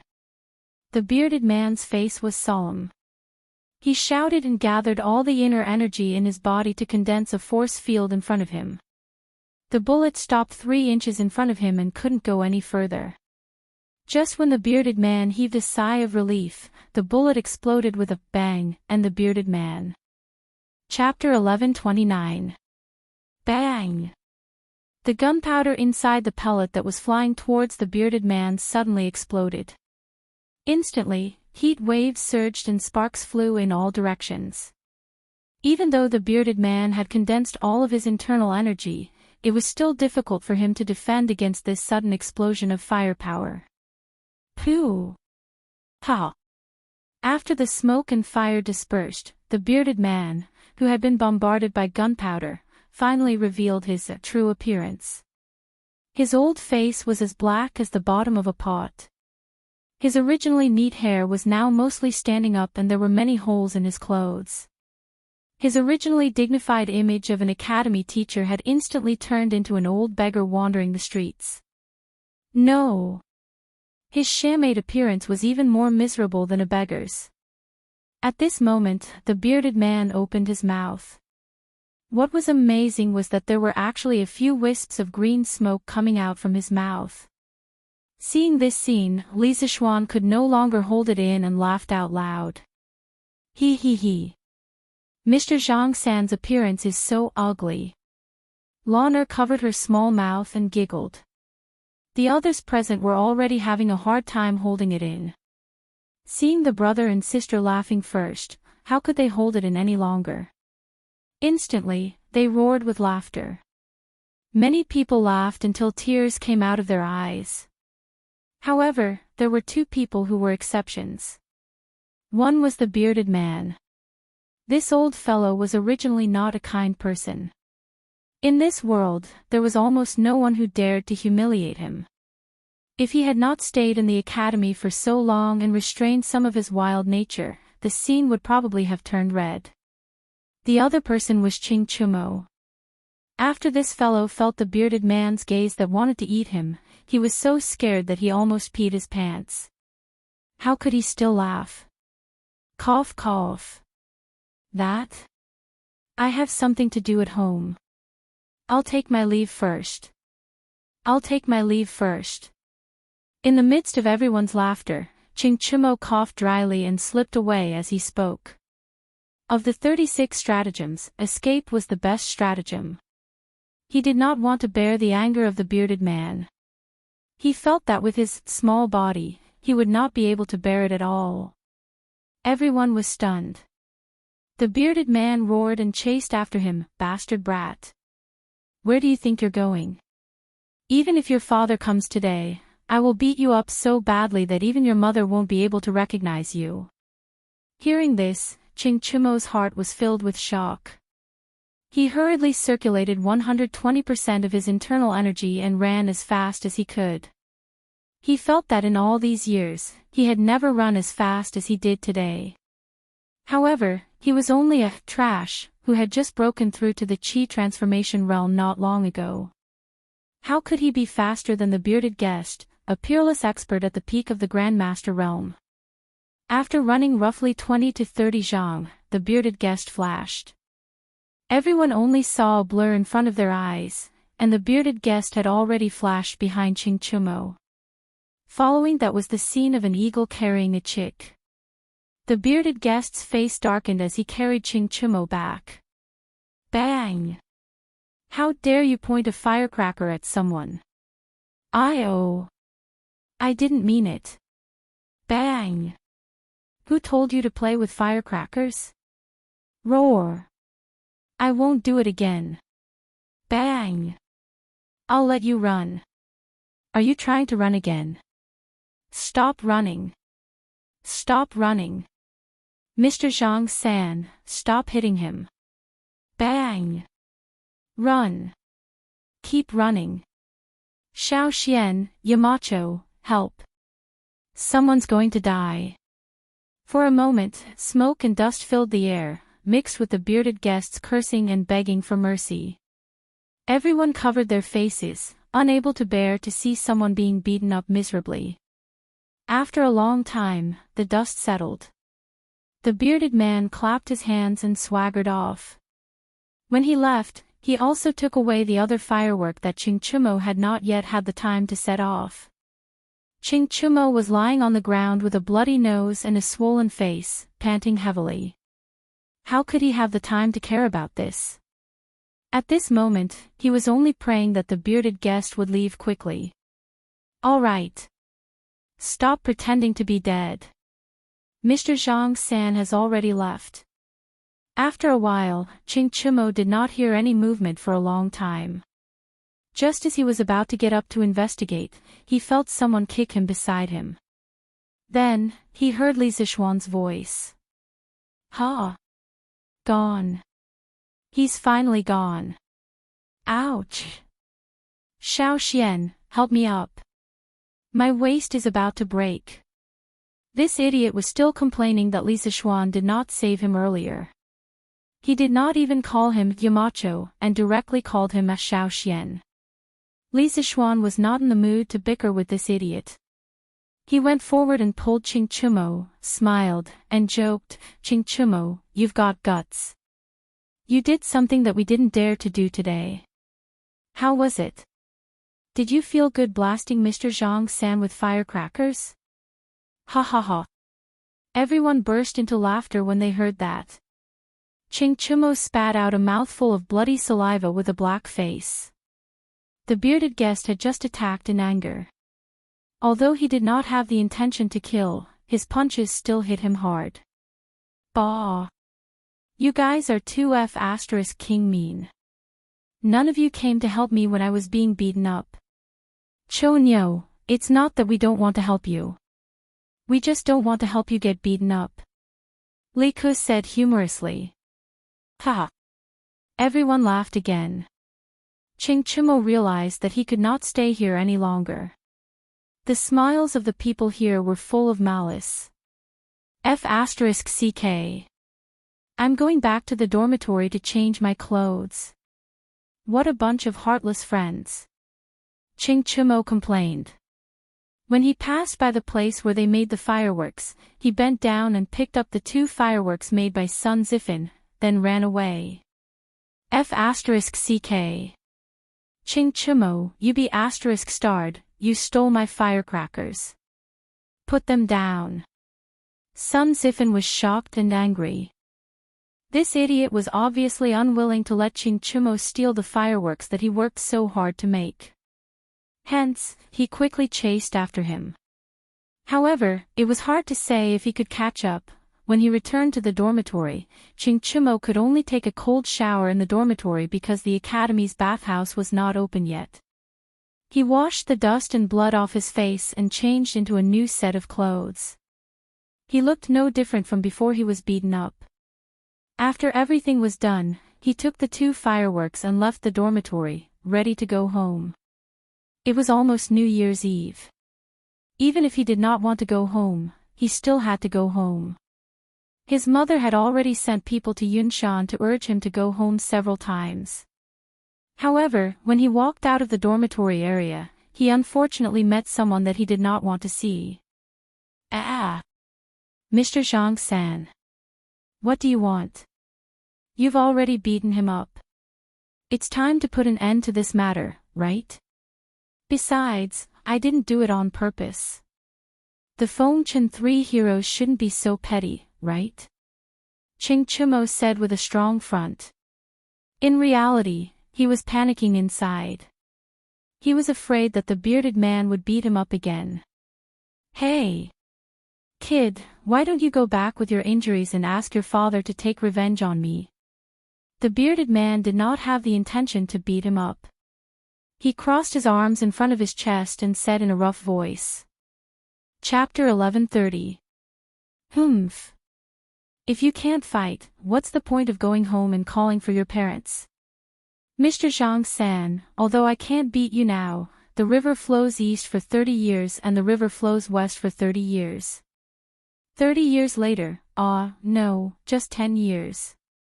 10 years later, I will definitely be able to beat you.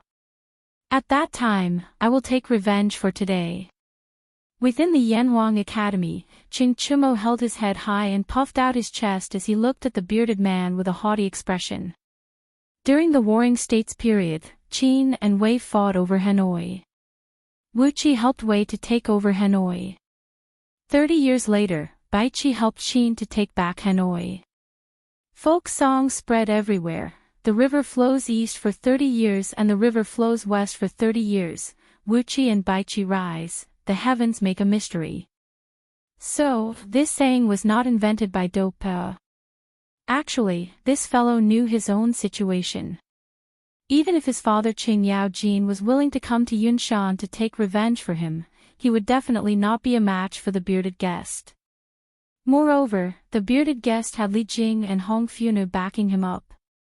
If they really fought, the Qing family might not be able to survive. Moreover, after Qing Yaojin found out about his actions, he would only scold him with, "Serves you right." He would not come to Yun Shan to vent his anger on the bearded guest, okay? When it came to his father's nature, Ching Chumo was quite sure of it. Haha. Not bad. Good ambition. People who practice martial arts should not be afraid of losing and not admit defeat. I admire you very much. Next semester, you will follow me for special training. Maybe 10 years later, you will really have the strength to fight me. Kid, what's with your expression? The bearded guest looked at Ching Chumo with admiration. However, he immediately realized that the latter's expression was not right. That expression was as if he had eaten shit. Ah. No, nothing. I'm flattered. Yes, I'm flattered. To be able to receive guidance from Mr. Zhang San is this junior's honor. Ching Chumo quickly changed his expression and said flatteringly. The bearded guest nodded with satisfaction. He smiled and said, "N. That's more like it. You may leave now." Ching Chumo felt as if he had been pardoned. He cupped his fists and immediately slipped away. The fat beating from an hour ago did not affect this guy's speed at all. F***ck. Why am I so F***king unlucky today? For no reason at all, a great expert insisted on exchanging pointers with me, and for some inexplicable reason, I was taken in as half a disciple by that guy. I don't want to be forced to learn martial arts from that bearded man. It's over, it's over. Damn it, there's no way I can pass the next semester. Sigh. If I had known earlier, I wouldn't have acted tough earlier. After descending the cloud mountain, Ching Chumo rode on his horse and ran wildly while cursing to himself. Actually, this guy did not know how lucky he was. In this world, he was the first person who dared to use a firecracker to blast the bearded guest alive and kicking. If it was another person, in another situation, that person's life would probably be gone. But now, he was only beaten up by the bearded guest, without pain or itch. In addition, the bearded guest's martial arts cultivation was definitely one of the top 5 in the world today. It was even possible that it was one of the top 3 existences. Who knew how many martial artists in the Jianghu yearned to receive his guidance? But Ching Chumo did not know how lucky he was. If this news were to spread, he would probably drown in the spittle of others. Chumo, you're finally back. Is the Cloud Mountain so good that you don't even want to return home? When Ching Chumo returned home, his mother immediately went up to him. She was both happy and complaining. Mother, your son has been revising at the academy recently. Ching Chumo, this guy, was good at lying. In order to prevent his mother from nagging, he did not even care about his integrity. Bullshit. Where did the wound on your face come from? How could Ching Yaoji not know what kind of character his son had? He scolded him in a bad mood. Then, he swept a glance at Ching Chumo's face and asked immediately. Ching Chumo was stunned. He did not expect that his father would still see through him even though he had cleaned it up so neatly. At this moment, his mind was spinning rapidly as he frantically thought of an excuse in his head. Then, he heard Ching Yaojin say, "You little brat, stop making up lies to deceive your father. Quickly tell me, did you fight with someone? And you didn't win. You're really embarrassing your father." No one knew a son better than his father. Ching Yaojin made a wild guess and guessed pretty close to the mark. Ching Chumo's face suddenly became a little flustered. "No. I didn't fight, father. This is because I was accidentally hit by a ball when I was playing football with someone yesterday." Bullshit. What kind of wound is on your face? How can I not see it? If you don't tell me the truth, do you believe that I won't beat you up? Ching Yaojin angrily said with a face of disbelief. Seeing this, Ching Chumo immediately became terrified. He quickly said the truth, "Father. Don't. Don't. I'll say it, okay. This wound is. At this time, Ching Chimo could not care about anything else. He could only briefly explain what happened in the afternoon to Qing Yao Jin. Firecracker. What kind of firecracker can injure Zhang Zhongjin? Qing Yao Jin was shocked when he heard it. He was not shocked that Ching Chimo was beaten up, but that a small firecracker could actually injure a peerless expert like the bearded guest. When Ching Chimo heard it, he felt even more hurt. Although he did not expect his father to help him vent his anger, but he should at least show some concern, right? Father, this firecracker is not an ordinary firecracker. It is a new toy that little Xian made. It can fly into the sky and explode. Actually, Mr. Zhang San did not suffer any injuries. His face was only blackened by the explosion and his clothes were torn. That's still very powerful. Do you still have that firecracker? Let me see it. Qing Yao Jin was very interested in the thing that could injure the bearded guest. His eyes lit up as he looked at his son and asked. No, no more. It's finished. Ching Chimo quickly shook his head and could not help but tighten his sleeves. Qing Yao Jin narrowed his eyes and snorted, and. Really no more. His tone carried a hint of danger. Knowing that his father was an old hooligan, Ching Chimo clenched his teeth and quickly took out a firework from his sleeve. He handed it over and said, Father. I only made 2 in the afternoon. One was placed in the academy. There's only 1 left. Rather than being searched by the old hooligan, he might as well take the initiative to hand over 1. This way, he could still keep 1. Hey! How do you play with this thing? Qing Yao Jin took the firework and laughed. Ching Chimo pretended to be depressed and replied, Father, if you light the string below, this paper tube will shoot out a small ball that will explode. Understood. Men, quickly bring a match. A moment later, Ching Chimo's horrified roar came from the Qing residence's courtyard. F***CK. Father. You can't hold this thing in your hand. Immediately after, there was a deafening explosion. Bang! Bah! Unfilial son. Stop right there. Chapter 1131. Qing Yao Jin beat his son when he had nothing to do at home. Li Zixuan was thinking about how to improve the fireworks on Yunshan Mountain. After dusk, the sky gradually darkened. Under Lan Er's instigation, Li Zixuan set off another plate of fireworks. With the dark night sky as the background, the fireworks shot into the sky and emitted extremely bright flames. Lan Er was extremely excited. Her small hands were red from clapping. Li Zixuan, on the other hand, was somewhat dissatisfied.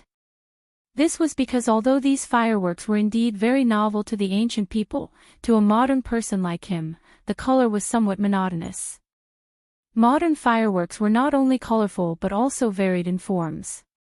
When they bloomed in the night sky, they would always dazzle people. Li Zixuan's first-generation fireworks, to put it bluntly, were just a few enhanced versions of sky rocket cannons. Bang, bang, bang. Oh! A burst of fireworks and explosions came from the west side of the academy, as well as the cheers of the students. The students who came to make fireworks in the afternoon must have contributed the fireworks tonight. He just hoped that Mo Zhong and the others would step up their patrols at night and not be lazy. Otherwise, it would be bad if the fireworks caused a fire. Husband. What's wrong? Are you not satisfied with the firecrackers? Han Yushi asked tentatively when she saw that Li Zixuan's expression was not right. What she didn't expect was that this random guess was right. Yes. I'm not satisfied. Li Zixuan replied dispiritedly. Ha! Han Yushi was dumbfounded and said, Husband, this firecracker is already very powerful. Lon and I have never seen firecrackers that can fly so high and so loudly. What else are you not satisfied with, husband? Lon's eyes lit up. Children could be very greedy sometimes, especially when it came to fun. Brother. Is there something more fun to this firecracker? Li Zishuan chuckled and rubbed Lon's little head. Of course there's something more fun. Actually, my brother calls this thing fireworks. According to my original idea, after it explodes in the sky, it should look like a flower, and not just a ball of yellow light like now. Wow! This is fun. This is fun.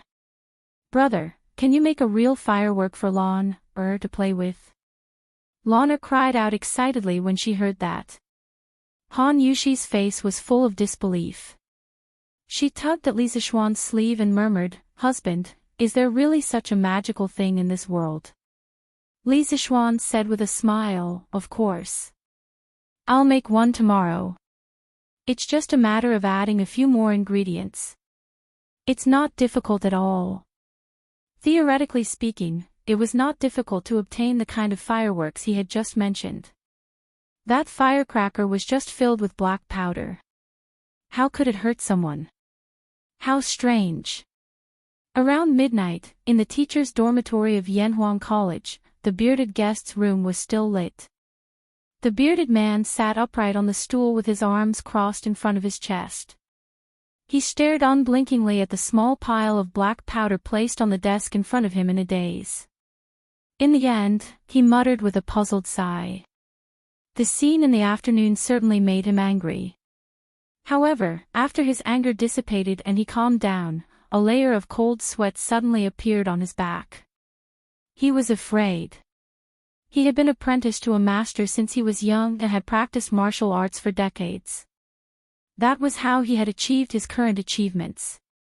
He was one of the top 5 martial arts masters in the world. In his life, if he wasn't pursuing freedom, then he was pursuing power.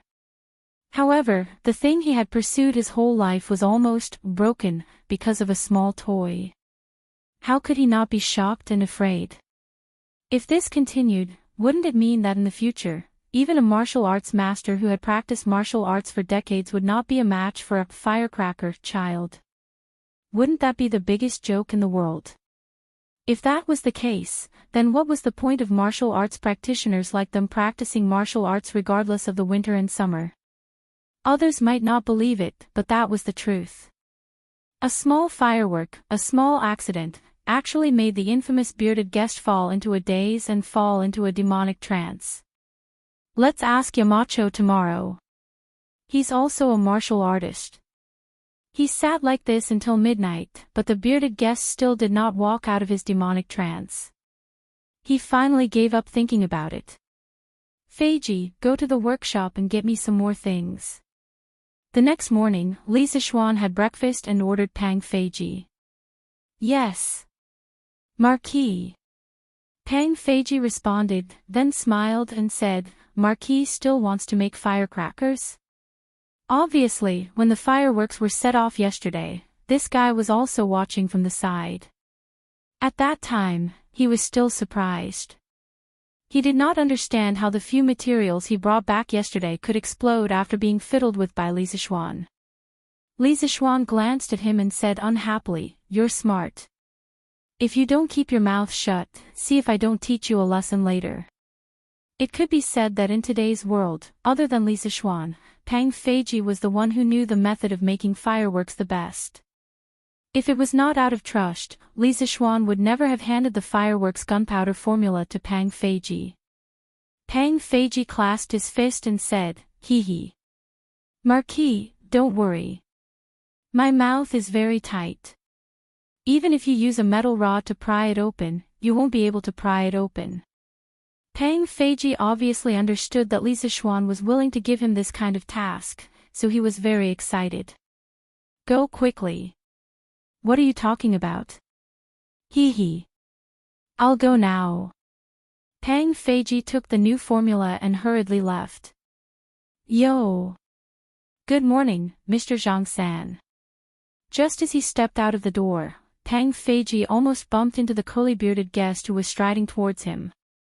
He hurriedly greeted him politely. There was no other reason. The curly-bearded guest's experience and seniority were there, so he had no choice but to respect him. Moreover, during the military training, the curly-bearded guest had taught him martial arts, which made him even more grateful. Is Yamacho in? The curly-bearded guest frowned and asked straightforwardly. Marquis is inside. Pang Feiji clasped his fist and answered. The curly-bearded guest nodded and did not say anything else. He lifted his leg and walked into the courtyard. Strange, Mr. Zhang San's complexion doesn't look right. Could it be that he suffered internal injuries from yesterday's explosion? Oh my god, isn't the power of the firecrackers too strong?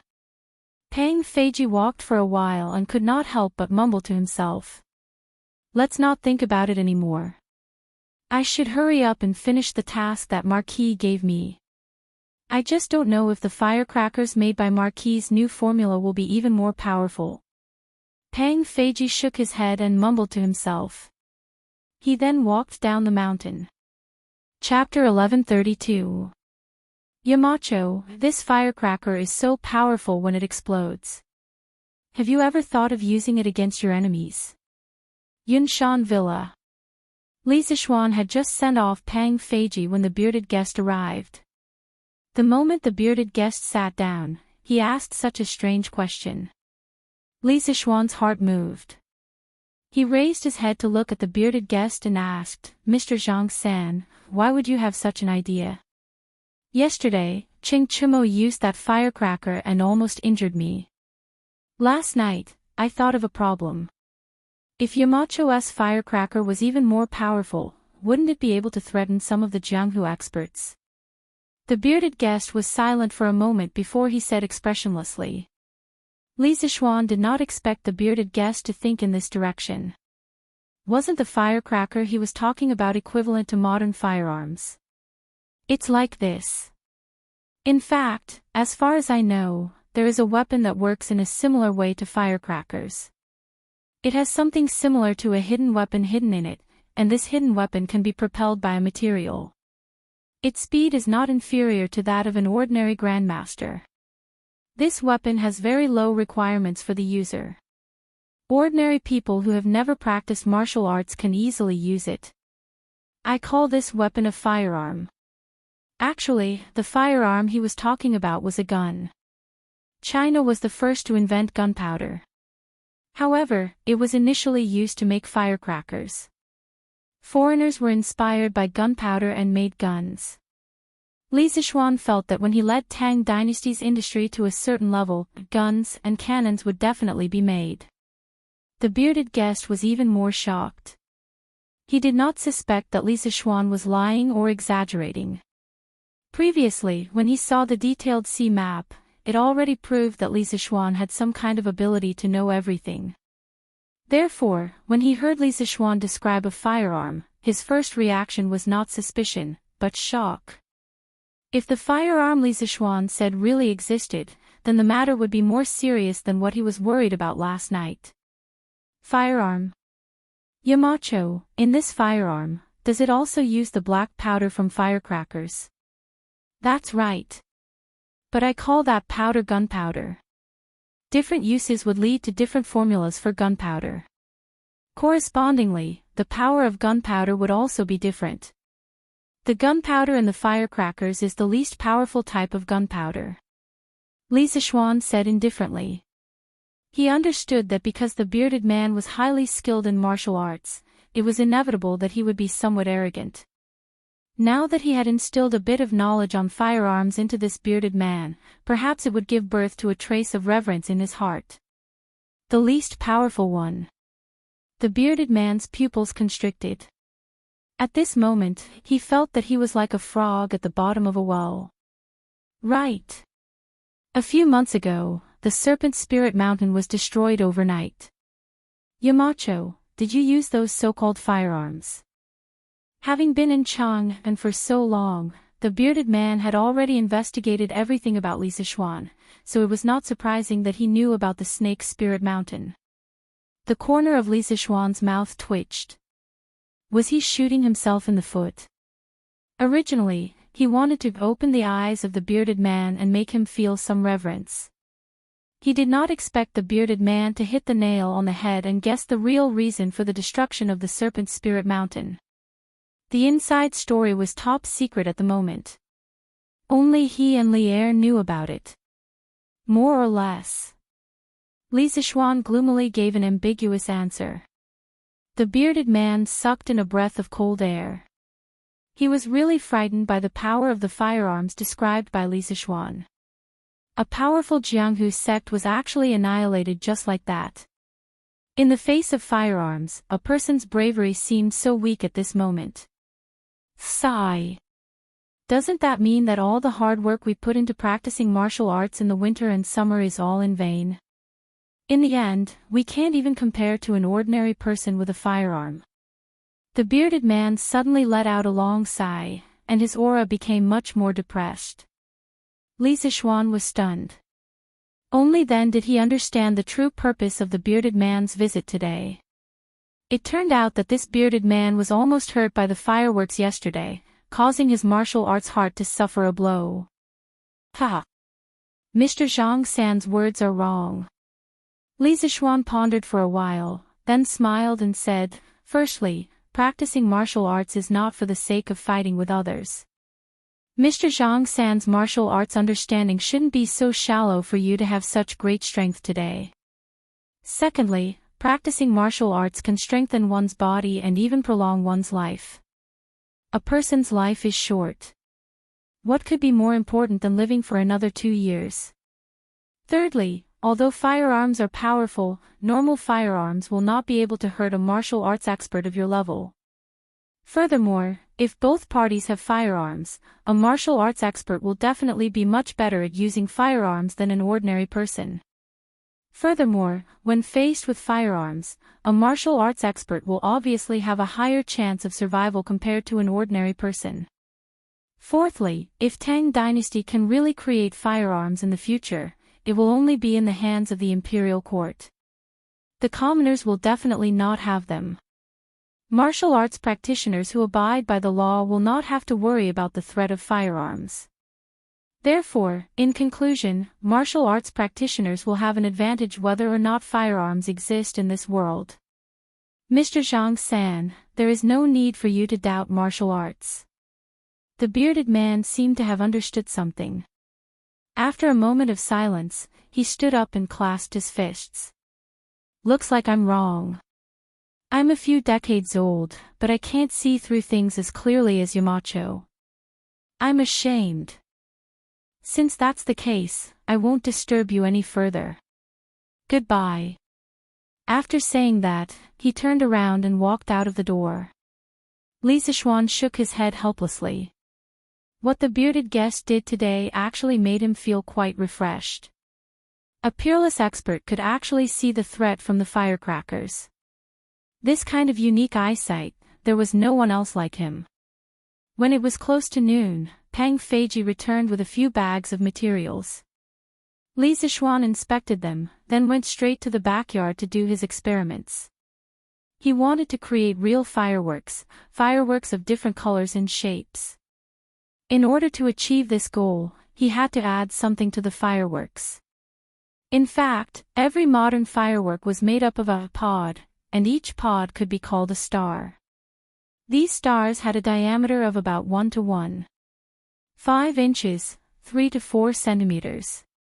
In a firework explosion, the atoms of each star would absorb energy, and when they lost the excess energy, they would produce light.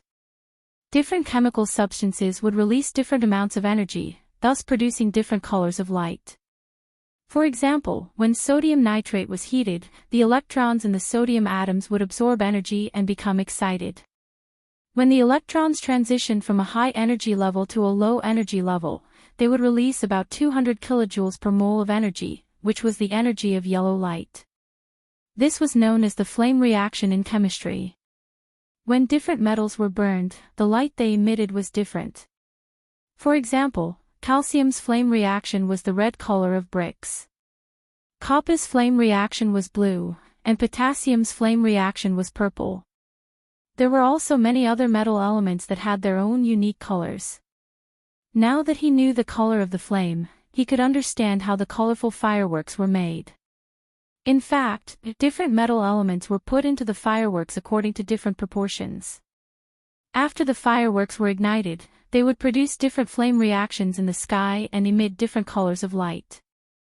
As for how to control the flame shape of the fireworks when they exploded in the sky, the person who made the fireworks had to arrange the positions of the metal elements according to a certain order. Chapter 1133. There were many raw materials for modern fireworks, and the raw materials for different colors of fireworks were different. Generally speaking, the raw materials were KNO3, potassium nitrate, KClO3, potassium chlorate, C, carbon powder, S, sulfur powder, senior, NO3, 2, strontium nitrate, and so on. Some of these raw materials were easy to get, and some were difficult to get at the moment. Li Zishuan could only try his best to get what he could now. For example, potassium salt. It was definitely unrealistic to ask someone to find a potassium salt mine, but it was possible to get potassium salt from some of the things around him.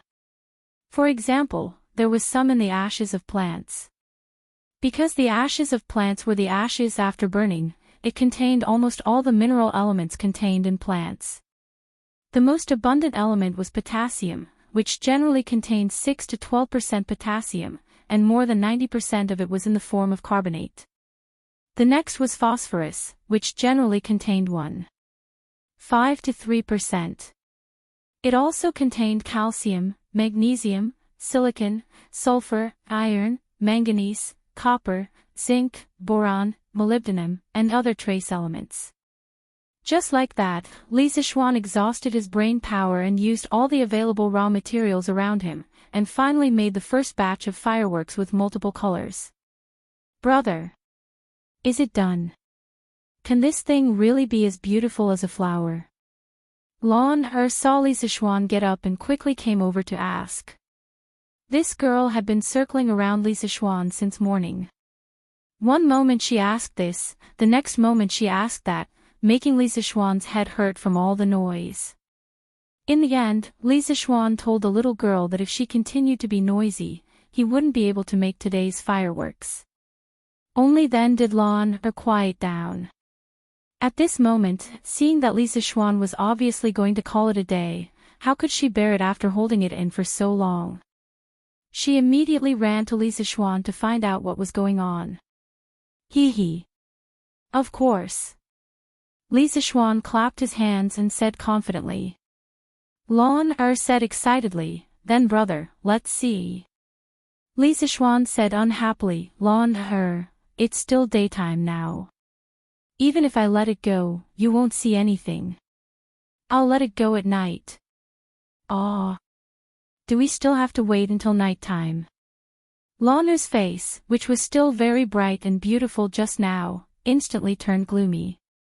The little girl's face really changed at will. Ha! Lan don't worry.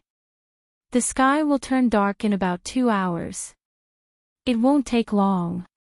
Han Yushi walked over and laughed softly. All right then. Sister Yushi, what are we eating tonight? At night, Li Zishuan smiled. This little girl was quite close to Han Yushi now. She was almost obedient to her. Others were like repelling each other, but the two of them were like attracting each other. Shaking his head, Li Zishuan decided to enter the house and head to the hot spring room in the courtyard to soak in the hot spring and rest. Speaking of which, when he dug out the hot spring in this courtyard, he had people surround the hot spring and built a house directly on the hot spring. It was specially used to soak in the hot spring during winter. Now that he was grounded at home, it was a good time to enjoy it. However, after building the hot spring room in the backyard, the space was a little tight. Li Zishuan planned to expand this courtyard after the new year. At the very least, he wanted to transform it into a large villa courtyard. This way, even if the whole family moved in, it wouldn't be crowded. Sigh. Lorna, this little girl, is really a little light bulb. Li Zixuan thought unhappily as he soaked in the hot spring alone. Speaking of which, if this little girl wasn't here, wouldn't he and Han Yushi be soaking in a mandarin duck bath right now? Lorna, who was outside, didn't feel the slightest bit of resentment from her brother. The little girl had been waiting for a long time and finally waited until the sky turned dark. Tonight's dinner was also started an hour earlier. Therefore, as soon as they finished eating, Lorna pestered Li Zixuan to set off fireworks. Li Zixuan didn't refuse this time. He carried a large plate of 64 fireworks and walked towards the open area in front of the courtyard. Li Jingma, Madame Li, and the 3 members of the Yi family were all having dinner here. Naturally, they also came to watch the fireworks. Hee hee. We came back late last night and missed it. Tonight is just right. Let's see what the fireworks are like. Old Madame Yi said with a smile. Li Jingma said somewhat helplessly, Xian, is a marquis. All he does is fiddle with these useless things at home. Won't others laugh at him if word gets out? Madame Li slapped Li Jingma's arm and said angrily, what's there to laugh at? Isn't Xian, just trying to celebrate the new year for us elders in Yunshan? How is he being laughed at? Also, I heard that the King of Wei and the King of Han came over personally to make the fireworks yesterday. If they can do it, why can't Xian do it? Old Madame Yi laughed and tried to smooth things over. Yuzhu is right. It's the new year. Jingma, don't be so serious. No matter what outsiders say, it can't compare to our family celebrating the new year together. Grandmother, quickly cover your ears. Big brother is going to light the fireworks. Lon ignored the quarrel between the adults. She tugged at old Madame Ye's arm and said excitedly. Hey. Okay. Grandmother will cover her ears right now. Old Madame Ye covered her ears and smiled kindly. Seeing this, the rest of the people also covered their ears. Fizz, fizz. On the other side, Li Zixuan had already lit the fuse of the fireworks with a lighter. Then, he quickly ran over and shouted, everyone, cover your ears. The fireworks are going off. As soon as he finished speaking, there was a soft boom, and a firework shot into the sky with red sparks. With a loud boom, a beautiful flower bloomed in the night sky. The colors of the fireworks were a riot of colors. There were red, yellow, blue, green, purple, and pink. It looked extremely beautiful. Wow! It's so beautiful. Dad, Mom. Grandmother. Look. The fireworks are so beautiful. Lorna's eyes widened as she chirped loudly. Old Madame Yi, Madame Li, and the others had already looked up and saw the fireworks in the sky. They all widened their eyes. Faced with this beautiful scene, they even forgot to breathe. It was so beautiful that it was tragic. It was so beautiful that it was hard to extricate oneself from it. Boom! Before the light of the first firework had even dissipated, the second firework had already soared into the sky. With another loud bang, an incomparably huge flower proudly bloomed. Red, orange, yellow, green, blue, indigo, and purple, it was a complete collection of colors. It was a gorgeous purple and brilliant red, decorating the night sky beautifully and gracefully, illuminating the earth as if it was daytime. This is the fireworks. Li Jingma's mouth was open so wide that a duck egg could be stuffed in it. His breathing also became rapid. He could no longer say those words about Li Zixuan not doing his job because the beauty of the fireworks was far beyond his scope of understanding. In his opinion, such a magnificent scene was no different from a miracle. Chapter 1134. Damn! Look! Look! There's something happening at the Yamacho courtyard. Yanhuang College. At this time, the students had just finished eating in the cafeteria and were returning to their dormitories. Suddenly, a loud noise came from the east side of Yunshan courtyard. No one knew who shouted, but the students, regardless of what they were doing, immediately looked in that direction. Finally, they saw a scene that they would never forget for the rest of their lives. Under the pitch-black sky, brilliant fireworks bloomed in the air.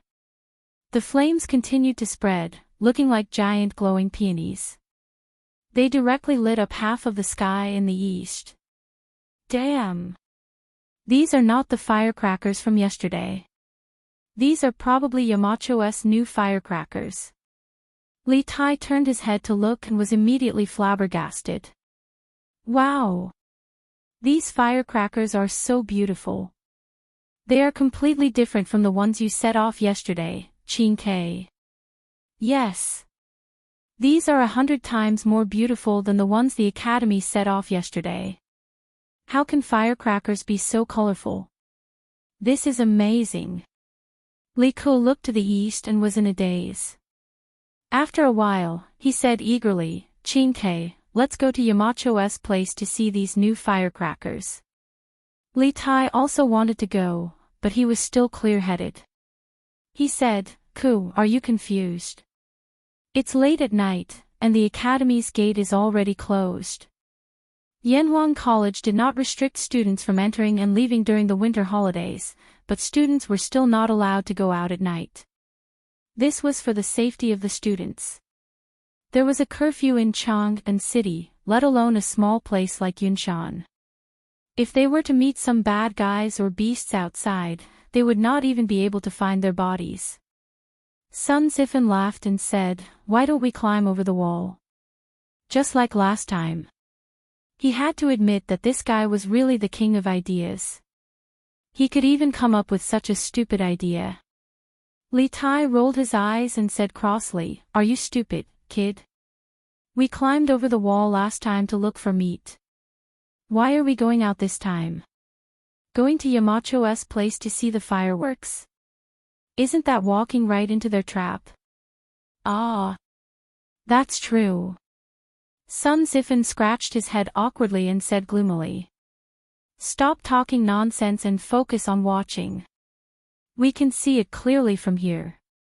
The fireworks are almost finished. Li Tai said impatiently as he stared at the eastern sky. Yes. I have to hurry up and read it. The rest of them nodded vigorously. Obviously, they had all seen the 9-bang firecracker from Li Sichuan yesterday, and subconsciously thought that there would only be 9 fireworks tonight. This was also one of the reasons why Li Tai was unwilling to leave the academy to watch the fireworks. Because according to this calculation, before they could climb over the wall, the fireworks on the other side would be finished. Bang, bang, bang. Flowers blossomed one after another under the night sky. Many students ran to the corridor on the 3rd or 4th floor of the teaching building to look as far as they could. 1, 2, 3. 7, 8, 9, 10, Why isn't it done yet? Oh. Today's firecrackers are not only different in color from yesterday's, but there are also more of them. We can finally feast our eyes on them. Tonight's firecrackers are really beautiful. Did Yamacho put the stars in the sky into the firecrackers? It's so beautiful. It's true. When the firecrackers explode in the sky, they are as dazzling as the stars in the sky. It's simply amazing. Sun Zifan said regretfully, sigh. If I had known that Yamacho was going to set off such beautiful firecrackers tonight, I would have just stayed at Yamacho's house during the day. Now, I can only watch from afar and not up close. It's so king unbearable. Hey! Zifan, you should think about Ching Chumo. That guy returned to Chang'an yesterday. He didn't get to watch it all tonight. Ha! Li Tai also felt a little regretful, but he knew how to comfort himself. When he thought of Ching Chumo, he immediately felt happy. He was only a prince, not a crown prince. He had to serve Li Er and Zhang Sun every day in the palace. He had built his own residence outside the palace. Although Zhang Sun had sent people to urge him to return to Chang'an as soon as possible, he refused with the excuse of reviewing his homework. It was precisely because of this that he could see such a grand occasion tonight. Qing Ke, you're right. Ha! Ching Chumo, that unlucky guy, returned to Chang'an so early. I'll have someone send him a letter tomorrow morning to tell him about tonight's situation. Sun Zifan's eyes lit up and immediately said cheekily. Wow! Grandfather. Second uncle. Second mother. Come out and watch the firecrackers. Brother Xiao Xian is setting off firecrackers again. And tonight's firecrackers are different from last night's. It's so beautiful. In Li Gang's residence, Xiao Enren heard the commotion and quickly ran out of the house. When he saw the colorful fireworks, he immediately shouted excitedly. Boom! Boom! Boom! Li Gang, his son, and daughter-in-law walked out of the house skeptically. When they saw the beautiful fireworks in the sky, they couldn't take their eyes off it. This. Such a miracle, Marquis Yong, and is indeed the son of an immortal. Such immortal means, we mortals can't compare to them. Li Gang's second son, Li Lian, couldn't help but be dazed when he saw this scene. When he thought of other legends about Li Sichuan, he sighed. Smack! What immortal or not? This old man can tell you with certainty that Yamacho is just an ordinary person. It's just that he knows more than others. This old man plans to let Enren study at Yanhuang College in the future. This old man has a faint intuition that this era is about to change. Li Gang slapped Li Lian's arm and then sighed with a face full of emotion. Ah! Father! You can do whatever you want. I have no objections. Although Li Lian was puzzled as to why his father didn't want Li Gang to study Confucianism, he didn't have much say in such matters once Li Gang made a decision. He might as well agree. At the same time, the owners of Sun Simiao's and Yan Xiaoning's residences walked out of their houses and looked at the sky above Li Sichuan's residence. There were also the citizens of Plum Village and the Han family manor at the foot of Cloud Mountain. When they heard the commotion, they all walked out of their houses. They looked at the colorful fireworks at the peak of Cloud Mountain with mesmerized expressions. The sounds of praises and cheers were endless. Tonight's fireworks were also a feast for everyone's eyes. A total of 64 explosions lit up the sky above Yun Mountain for a full 10 minutes.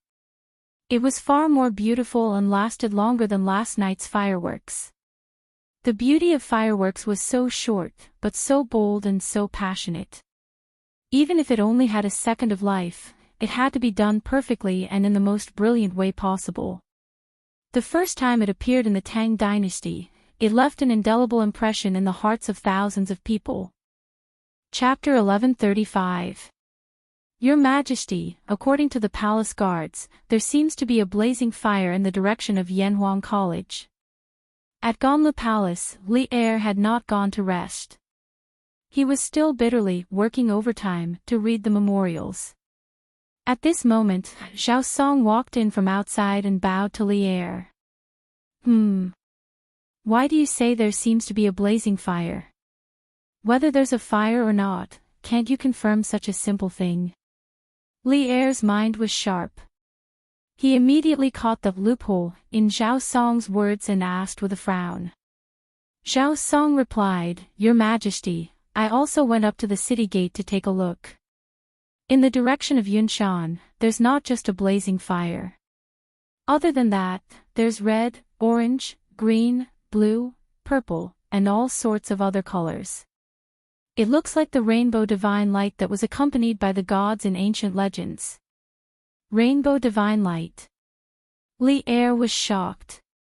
He stood up and said, Follow me to the Black Tortoise Gate Tower. Hey! Your Majesty, put on this fox fur coat. Zhao Song took a coat from the rack by the wall and said quickly. Now that the palace was heated, Li Er was only wearing a single layer of clothing. It would be strange if he didn't catch a cold when he went out like this. Okay. Li Er nodded. After he was armed, the master and servant left Taiji Palace and headed north to the Black Tortoise Gate Tower. If Li Zixuan knew that the fireworks he set off were mistaken for the Rainbow Divine Light by Li Er and Zhao Song, he would probably laugh his head off. At the same time, this also showed that Li Zixuan's pursuit of the path of the gods was not completely dead. If he believed in Li Zixuan's atheism, why would he make such a big fuss at night to see the so-called Rainbow Divine Light? Greetings, Your Majesty.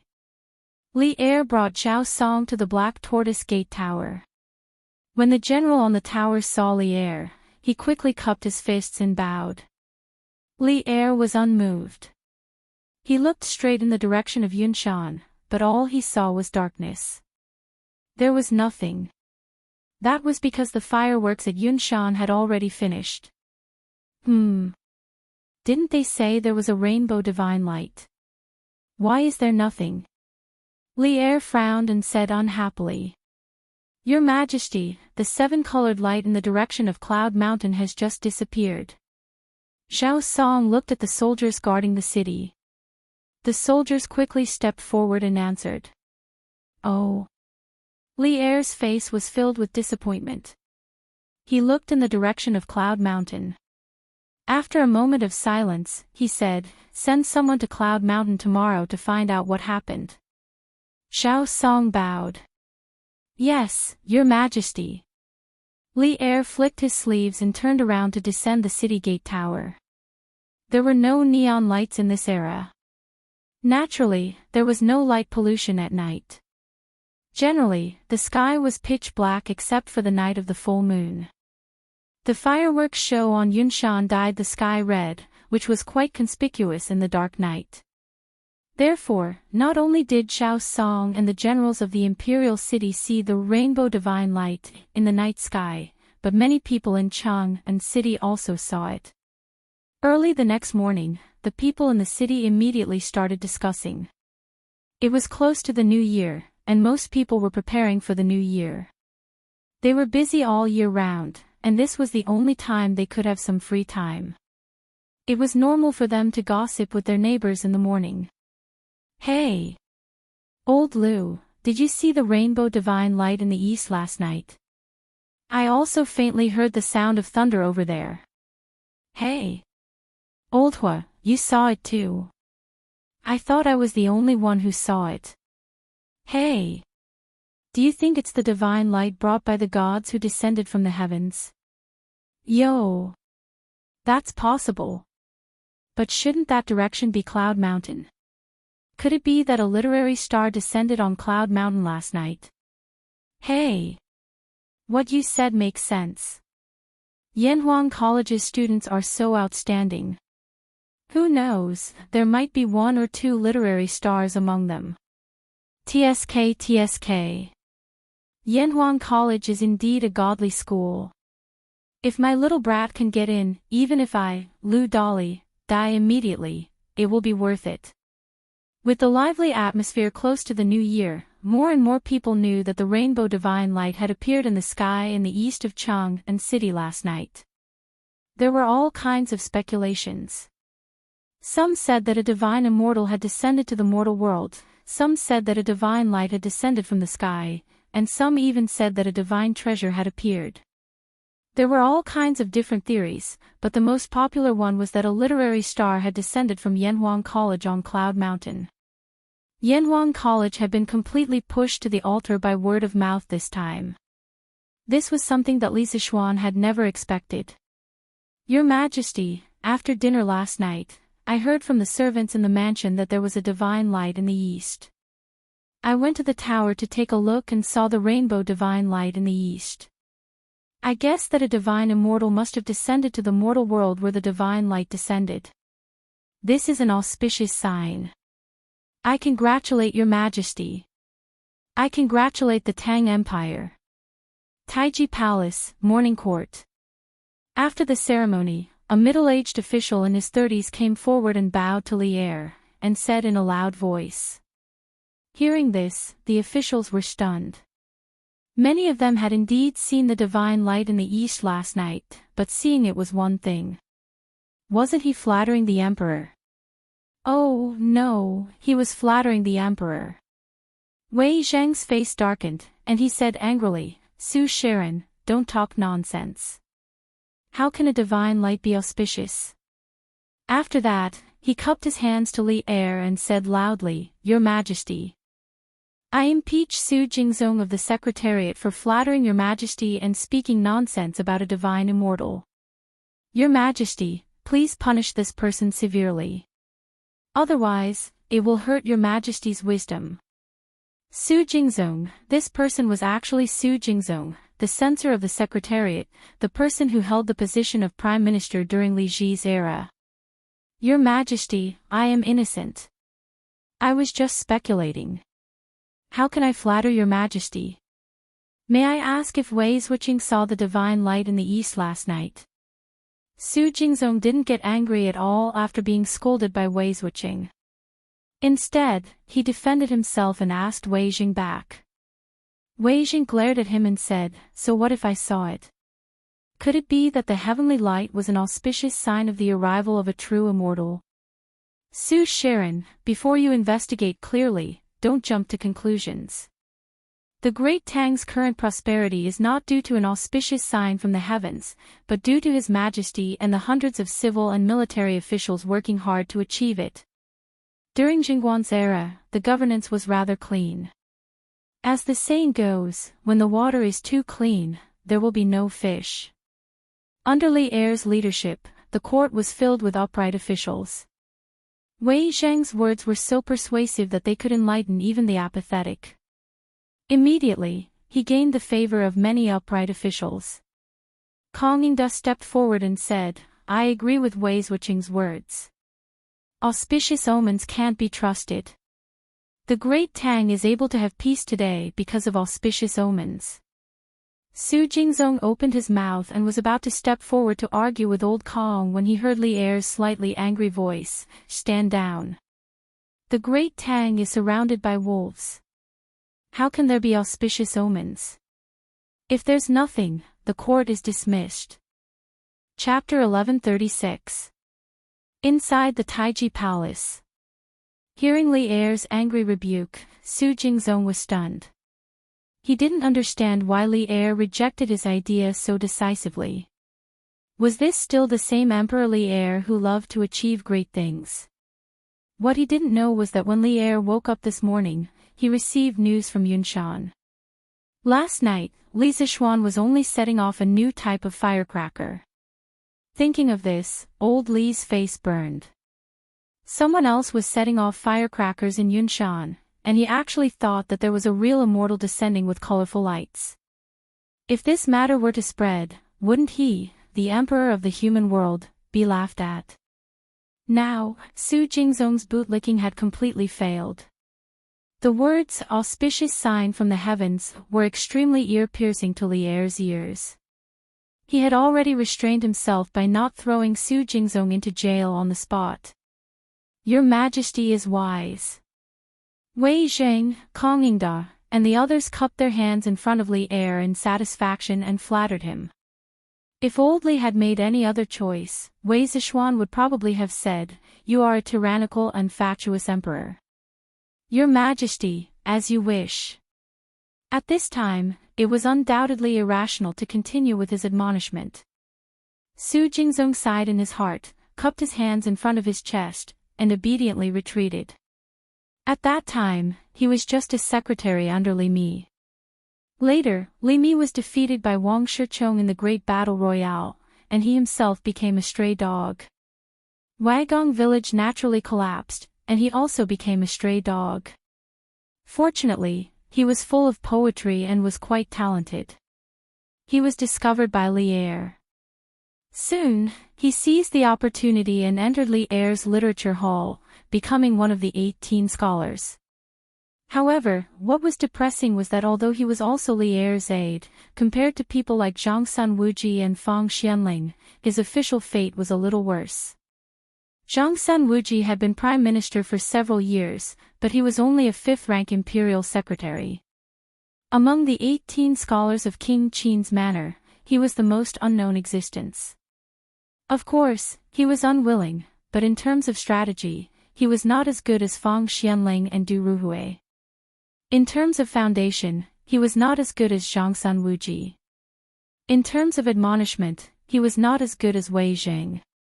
Therefore, after much thought, he could only take this unorthodox path in hopes that Li Er would remember that he, the 18th scholar of the Duke of Qin's manor, had yet to be entrusted with an important task.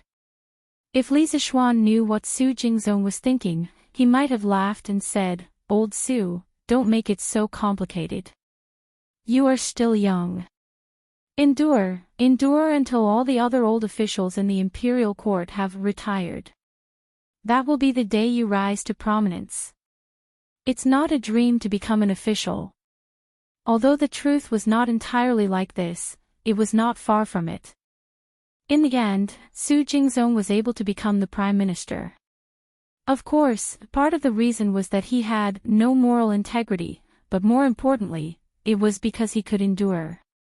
Qualifications were obtained through hard work. Cloud Mountain Villa. Even if the outside world was turned upside down, Li Zishuan could only sit at home and watch the flowers bloom and wilt in front of the courtyard. He smiled as he looked at the clouds in the sky.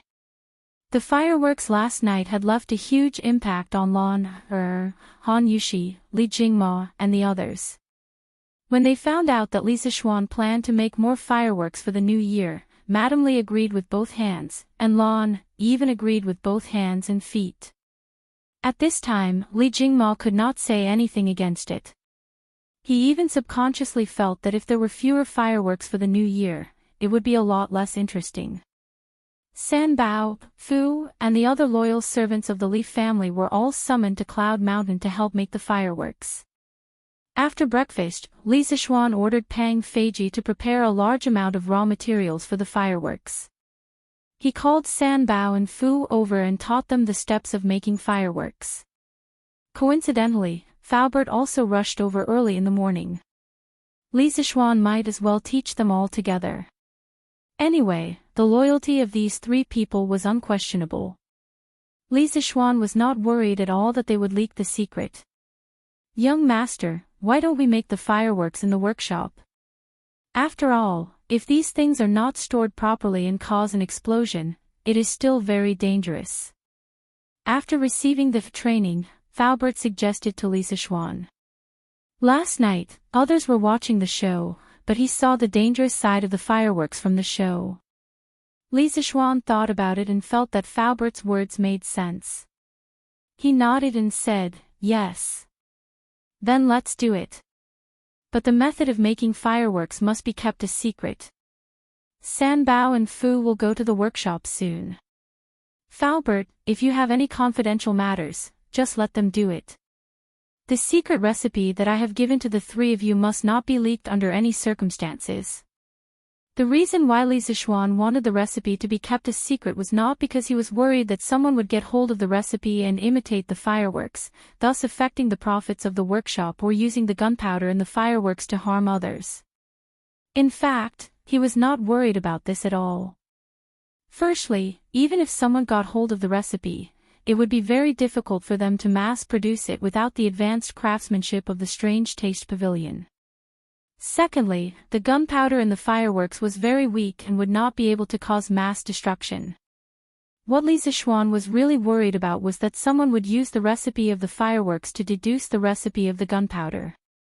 Although the probability of this happening was very low, it was better to be safe than sorry. If someone really got hold of the recipe of the gunpowder, it would be a disaster for Tang Dynasty. By then, who knew how many good men would die from the gunpowder? Thus, as a precaution, Li Zishuan gave a third of the recipe to Faubert, San Bao, and Fu each.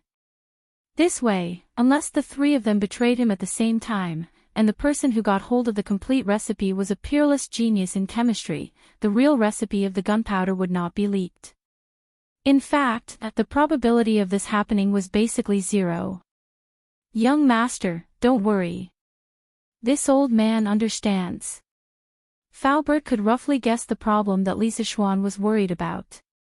He clasped his hands and replied. San Bao, Fu, you two better keep your mouths shut. This is the first time I, your young master, am entrusting you with such an important task. I hope that the two of you won't disappoint me. After saying that, Lisa Schwan looked at San Bao and Ah Fu and instructed them. The two of them had gone through thick and thin with him. When the flying snake tried to assassinate him outside the city, the two of them almost lost their lives as well. In terms of loyalty, there was no problem with them. Young master, don't worry.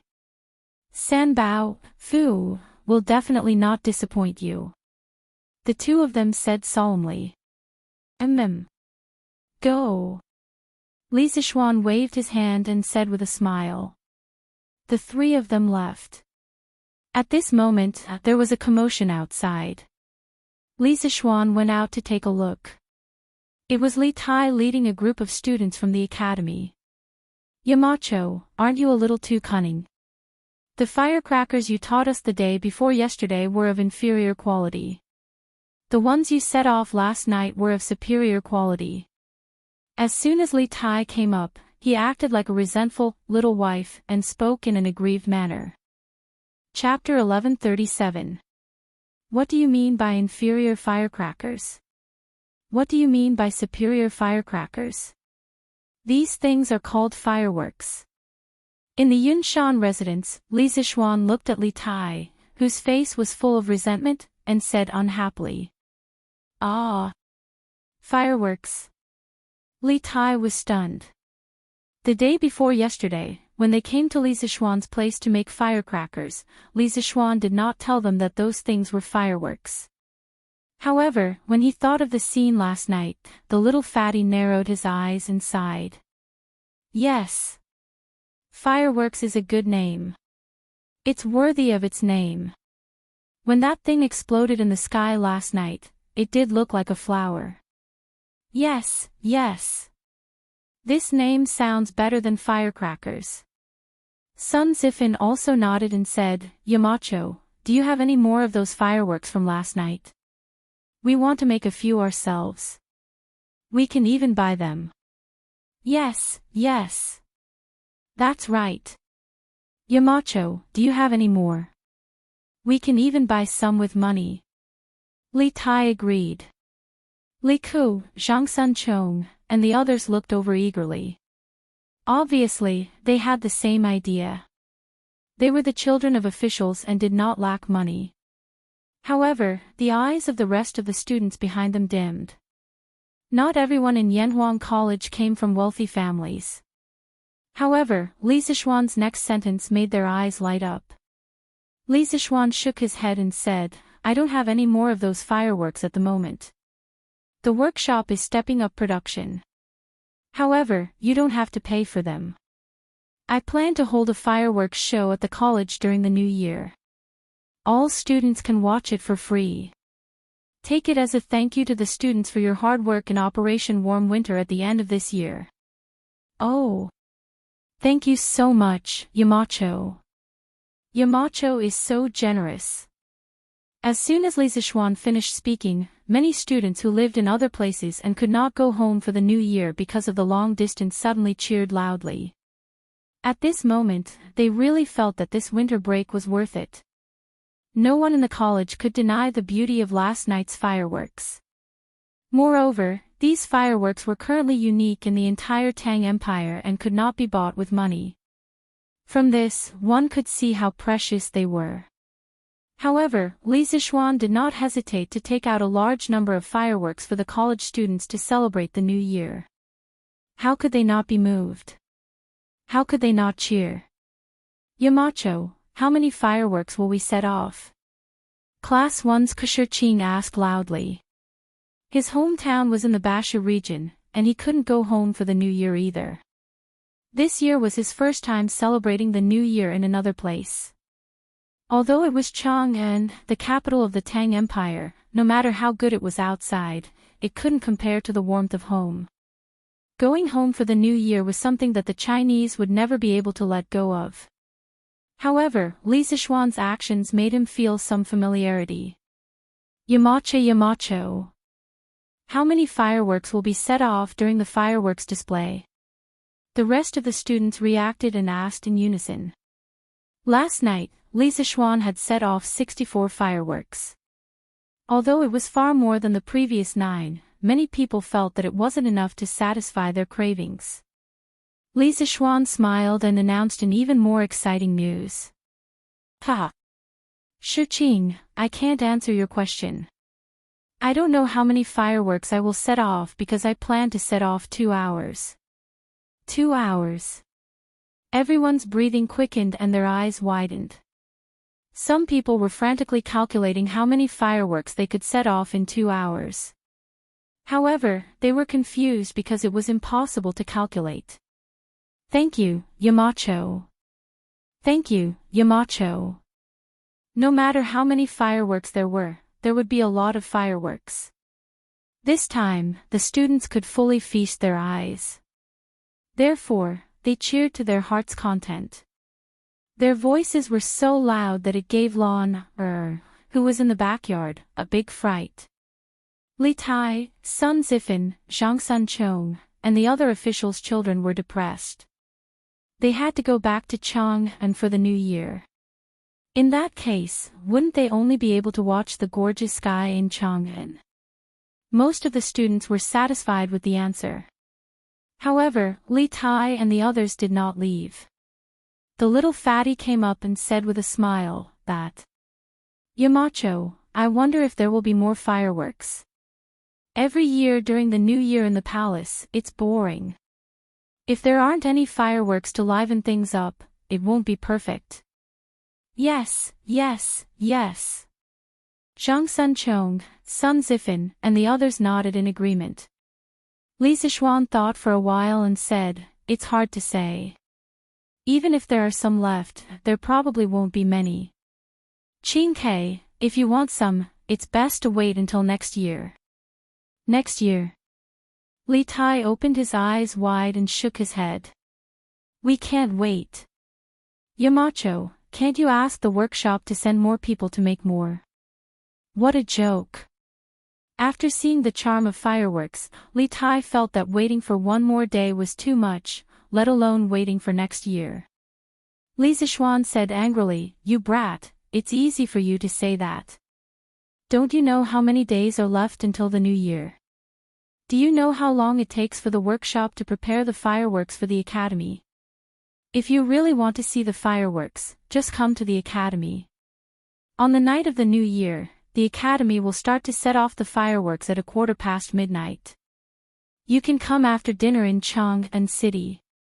Coincidentally, the curfew in Chang'an City will be lifted that night. In order to maintain the security of the capital, the Tang dynasty followed the curfew system of the Han dynasty. Of course, the walls could protect the safety of the people, but at the same time, it restricted their freedom and affected their livelihood. According to the rules, on special days such as the Lantern Festival, the workshop could stay open all night. On these days, the people would be so excited that they would usually celebrate all night. That's the only way. Li Tai muttered gloomily.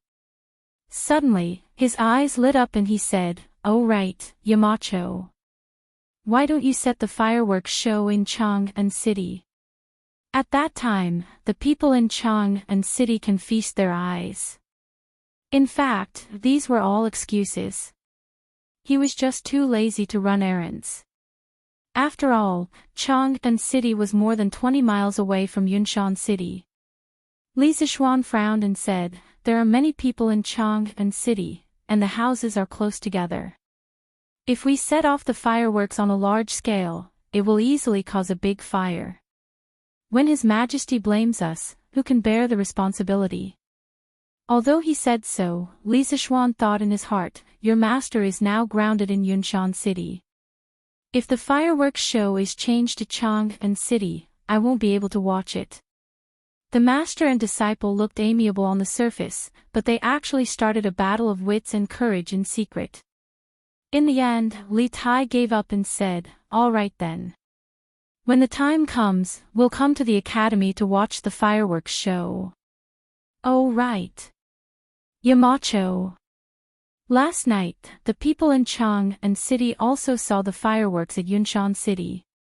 My father even sent someone over to ask what happened. Before leaving, Li Tai suddenly whispered to Li Zixuan. Chapter 1138. Oh. What did His Majesty say?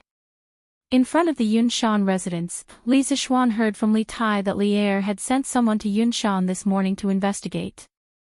Li Tai rolled his eyes and replied, "My father didn't say anything. But many people in Chang'an City saw the colorful light last night and mistook it for the colorful heavenly light brought by the deities descending to the mortal world. 7 colored heavenly lights." Hearing this, Li Zixuan almost spat out a mouthful of blood. He had never expected that the first fireworks show in the Tang dynasty would be related to immortals. Wasn't this 2F** king ridiculous?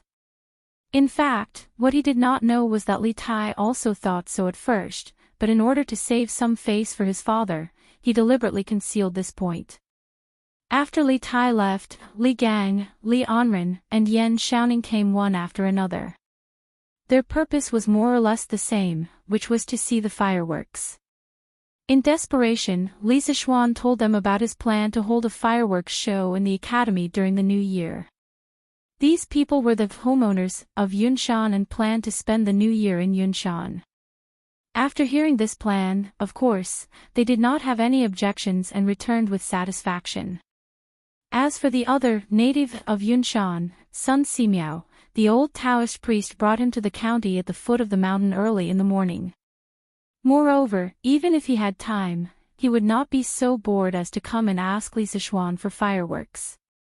Compared to this, the old Taoist priest was more concerned about the strange medical skills in Li Zixuan's mind. The Imperial Palace. After the court, Li Er returned to the Ganlu Hole. Just as he took off his dragon robe, he could not help but say to Zhao Song beside him, "I asked that kid to shut himself in Yunshan to reflect on himself, but he did it well.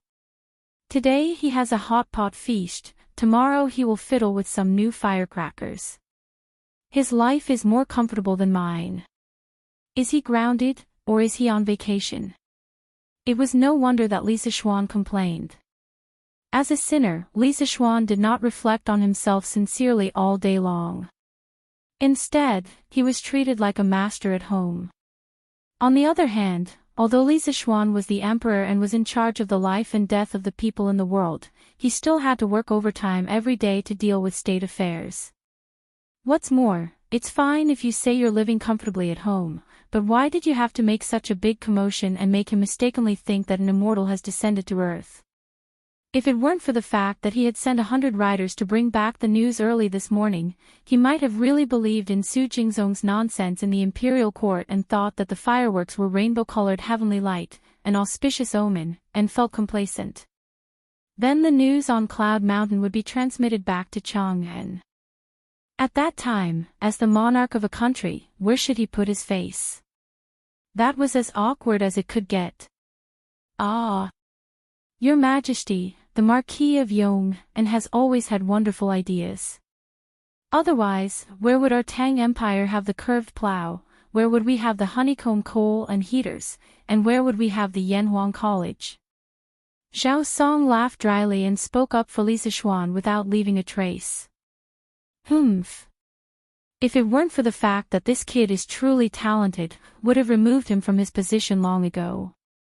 Li Zixuan sat on the couch and said unhappily, "Ha! Is Your Majesty angry at the Marquis of Yong'an?" At this moment, Empress Zhangsun walked in from outside the hall. She nodded at Zhao Song and indicated that the latter could leave. Then, she walked to Li Zixuan's side and put down the lotus seed soup in her hand. She smiled gently and said, "Your Majesty has just finished the morning court and must be hungry." "Your Majesty, please fill your stomach and warm your body first. Li Zixuan's eyebrows finally relaxed. He took the lotus seed soup and smiled as he ate. Ah. It's been hard on you. If my officials were as understanding as you, Concubine Guanyin, I wouldn't be so tired usually. Empress Zhangsun smiled and said, Your Majesty must be joking. 1,000 people have 1,000 faces. All the civil and military officials in the court have their own talents. Some are more stubborn, some are more tactful, and some are more cynical. They all have their own personalities. How can you expect everyone to have the same personality? This isn't good for handling government affairs. Haha. Concubine Guanyin's words are reasonable. Li Zixuan's thoughts suddenly became clear. He put down the soup spoon and laughed. Your Majesty, I heard that the rainbow sky at Yunshan last night was the Marquis of Yong'an's new type of firecrackers. Is it true? Zhang Xuan's eyes were smiling as she looked at Li Zixuan and said. Li Zixuan nodded and replied, Yes. There is such a thing. I also just received the news this morning. It is said that the kid made a batch of firecrackers the day before yesterday. They can shoot into the sky and explode, but only the flames can be seen. Who knew that he would improve it again yesterday, so when the firecrackers shot into the sky and exploded last night, it became a rainbow of colors. Empress Zhangsun blinked and said, If I guessed correctly, the Marquis of Yong'an making such a new toy at this time should be to prepare for the new year, right? Li Zixuan thought for a bit and felt that Empress Zhangxuan's guess was very likely true. He said unhappily, This kid is already a married person, but he's still like a child, fiddling with these little toys all day. He doesn't have any manners of a marquis at all. Zhang Sun shook her head and said, Your Majesty, I feel that the Marquis of Yong'an's actions aren't just for his personal enjoyment. It is said that a large portion of Yanhuang College's students this year didn't have the chance to go home for the new year because of the Warm Tang Foundation's Operation Warm Winter. I think that the Marquis of Yong'an probably wants these students to have a regretless new year at the academy. As the president of the Warm Tang Foundation, although she was only in name and didn't usually manage things, since the Yanhuang College's students stayed at the academy because of that Operation Warm Winter and didn't have time to go home, as the president, she more or less felt that she owed them. And Li Zixuan's actions of caring for the students made her have a good impression of Li Zixuan in her heart. Naturally, she also had to say a few words for Li Zixuan. Yes. If that's really the case, then this kid did the right thing. Li Zixuan nodded. He was half doubtful and half sure as he said, He has indeed taught this batch of Yanhuang College's students well. In the future, they will all be pillars of the country. We have discovered that this kid isn't good at being an official, but he is very competent as the Yamacho of Yanhuang College. Empress Zhangsun covered her mouth and laughed, Your Majesty is still the wise one. Back then, you stood your ground against the opinions of the masses and allowed the Marquis of Yong'an to establish Yanhuang College. Only by using people to their fullest can they display their greatest abilities. For a genius like the Marquis of Yong'an, only Yunshan can accommodate his talent. Hey! Maid Guanyin, don't praise him anymore. As long as that kid doesn't cause trouble for us every few days, we will be satisfied.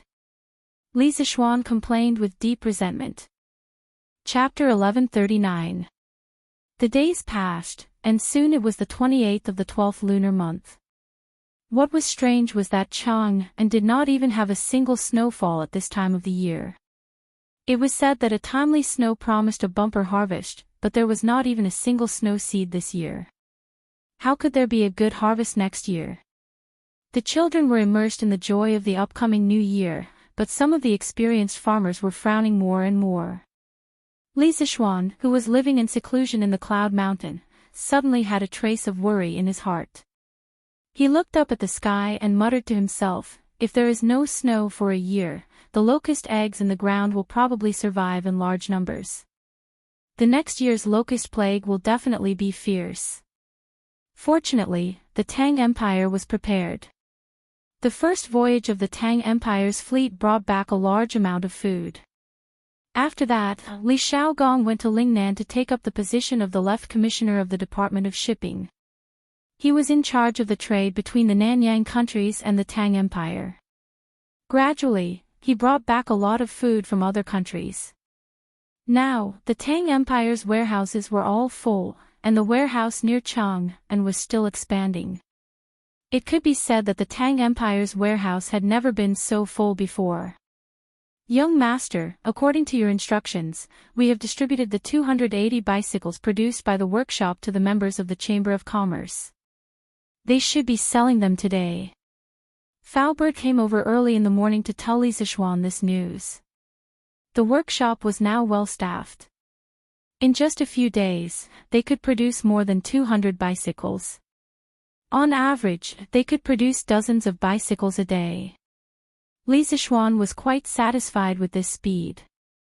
He nodded and said, I got it. Prepare a reward for the craftsmen and masters in the workshop. Let everyone go back for the new year. We will start work on the 7th of the first lunar month. Faubert smiled and replied, Okay. Young master. Everyone was waiting for you to say that. Li Zixuan smiled and said, Don't be stingy with the reward. Give as much as you can. Everyone has worked hard this past year. Oh right, after the holidays, Faubert, you have to arrange a few people to guard the workshop. Fire prevention and theft prevention. The guards will get 5 times the salary during the new year. Ask around and see if anyone is willing. The new year was one thing, but the workshop couldn't be left unguarded. If it caught fire or attracted thieves, the loss would be too great. Faubert nodded and said, Don't worry, young master. This old man will find a few craftsmen who live nearby and ask. We won't let the workshop's business go out of business.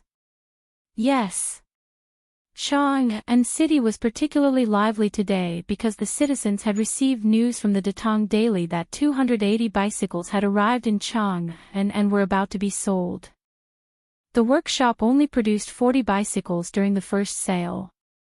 Li Zixuan took out 5 bicycles as a gift and gave the rest to Chao Wendong, Feng Zhihua, Lin Wenyuan and other members of the Chamber of Commerce.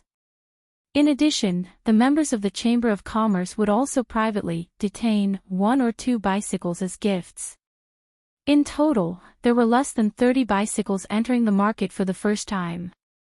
Those who managed to get their hands on the bicycles back then could not be said to be unlucky, because in just over a month, the price of the folk bicycles had been secretly inflated to 700 to 800 strings. It couldn't be helped. Some rich people just didn't lack money. They just wanted to enjoy themselves. For those middle-class families who were not very rich, it was a little frustrating. They could still afford a bicycle that cost 400 strings of coins, but 700 to 800 strings of coins. They couldn't bear to part with it. But now, the bicycles were being sold again, and they were directly supplied with 280 bicycles. This time, there were 280 bicycles, and no one was secretly detaining them. Compared to the previous sale, it was 10 times more. Although 280 bicycles were still not enough for the huge population of Chang'an City, the chances of getting one of the bicycles were undoubtedly higher. Therefore, countless citizens and wealthy businessmen rushed to the Chao family's Jianbao Pavilion, the Lin family's Qinyazhai, the Zhang family's Yixian and other places. This was because the second batch of bicycles was also not being sold by the Strange Taste Pavilion. They were all given to the members of the Chamber of Commerce. Hey! The Strange Taste Pavilion is finally being generous today. According to the Datong Daily, there are 280 bicycles for sale today. Ha! According to my position, it will definitely be my turn today. Hee hee. Fortunately, this old man lives nearby. I have to thank Brother Tao for informing me in time. Otherwise, I wouldn't have been able to make it in time. Ha! There's no sincerity in an empty thank you. After buying the bicycles, brother, you won't be able to escape this meal. Of course. In a while, I will invite Brother Tao to Zuasian restaurant for a big meal. With a bicycle, it will be much more convenient to go to places to pay New Year's greetings. Yes, yes. This foolish brother thinks so too. In front of the Lin family's Qingyazhai, there was a long line. The people at the front were naturally elated, while the people at the back were dejected. Just like what the two old men at the front had said, it was almost the new year. If they could buy a bicycle, how cool would it be to ride a bicycle around to greet the new year? Everyone would feel embarrassed. Hee hee. Madam, how is it? Your husband's previous judgment was correct, right? For this second batch of bicycles, our family has a total of 34 bicycles. On the second floor of Qingyazhai, Lin Wenyuan looked at the dense line of customers downstairs and smiled as he spoke to Madame Lin beside him. Madame Lin couldn't help but say, there are only 30 bicycles in total. If we sell them, we can only earn about 3,000 strings of cash. Look at how happy Master is. Lin Wenyuan shook his head and said, Madam, you don't understand, right? This old man heard that this batch of bicycles only took 5 days for the strange interest pavilion to produce. Previously, because the workshop was busy producing honeycomb coal and coal furnaces, they didn't have time to make bicycles. Madam, think about it. If the workshop could concentrate on producing bicycles, how many bicycles would they be able to produce in a month? More than 3,000. With such a huge profit, you don't know how much other people would covet it. Besides, Marquis Workshop doesn't only have bicycles. In the future, there will definitely be other products. Also, with so many people coming to our Qingyazhai to buy bicycles, it will also drive the sales of other things in our shop. If we really want to calculate, we definitely earned more than 3,000 strings of cash today. Hee hee. From what Master said, won't we be able to earn back the money we invested in the workshop next year? Madame Lin's eyes lit up as she asked with a smile. Pfft. Lin Wenyuan chuckled and said, it won't just be earning back the money. There will definitely be a lot of extra money. Let's not talk about other things. Just the 45,000 strings of cash that we bought from the Chamber of Commerce, if we sell it for 60,000 strings of cash, there will definitely be people who will buy it. Madame Lin subconsciously thought that her husband was bragging. She rolled her eyes and said, I don't care about the rest. The important thing is that we finally have some extra money for the new year. Lin Wenyuan's old face darkened. He quickly coughed twice to hide his embarrassment.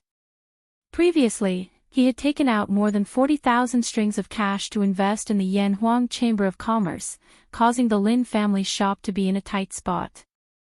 Without liquid capital, doing business would naturally be a big hindrance. They had to scrape together funds left and right to barely survive until now.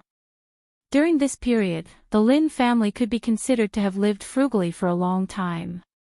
Now that Li Zixuan had finally released a large number of bicycles, the Lin family could finally use this opportunity to earn back some money. Chapter 1140. Young Master, all the fireworks produced by the workshop have been moved to the Academy's warehouse. Brother Mo Zhong will arrange for someone to guard them. I guarantee that there won't be any accidents. When it was close to noon, Sanbao rushed back from the workshop and reported to Li Zixuan. The workshop had received orders from Li Zixuan early in the morning to start a holiday. The batch of fireworks produced by the workshop naturally had to be handed over before the workers left. Li Zixuan did not instruct these matters. It was all decided by Sanbao, Faubert, and Fu. Well done.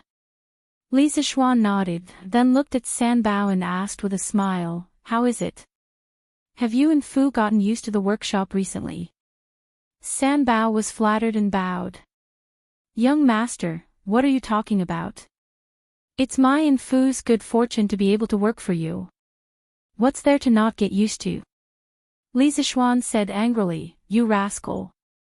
You're such a smooth talker. You can laugh and joke around normally, but when you're working, you have to pay more attention. San Bao quickly said seriously, young master, you're right. San Bao will remember it. Go. Li Zixuan waved his hand and said. Yanhuan College. Hong Yi, did you return to Chang'an again? In front of Guanghua Building, Chen Tianhua saw Hua Hongyi walking towards him. Seeing his travel-worn appearance, he knew that this fellow had just returned from outside. Hence, he smiled. Although the three of them lived in Chang'an, they were already used to life in the academy. Seeing that most of the students did not go home during the winter break, they stayed in the academy.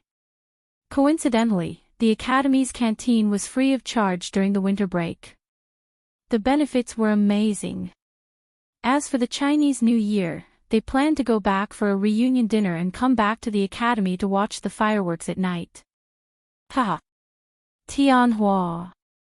You don't know how lively Chang'an's West City is today.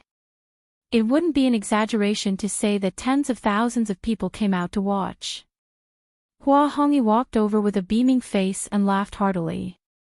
Speaking of which, during the winter vacation, the students who didn't go home didn't just stay at home in the academy. Most of them often went to Chang'an City when they had nothing to do, especially those students from other places. It was not easy for them to come to Chang'an City to study, but the academy was located outside of Chang'an City. Moreover, they usually had a lot of homework and had no time for other things. Now that it was the winter vacation, how could they live up to themselves if they didn't go to Chang'an City for a walk? Moreover, Yun Mountain was only about 20 miles away from Chang'an City. Along the way, they might meet some villagers from the Han Village, Plum Village, or other villages who were driving their ox carts and planning to go to the market. With a few polite words, the villagers would usually happily give them a ride. This would save them a lot of effort. This morning, Hua Hongyi rode on Old Hu's ox cart to Chang'an. Is it because of the bike? Chen Tianhua rolled his eyes and said indifferently.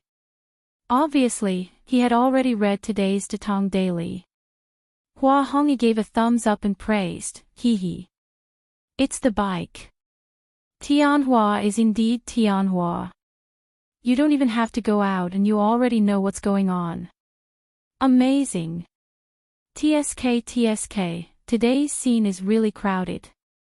Even if Yamacho released 280 bicycles, they would definitely be sold out by this morning. Chen Tianhua interrupted him impatiently, all right. Stop talking nonsense. I say, Hongyi, didn't you say that you've already planned out your first novel? Why don't you take advantage of the winter break to start writing? You have to know that next year's homework will definitely be more intense. Hua Hongyi was stunned when he heard this.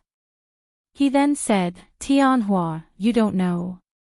Actually, regarding this novel, I've already started writing it a long time ago. It's almost done. Chen Tianhua was suddenly energized. He said with great interest, oh. You finished writing it so quickly. Can you let me take a look first? Hua Hongyi scratched his head and said embarrassedly, I meant that the outline is almost done, pft. Chen Tianhua almost vomited blood. If the person in front of him wasn't his best friend, he would have punched him. Ha. Tianhua, this novel of mine is a little special. I'm sure you've never seen or heard of it before, so it'll be very difficult to comprehend it. You can't force the progress. Hua Hongyi quickly explained. Chen Tianhua looked at him suspiciously and said helplessly, all right. Since that's the case, do whatever you want. Just let me and Feichin know when you're ready to release the book. Of course. Hua Hongyi nodded. Suddenly, he saw many students crowding around the Guanghua building. He pointed in that direction and asked curiously, Tianhua, why are they crowding around there? Chen Tianhua looked in the direction Hua Hongyi was pointing at. Then, he looked away and answered, "In the morning, the Yamacho sent people to move the fireworks for the new year here. They used a lot of ox carts, countless of them. Now, the fireworks have been placed in the warehouse on the first floor. Those people are crowding around the warehouse, probably wanting to see the fireworks in advance." "What? The fireworks are here? Damn! I want to see it too." Hua Hongyi opened his eyes wide and ran over excitedly. The fireworks were his biggest anticipation for this year's new year. "Master, the Strange Taste Pavilion workshop has been established. In just a few days, they can make almost 300 bicycles. The process requires iron, sulfur, and other raw materials. They are completely self-sufficient. This is terrifying." Chongren Square, Zhangsun Wuji's house. The layman just enjoys the show, while the expert appreciates the skill. While the people outside were crazy about the 280 bicycles, the experts saw the terrifying production capacity and efficiency of the Strange Taste Pavilion workshop. From the looks of it, their way of smelting iron is undoubtedly more efficient. It's hard to imagine that Li Zixuan has such achievements in smelting iron. I have really underestimated him. Zhangsun Wuji sighed with his hands behind his back. "Master, with the Strange Taste Pavilion workshop, our smelting speed will definitely not be as fast as theirs. If the Marquis of Yong wants to snatch business from us, we won't be able to do so." The middle-aged man standing below Zhangsun Wuji, who looked like a manager, complained carefully. Zhangsun Wuji squinted his eyes. If the manager could think of this problem, how could he not? "However, don't bother about this. No matter what, during the cholera outbreak, Li Zixuan saved Chong'er's life. If we were to fall out with him because of the business of the workshop, wouldn't we be a joke? Moreover, from the looks of it, the iron produced by the Strange Taste Pavilion workshop is for their own use. Li Zixuan doesn't have the intention to sell the iron to others. We don't need to complicate things." After a moment, Zhangsun Wuji shook his head and gave the final word. Chapter 1141. The largest iron-making workshop in Chang, and was owned by Zhangsun Wuji's family. After all, it was still the era of salt and iron officials. Even if there were iron-making workshops among the commoners, the scale wouldn't be large. Zhangsun Wuji used his status as a relative of the emperor to not only own an iron mine, but he could also forge iron openly. Not only that, the imperial court would purchase large amounts of iron from the Zhangsun family every year. The Zhangsun family could be said to be filthy rich through the iron-making business. Of course, this was the special favor that Emperor Li II Emperor gave to the Zhangsun family. There was probably no other family in the entire Tang dynasty who could do this. However, all of this was already a thing of the past. Now that the Curious Pavilion had become the largest private iron-making workshop in Tang dynasty, the Zhangsun family was the first to bear the brunt. Their business would definitely be affected. If the other party wasn't Li Zixuan, Zhangsun Wuji might have taken action to suppress them. If this happened 30 years later, no matter who the other party was, Zhangsun Wuji would mercilessly suppress them. This was because by then, he would already be in complete control of the imperial court. Why would he have such fear? However, there weren't so many ifs in this world. The reality was that the current Li Zixuan couldn't be suppressed even if he wanted to. Li Zixuan, who was far away in Yunshan, didn't know of Zhangsun Wuji's thoughts. Actually, he was worried that his iron-making workshop would make Zhangsun Wuji unhappy. However, after thinking about it, with his current status and connections, it wouldn't be easy for Zhangsun Wuji to bully him. Furthermore, he had saved Zhangsun Chang's life. Even if Zhangsun Wuji wasn't grateful, he couldn't possibly bite the hand that fed him, right? If that was really the case, the old fox's reputation would definitely be tarnished. However, even though he wasn't worried about Zhangsun Wuji's revenge, Li Zixuan still left some leeway.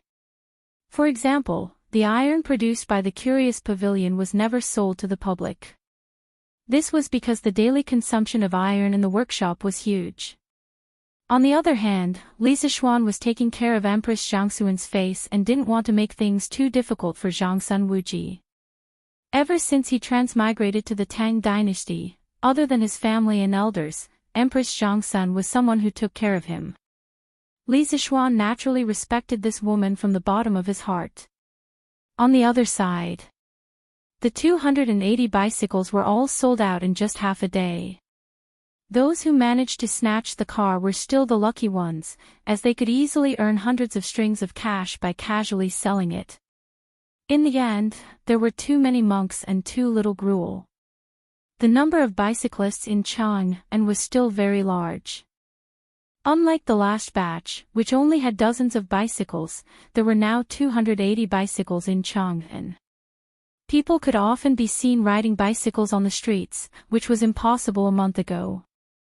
Nowadays, the children in Chang'an City had one more fun, which was to wait on the streets for rich people to come by on bicycles.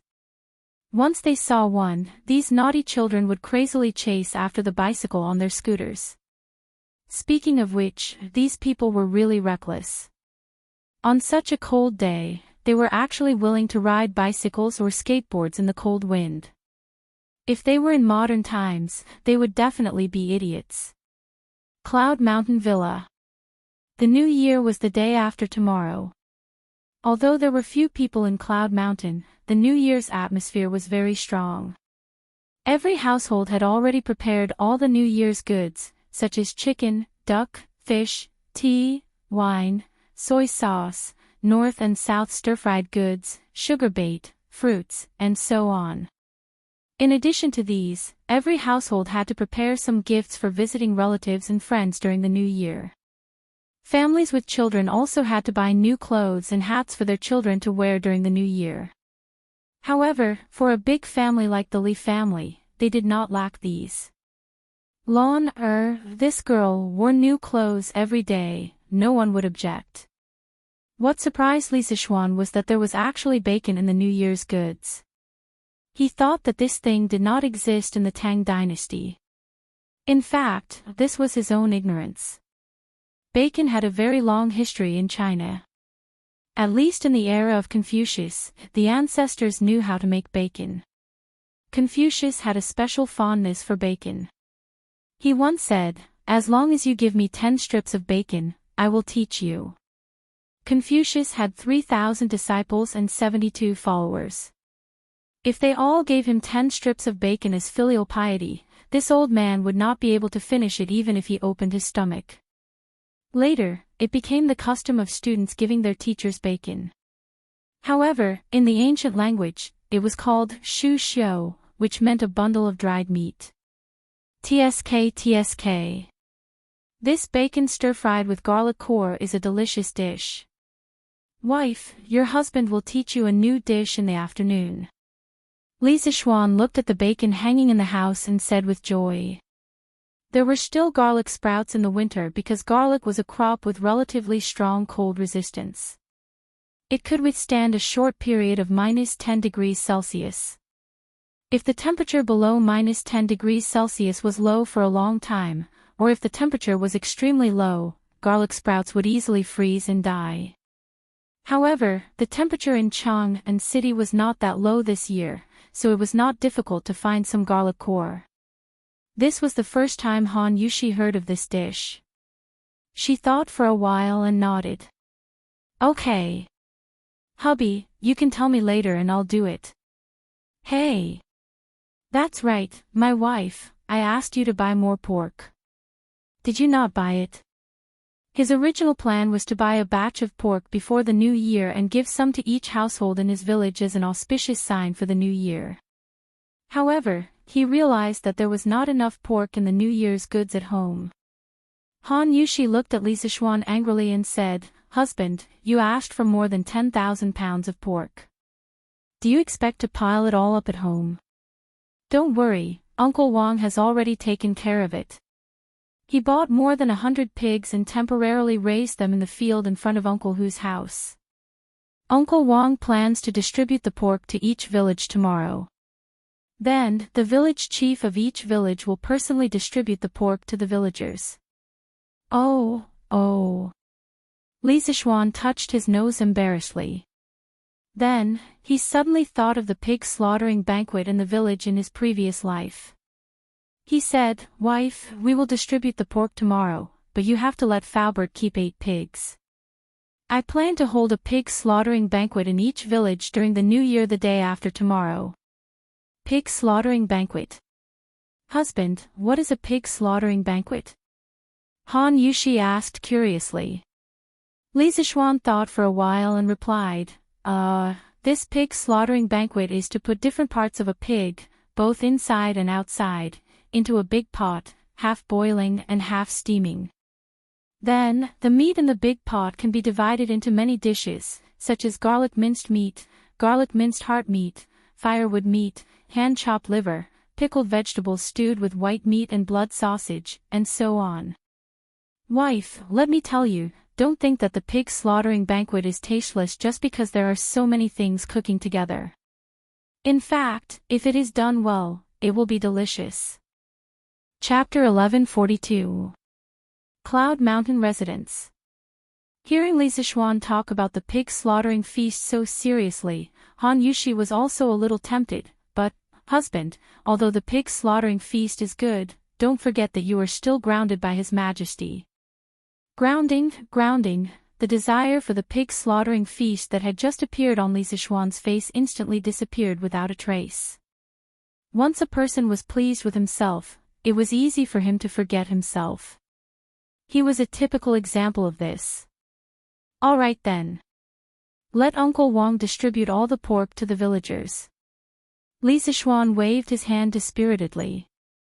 At first, he thought that being grounded for 2 months was no big deal. After all, he liked to stay at home. However, now that it was close to the new year, he realized that he couldn't even leave Cloud Mountain. How frustrating. Sigh.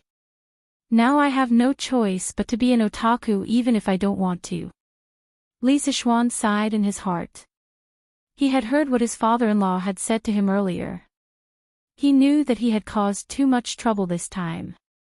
Taking advantage of being grounded, he had to lay low for a period of time and let everyone gradually forget about the Chui family. That was the wisest move. During this period, Li Zishuan was determined not to cause any trouble and let others have a hold on him. Pfft. Han Yushi saw that Li Zishuan was as dejected as a child who didn't get a toy. She felt an inexplicable sense of pity in her heart. She couldn't help but giggle and say, "Husband, why are you so dejected? If we can't have the pig slaughtering feast this year, we can have it next year. Anyway, there will be a new year every year." Li Zishuan shook his head helplessly and forced a smile. "Ha! Wife, you don't have to comfort me. It's just a pig slaughtering feast. Your husband is not a greedy person." Han Yushi smiled when she heard that. She thought disapprovingly, "Husband, if you are not a greedy person, then who in the world would have the nerve to call themselves greedy people?" The 30th of December, New Year's Eve. Finally, it was New Year's Eve. Yan Lide and Yan Liben had already moved to Yunshan 2 days ago to live with Yan Xiaoning. Because the imperial court would give the officials a Lunar New Year's Eve holiday every year, there were a total of 7 days. It was the 3 days before Lunar New Year's Eve, the first day of the Lunar New Year, the second day of the Lunar New Year, and the third day of the Lunar New Year. Therefore, old Yan's family happened to be here for a holiday. Although Qing Yaojin and Qin Qiong both had houses in Yunshan, of course, it was given to them by Li Zishuan, they still had many connections in Chang'an, so they had no time to come over during the day. It was rare for Sun Simiao to give himself a day off today. He suspended the free clinic activity at the foot of the mountain. The Hu family had been helping him tidy up his house and buy New Year goods these few days. It could be said that they had worked hard. Therefore, although the old Taoist priest had been running down the mountain recently, he was quite well prepared for the new year. In the afternoon, Li Zixuan, the host, invited the big group of people to his house for a meal. It was considered a welcome for them to celebrate the new year in Yunshan. To be honest, those who could be long-term residents of Cloud Mountain were not simple people. Every one of them was quite knowledgeable, and most of them knew each other. Therefore, during the banquet, there were toasts and conversations, and it was very lively. The meal lasted until around 1:00 in the afternoon. Li Zixuan lay at home for a while, then brought Sanbao out and walked towards the academy. He was indeed grounded at home now, but Yanhuang College was also his home. The current situation was that as long as he didn't leave Yunshan, no one would find trouble with him. After entering the academy, Li Zixuan went straight to the canteen. He found the canteen manager, Wang Dahu, and said, "Dahu, have you prepared the flour and ingredients that I asked you to prepare?"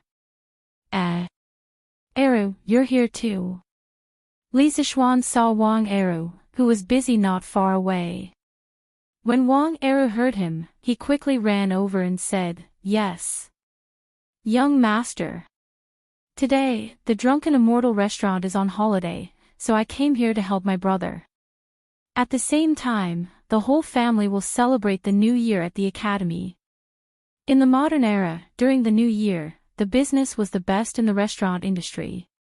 Usually, the employees of the restaurants and hotels would not be on holiday at this time, because many people were too lazy to prepare a reunion dinner, so they would celebrate the new year at the restaurant. But it was different in the ancient era. In this era, the concept of home was still very strong in people's hearts. During the new year, basically no one would eat a reunion dinner outside. Therefore, Li Zixuan simply let everyone in the Drunken Immortal restaurant go on holiday. Li Zixuan smiled and nodded, then asked, "Eru, you brought your father and mother over too?" Wang Eru quickly waved his hand and said, "How can I? This is the academy. How can my father and mother come in casually? I let my father and mother wait at a farmer's house at the foot of the mountain. After my brother and I are done with our work, we will go down the mountain to find them and have a reunion dinner together." "Pa!" Li Zixuan slapped the back of Wang Eru's head and said, "It's so cold now. How can you leave your parents at the foot of the mountain? Although Yanhuang College does not allow outsiders to come in casually, you and Dahu are not outsiders. Hurry up and bring your father and mother over here. Your whole family can celebrate the new year with so many students at the academy today. Speaking of which, if possible, who wouldn't want to have a family reunion?" However, the academy was a sacred place for scholars. How could outsiders enter just because they wanted to? Therefore, Wang Eru did not dare to bring his parents directly to the academy. At this time, after listening to Li Zixuan, Wang Eru and Wang Dahu were touched. They bowed and said, "Thank you, young master, for thinking highly of us." After that, Wang Eru ran out of the cafeteria happily. Wang Dahu finally had the time to answer Li Zixuan's question.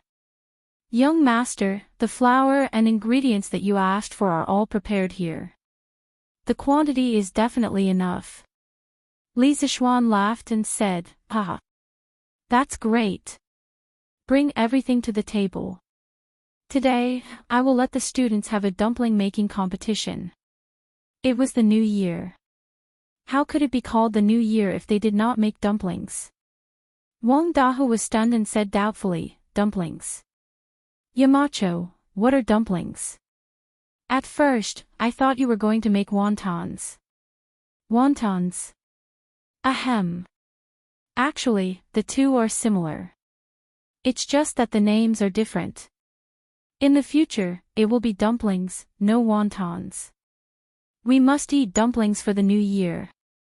Li Zixuan quickly explained. In fact, there was no such thing as dumplings in the Tang dynasty, but there were dumplings in the Tang dynasty. Today's wontons are shaped like a crescent moon. They are eaten everywhere. This was the first sentence that talked about dumplings in ancient Chinese literature. It was written by the Northern Qi writer and educator, Yan Jitue. Although Yen Jitue said wontons, he said crescent moon-shaped wontons. Then, wouldn't crescent moon-shaped wontons be dumplings? In the middle of the Tang dynasty, there was a new name for dumplings, jiawan. In the Song dynasty, in order to distinguish it from wontons, people began to shape it into a crescent moon shape. It was actually a triangular shape with two pointed corners and was called jiaozi. Zhou Mi of the Song dynasty even wrote in his Old Stories of Wulin that there were records of multicolored buns, multicolored dumplings. Since jiaozi and dumplings both appeared, the name dumplings appeared naturally. Therefore, dumplings was officially named in the Song dynasty. Wang Dahu nodded his head in confusion. Li Zishuan said to Sanbao, go tell Mo Zhong and the rest to inform all the students in the school to come to the cafeteria to participate in the dumpling-making competition. Yes. Young Master. Chapter 1143. Dumplings. What are dumplings? In the Guanghua building of the Yanhuang Academy, Kushirqing was reviewing his homework. He used to be the top student in the School of Mathematics. Ever since the new students of the School of Mathematics joined the Yanhuang Academy, he had never been the top student again. As a person who had once been in the clouds, if he accidentally fell halfway, he would definitely want to climb back up again. Kushirqing was the same person. In the past 6 months, there was not a moment when he did not want to climb to the top again. Since he could not go home during the winter break, he had been revising his homework in the hope that he could deepen his understanding of engineering. When he heard the news from his classmate, he could not help but wonder. Xing Ziren scratched his head and looked confused. He said, I don't know what dumplings are either. Anyway, Yamacho asked us to go, so we'll go. Today was New Year's Eve. Most of the students in Class 1 had returned to Chang'an for the new year. There were less than 15 students left. The 2 of them were from out of town, so they could only stay in the school to study by themselves. Yamacho is here. Let's go and see. Kushirqing's eyes lit up as he stood up. Ever since the fall of the Cui family, Li Zishuan rarely came to Yanhuang College except for the hot pot banquet. It was said that he had been staying at home and rarely went down Yunshan. This made Kushirqing a little worried. Although Li Zishuan did not say it, his intuition told him that the Cui family had brought a lot of trouble to Li Zishuan. If this was a year ago, Kushirqing wouldn't have cared if Li Zishuan was dead or alive. However, in the past year, Li Zishuan's vast knowledge and powerful charisma had won over most of the students in the school. He was one of them. Li Zishuan was now the one and only spiritual idol in his heart. Of course he would be worried if something happened to his idol. The 2 of them walked together and arrived in front of the cafeteria. At this time, many students had gathered in front of the cafeteria. The crowd was noisy and everyone was talking about the dumpling competition. Jane, what are dumplings? How would I know? But since these dumplings need to be wrapped by hand, and Yamacho told us to come to the cafeteria, these dumplings must be eaten. Therefore, I'm guessing that these dumplings are probably food similar to steamed buns or hundun. F***ck. Jia-yin, your analysis makes sense. So we're all in for a treat tonight. Haha. Was there even a need to ask? Since it's Yamacho's new food, it definitely won't taste bad. That makes sense. Hey! Yamacho said it was a dumpling-making competition. Does that mean there will be a competition later? Yeah. Since it's a competition, there must be a winner and a loser. I wonder what surprises Yamacho will bring us this time. Kushirqing and Xing Ziren looked at each other. They found the group of students from Class 1 and walked over. Is everyone here? In the cafeteria, Mo Zhong pushed open the door and entered.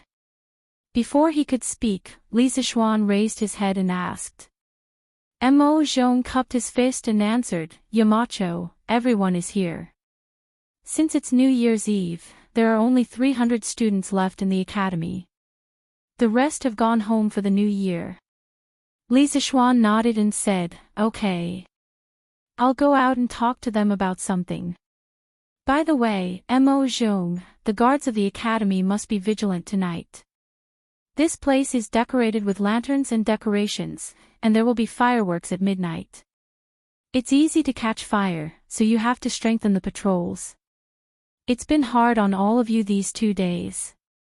You can't reunite with your families during the new year, and you still have to guard your posts. From tomorrow onwards, all of you will go home and rest for a few days. I'll let Pang Feiji take care of the academy's safety for the time being." Mo Zhong didn't expect Li Zishuan to be so considerate of the guards. He couldn't help but feel touched. "Yamacho, brothers, it's not hard at all.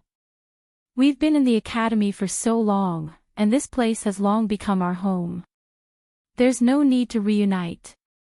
These words were not out of politeness. People's hearts were made of flesh. Ever since they came to Cloud Mountain, they could clearly feel how Li Zishuan treated them. He really treated the academy as his own home. Li Zishuan smiled and said, "Okay. I'm very happy that all of you feel a sense of belonging in the academy. However, you still have to take a break. All of you go back and rest for a few days before coming back.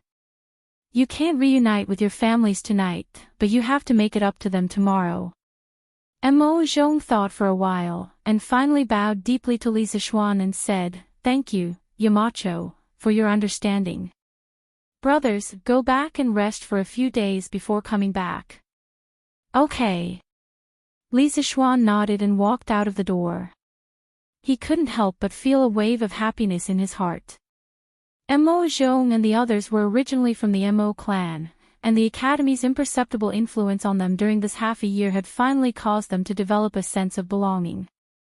He reckoned that it wouldn't be long before this group of members from the Mo clan would completely belong to the academy. Although they might still think of themselves as belonging to the Mo school, in their behavior, the line between Mo school and engineering would become more and more blurred. "Yamacho is out. Quiet down, all of you. Yamacho is out." As soon as Li Zishuan came out, the students in front of the cafeteria became restless. Then, they automatically quieted down. This was Li Zishuan's prestige in the hearts of the students. No one could replace him. At the same time, this also showed that the first batch of students from Yanhuang College truly loved engineering, the academy, and, no, it was worship and respect for Li Zishuan. Li Zishuan stood on the steps in front of the cafeteria, facing the fanatical, worshipful, and respectful gazes of the students, and said, "Today is New Year's Eve, and tomorrow is New Year's Day. On behalf of all the teachers of Yanhuang College, I wish you all a happy new year. I wish you all the best in your studies and progress in the new year. By the way, I'll also give you a poem. Hard work ends today, the youth can still be praised." In modern times, after New Year's Eve, the first day of the first lunar month was called the Spring Festival. However, in the Tang Dynasty, there was no such thing as the Spring Festival because there was only the lunar calendar.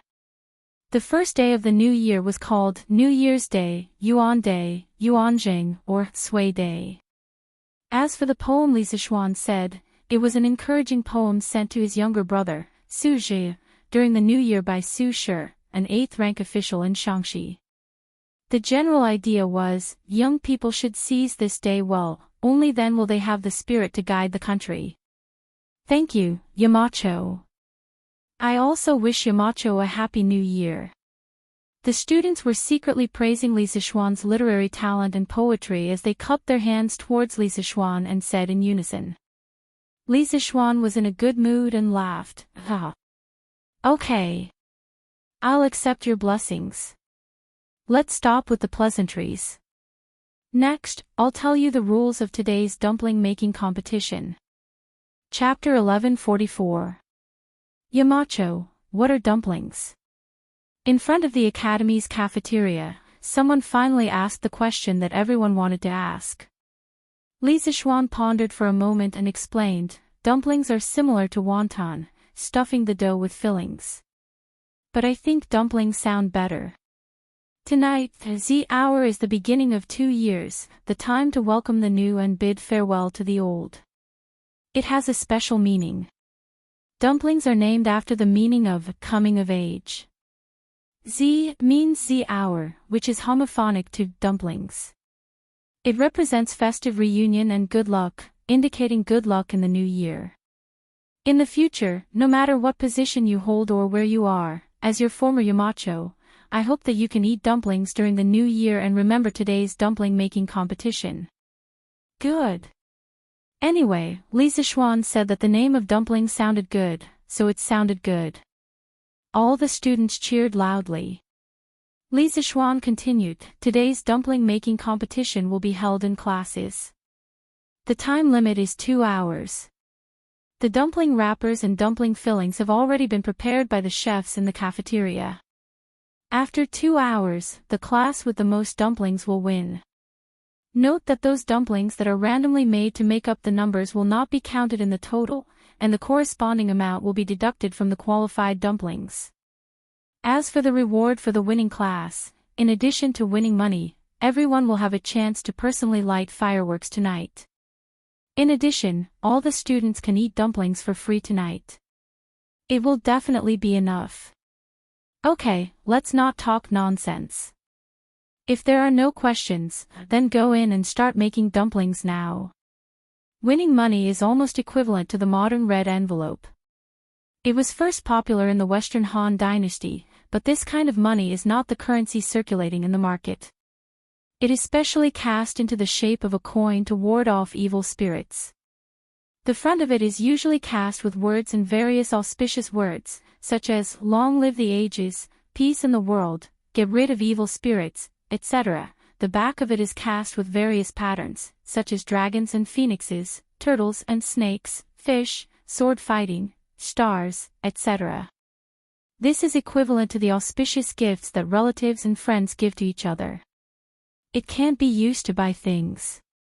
Yamacho, what kind of dumplings are qualified? Tsing Ziren asked. Li Zixuan asked Wang Eru, who was behind him, for a portion of dumpling skin and a spoonful of dumpling filling. He casually made a dumpling shaped like a gold ingot. He often made dumplings like this in his previous life, but as far as he knew, the dumplings made by northerners were crescent-shaped. The dumplings made by southerners and other places were more unique in appearance. There were pigeon-shaped, willow leaf-shaped, skirt-shaped, cicada-shaped, and gold ingot-shaped dumplings. In Li Zixuan's previous life, this kind of gold ingot was popular in his hometown. Well, this is just an example for you, but it's not limited to what you can wrap up like this. As long as it's not obvious, it's fine. Also, before making the dumplings, all of you have to wash your hands clean. You can't go to the outhouse or pick your nose. Do you hear me? Pfft. Ha. As soon as Li Zixuan finished speaking, the students burst into laughter. But laughter aside, they still accepted Li Zixuan's request. After all, these dumplings would be in their stomachs at night. Shiqing, the situation is not good for our class. Qingke, Zifan, Qingchimo, and the others have all gone home. There are only 13 people left in our class, and I think the average number of people in the other classes is around 20. How can we compare? Tsing Ziren said with a frown. After entering the cafeteria, the students divided up their seats. The others also looked at Shiqing. When Li Tai and the others were not around, Shiqing had the most prestige in Class 1. Shiqing frowned for a moment and said, "Who has made dumplings at home before?" "I have." "I haven't." 8 people raised their hands, and 4 shook their heads. Shiqing breathed a sigh of relief and said, "I have too." Later, those who have made dumplings before, concentrate on making them. Those who haven't, help to distribute the dough. If we work together, we might have a chance. Okay. Everyone roared in agreement, and then they quickly spread out according to their individual duties. Kushurching quickly took the dumpling skin from his companion, and then put a spoonful of dumpling filling on the skin. Then, everyone saw his hands kneading, and a crescent-shaped dumpling was formed in an instant. The speed was so fast that it left everyone dumbfounded. Damn! Shurching, your speed is amazing. You are a master. Tsing Xiren said in surprise. Yeah. I didn't see it. Shurching, you have such a trick up your sleeve. Amazing. Now, we might have a chance to get first place. The students of Class 1 saw hope from Kushurching's operation and were overjoyed. Ha! This is nothing. But I can't do it alone. If we want to get first place, we must work together. Kushurching smiled, but he sighed helplessly in his heart. It was said that children from poor families learn to take care of the family early. These classmates only saw his speed in making dumplings, but they did not know that his family used to sell dumplings. When he was young, he often helped his family make dumplings. This was all practice. Shurching is right. Everyone, hurry up. With his encouragement, the students of Class 1 were suddenly filled with motivation. An hour later, Class 1 had made 10 trays of dumplings, about 600 of them. Kushurching was doing 3 by himself, and his speed was very fast. Class 2 also made 10 trays, and their speed was about the same. The other classes mostly hovered around 9 trays, and no class dared to say that they had an absolute advantage. Damn! Are you all really making dumplings here? I heard that there is a big prize for first place. Hee hee, I'm not too late. At this moment, a few students walked in from outside the cafeteria. It was Ching Chumo, Wang Meng, Li Tai, and the others. They all came over after the reunion dinner at home, but when they returned to Guanghua Building, they found that there was no one inside. They asked the academy guards and found out that there was a dumpling-making competition in the cafeteria, and that there was a prize, so they hurried over. Because Li Tai lived in the palace and did not have his own residence, he needed to accompany Concubine Yang in the palace, so he did not come with Li Tai. Phew! Chumo, you're finally here. Come and help. If we win, we can personally set off the fireworks tonight. Tsing Xiren said with a sigh of relief. There's such a good thing. But I don't know how to make dumplings. Ching Kei, do you know how to do it? Ching Chumo was overjoyed at first, but when he saw Kushurching's dumplings, he was immediately dumbfounded. Li Tai opened his mouth, hesitated for a moment, and said, I don't know how to do it either, but I can learn. Shurching, I'll learn from you. No matter what, one more person means one more chance of winning. With that, the little fatty rolled up his sleeves and prepared to personally participate. If Li Zishuan saw that his son was going to do such a thing, his eyes would probably pop out, and then he would come and fight Li Zishuan to the death. Damn! I'll also learn. When Sun Zifan, Wang Meng, and the others saw this, how could they have the nerve to stand outside and watch? They all joined the battle and began to make dumplings for the first time in their lives. With the addition of this new group of people, the first class, which was not at a disadvantage, quickly pulled away from the other classes. Chapter 1145. Class 1, 1576 valid ones. Class 2, 1499 valid ones. Class 3, 1402 valid ones. Class 4, the dumpling making competition officially ended when it was close to 5 p.m. Li Zishuan ordered someone to count the number of dumplings and began to announce the results. The students were very high during the process of making dumplings. At this time, they didn't particularly care about whether they could get first place or not. However, they still had a trace of hope in their hearts that they could win first place, because the first class could personally light the fireworks. Fireworks were priceless in the whole of Tang Dynasty. They had been eyeing it for a long time. If they could light it themselves, they would be able to brag to others in the future. Class 15, 1,327 effective ones. Class 16, 1,575 effective ones. Oh! As Li Zixuan finished reading, there was a gasp from Class 1, followed by Qing Chumo's excited shout. Damn! If I remember correctly, we are first place. Ha! Chou Niu, you remembered correctly this time. We are first place. Sun Zifan shouted heartily. Shiqing. Good job. This time our class is in danger because of you. Li Tai patted Shiqing's shoulder and sighed sincerely. However, this little fatty's hands were full of flour.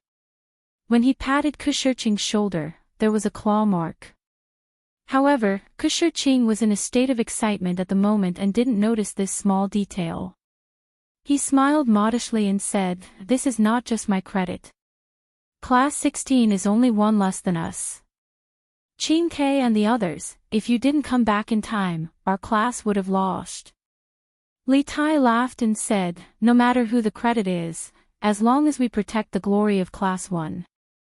No matter what, our Class 1 is the best in every aspect." Ha! The glory of Class 1. Shiqing was startled, and then his heart burned with passion. Their class could be said to be Li Zixuan's direct class. Ever since they were incorporated into Yanhuang College, whether it was military training or ordinary exams, it could be said that they never fell behind. The atmosphere of the entire class was also full of enthusiasm. In the past, Shiqing didn't understand why his classmates were so hardworking, nor did he know why he was so hardworking. Later on, he couldn't figure it out and could only attribute it to the overall environment. However, after listening to Li Tai's words, he understood that these direct students of Li Zixuan all had a trace of pride and persistence in their hearts. They would subconsciously protect the glory of this direct student class. Fight for glory and win every battle. Qing Ke, you're right. We're all here to protect the glory of Class 1. Shiqing looked deeply at Li Tai and solemnly said. Everyone looked at each other and smiled. Nothing needed to be said. Dahu, quickly get someone to put away these dumplings. Make half of them tonight and the other half tomorrow morning. Li Zixuan pointed to the mountain of dumplings on the cafeteria table and ordered. In this weather, there was no need to worry about the dumplings going bad overnight. It was very convenient to store them. Yes. Yamacho. Wang Dahu responded and asked the cafeteria staff to carry the dumplings. Li Zixuan looked at the students again and said with a smile, "All right. Go wash your hands. The class that didn't get first place doesn't have to be dejected. There will be free dumplings tonight. And I just changed my mind at the last minute. Everyone will have money to bet later." Oh. Yamacho is mighty. Yamacho is mighty. Many students were still a little hesitant, but after hearing the second half of Li Zixuan's sentence, everyone suddenly cheered. Even if they lost the first place, they still had dumplings and money to bet. They didn't lose out this time. This was Li Zixuan's little trick. He actually wanted to give each student a red packet from the beginning. But obviously, the experience of regaining something after losing it made the students happier. The students of Class 1 weren't disappointed because of this. As the champion, they had another special privilege later, lighting fireworks. After 15 minutes, the students sat neatly in the cafeteria according to their class. Sanbao carried a sack from outside and walked to Li Zixuan and said, "Young master, the money is inside." "Okay. You carry it and follow me to give it out one by one," Li Zixuan said. Yes, young master." Sanbao wiped the sweat off her forehead and carried the sack again. She followed Li Zixuan and gave out money to each student one by one. Each set of money was placed in a small pouch sewn with red cloth. It looked very exquisite and festive. This was the red packet that Li Zishuan wanted to recreate as modern as possible. The students received the red packets and quickly thanked him. Then, they solemnly put the red packets in their pockets. After 30 minutes, Li Zishuan gave out a red packet to each of the 300 students in the cafeteria. In the end, there were still some left. He simply let Sanbao give one to each of the cafeteria workers. At this time, the sky outside was gradually turning dark. Wang Dahu just happened to report that the dumplings were cooked.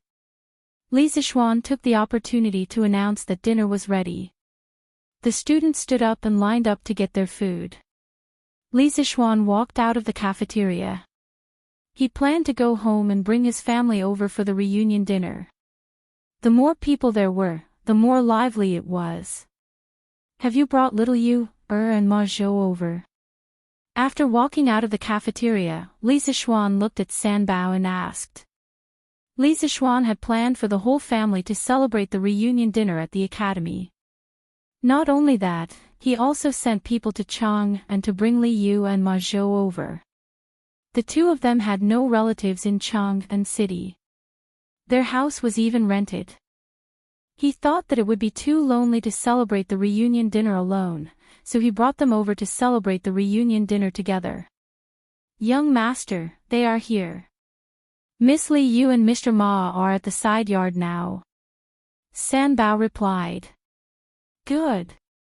Then go and invite Mr. Mo, Ink Girl, Daoist Son, Mr. Wen Ji, Mr. Wang, Mr. Zhang San, Yan Xiaoning, and the rest to the academy. Since we are going to have a reunion dinner together, how can we leave them out? It will be more lively if they are all here. The second floor of the cafeteria was specially prepared for the teachers of the academy and Li Zishuan's family. It was not a special arrangement, but the first floor was really full. Sanbao could feel the joy in Li Zishuan's words. She smiled and replied, Yes, young master. After saying that, he ran off like a wisp of smoke to make arrangements. Li Zishuan walked towards the side yard. Inadvertently, he saw the moon hanging in the sky. He felt an inexplicable emotion in his heart. New Year's Eve. This was the first time he was celebrating New Year's Eve in this space-time. Chapter 1146. Come. Don't stand on ceremony. Let's eat. Yanhuang College, second floor of the cafeteria. A few tables were temporarily put together to form a large table. Li Zishuan, Yan Xiaoning, Li Gang, Mo Huai, Li Yu, Ma Zhou, Wang Ji, and the others were all sitting together. The atmosphere was very lively. Oh, there was also Han Lijing and Iron Egg. Li Zishuan had invited them too.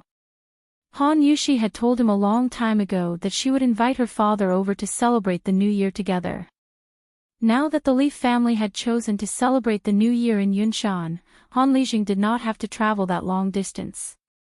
After the dishes were served, Li Zishuan stood up and greeted them. Good.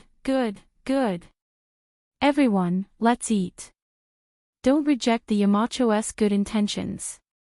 Among this group of people, Sun Simiao was the oldest, 87 years old, followed by Li Gang, 81 years old.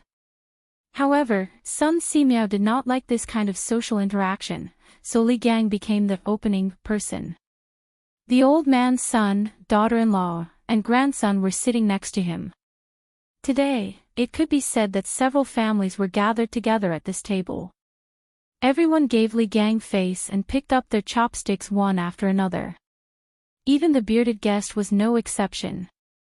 Mr. Li, Mr. Wang, Mr. Mo, Mr. Zhang San, Brother Ma, all of you have worked hard for the students of the college for more than half a year. As the Yamacho of the college, Ziyuan has not fulfilled his responsibilities as the Yamacho. The college was able to run smoothly for a semester because of all of your help. Today, Ziyuan proposes a toast to all of you. Ziyuan was the name Li Zishuan given to him by Li Er. This was the first time he used it in public. At this time, Li Zixuan stood up and solemnly raised his cup to Li Gang and the other teachers of the academy. They quickly stood up. Li Gang stroked his beard and smiled. Yamacho, you're too modest. Not to mention other things, almost all the teaching materials of the college were written by you. Just this point alone, I'm afraid that none of us can beat you. Ma Zhou also smiled. Yamacho, you built the soul of Yanhuang College. Without you, the college is just an empty shell. The bearded man snorted and said coolly, no matter what, my contribution will be the least. You don't have to fight anymore. Everyone laughed. Li Zixuan said, Mr. Zhang San's martial arts are outstanding. It's precisely because you're overseeing the academy that those rascals don't dare to be impudent in Mount Yun. How can you say that my contribution is the least? He wasn't deliberately flattering him. There were too many secrets in the college that outsiders wanted to know. For example, the telescope. Li Zixuan didn't believe that the other forces didn't know about it. However, they didn't dare to rashly come to Yanhuang College to steal it. This was because 3 of the world's top masters lived in Yunshan. Moreover, Li Er's elite troops might be lying in ambush in the dark. That was what Li Zixuan thought. However, the bearded man couldn't help but blush. What outstanding martial arts! To him, it was simply too ear-piercing. At that time, he also thought that his martial arts were outstanding. He wanted to go up Yunshan to teach this junior, Li Zixuan, the principles of being a man. Who knew that in the end, he was beaten to the point that his own mother couldn't recognize him. If Hong Fiunu and Li Jing hadn't arrived, he might not have been able to leave Yunshan. Ha! Don't talk, don't talk. Good wine is the way, only drink. This old man will drink first as a toast. The old drunkard, Wang Ji, looked at the bearded man with a smile that didn't look like a smile. No one knew if he wanted to help the bearded man or if he was greedy for the good wine in the cup. Ha! What Mr. Wang said makes a lot of sense. Let's not argue anymore. Drink. Tonight, we won't rest until we're drunk. Li Zixuan laughed loudly. He raised his head and drank the good wine in the cup in one gulp. Everyone else followed closely behind him, and they finished drinking the wine in their cups before taking their seats. Li Zixuan poured himself another cup of wine and looked at Sun Simiao. He raised his cup and said, Priest Sun, in March, you saved my life. At the end of the year, you returned to Chang'an and helped me quell the chaos in the city. I gained fame and fortune, but you retreated behind the scenes. In the coming year, you are willing to take charge of the medical school and the Tang Dynasty United Hospital and help me realize my dream of treating all the sick people in the world. As the saying goes, great kindness can't be thanked with words. Priest Sun, if you have any orders, even if I have to push mountains and flatten seas, I will definitely do it for you. Today, I toast to you. This old Taoist was the living bodhisattva of the Tang Dynasty, a true immortal. Li Zixuan had to respect him. Sun Simiao laughed and stood up. Ha! Xiao Xian, you are too serious. Some things are not only your dream, but also my lifelong pursuit. So, I am not helping you. However, I will still drink this cup of wine. After saying that, the old Taoist raised his head and drank it in one gulp. After Li Zixuan finished drinking, he poured another cup and looked at Yan Lide, Yan Liben, and Yan Shaoning. He said, the construction of Yanhuang College can't be done without the help of the Yan family. Uncle Yan, Shaoning, I will drink first as a toast. Ha! Xiao Xian, you don't have to be so polite. Yan Lide laughed and said. Then, he gave Li Zixuan face and drank a cup. After the toast, Li Zixuan sat down and invited everyone to eat. Tonight's banquet was very sumptuous. The brothers Wang Dahu and Wang Eru used all their skills and made all the new dishes that they had learned or invented in the past year. There were more than 30 main dishes and more than 10 side dishes that filled the entire table. Just smelling it was enough to make one salivate. Eating it was even more intoxicating. The group of people ate and drank as they talked and laughed. The atmosphere was very lively. See, sir. Little Fishy also toasts to you. Thank you for saving me back then. If it weren't for your kindness, I'm afraid I would still be homeless on the streets.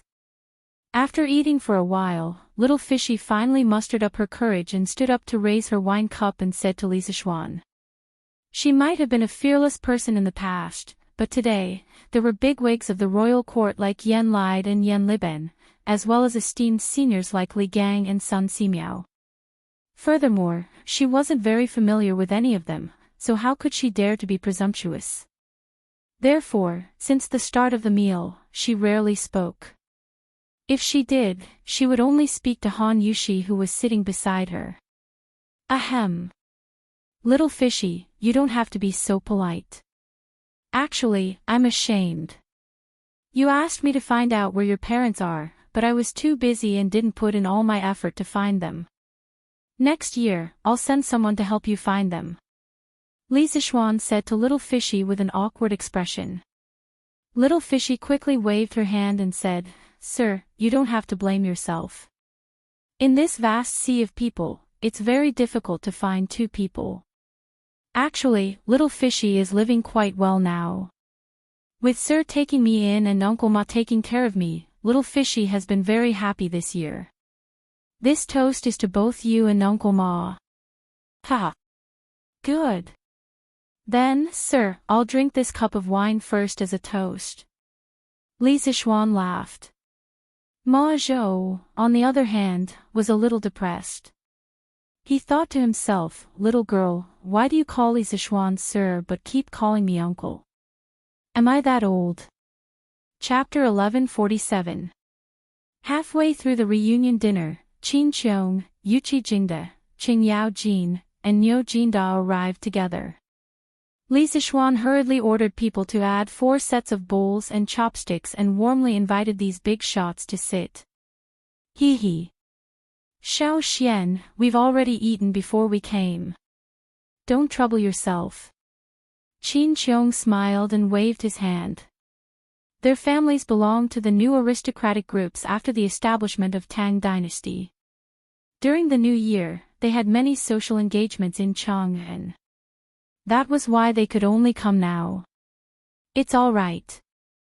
Uncle Qin, even though you've already eaten, it's fine if you eat a few more dishes. Li Zixuan laughed. Ha! Xiao Xian is right. Even though we've eaten in Chang'an, we still have to drink a few bowls of wine here. Qing Yaojin laughed shamelessly and sat down beside the bearded man. Then, the old man said, Hey! I heard that you've taken a fancy to my Chonyo. That's right. You have good taste. It's not that I'm bragging, but my Chonyo's martial arts talent is second only to Xiao Xian. It's mainly because I'm usually busy with military affairs and don't have time to train that kid. Since you want to be his master, I'll reluctantly agree. Next year, you have to fulfill your responsibility as a master and teach him martial arts. I, old Qing, will drink with you tonight. Ha! Everyone covered their faces when they heard this. There was no other reason. This old man was 2F** king, oh, 2F** king shameless. What did he mean by his martial arts talent was second only to Li Zixuan? Even people like Yan Lide who didn't know martial arts knew that Qing Chumo's martial arts talent was far from Li Zixuan's. But this old demon spoke against his conscience and praised Qing Chumo to the heavens. If Qing Chumo was here, he would probably blush if he heard this. Dad. Do you have another son named Chonyo? Speaking of the devil, Qing Chumo also quietly came up the stairs. Perhaps he happened to hear the last few words of Qing Chumo. He suddenly froze in place, looked suspiciously at Qing Chumo and asked. Scram! Qing Yaojin's old face turned green and white. In the end, he roared at Ching Chumo. "Oh! Father, don't be angry." Ching Chumo quivered and immediately fled. He had only gone upstairs to ask Li Zixuan if he could give them a batch of fireworks to play with. Now that things had turned out this way, who had he offended? Ahem. Unfilial son. What an unfilial son.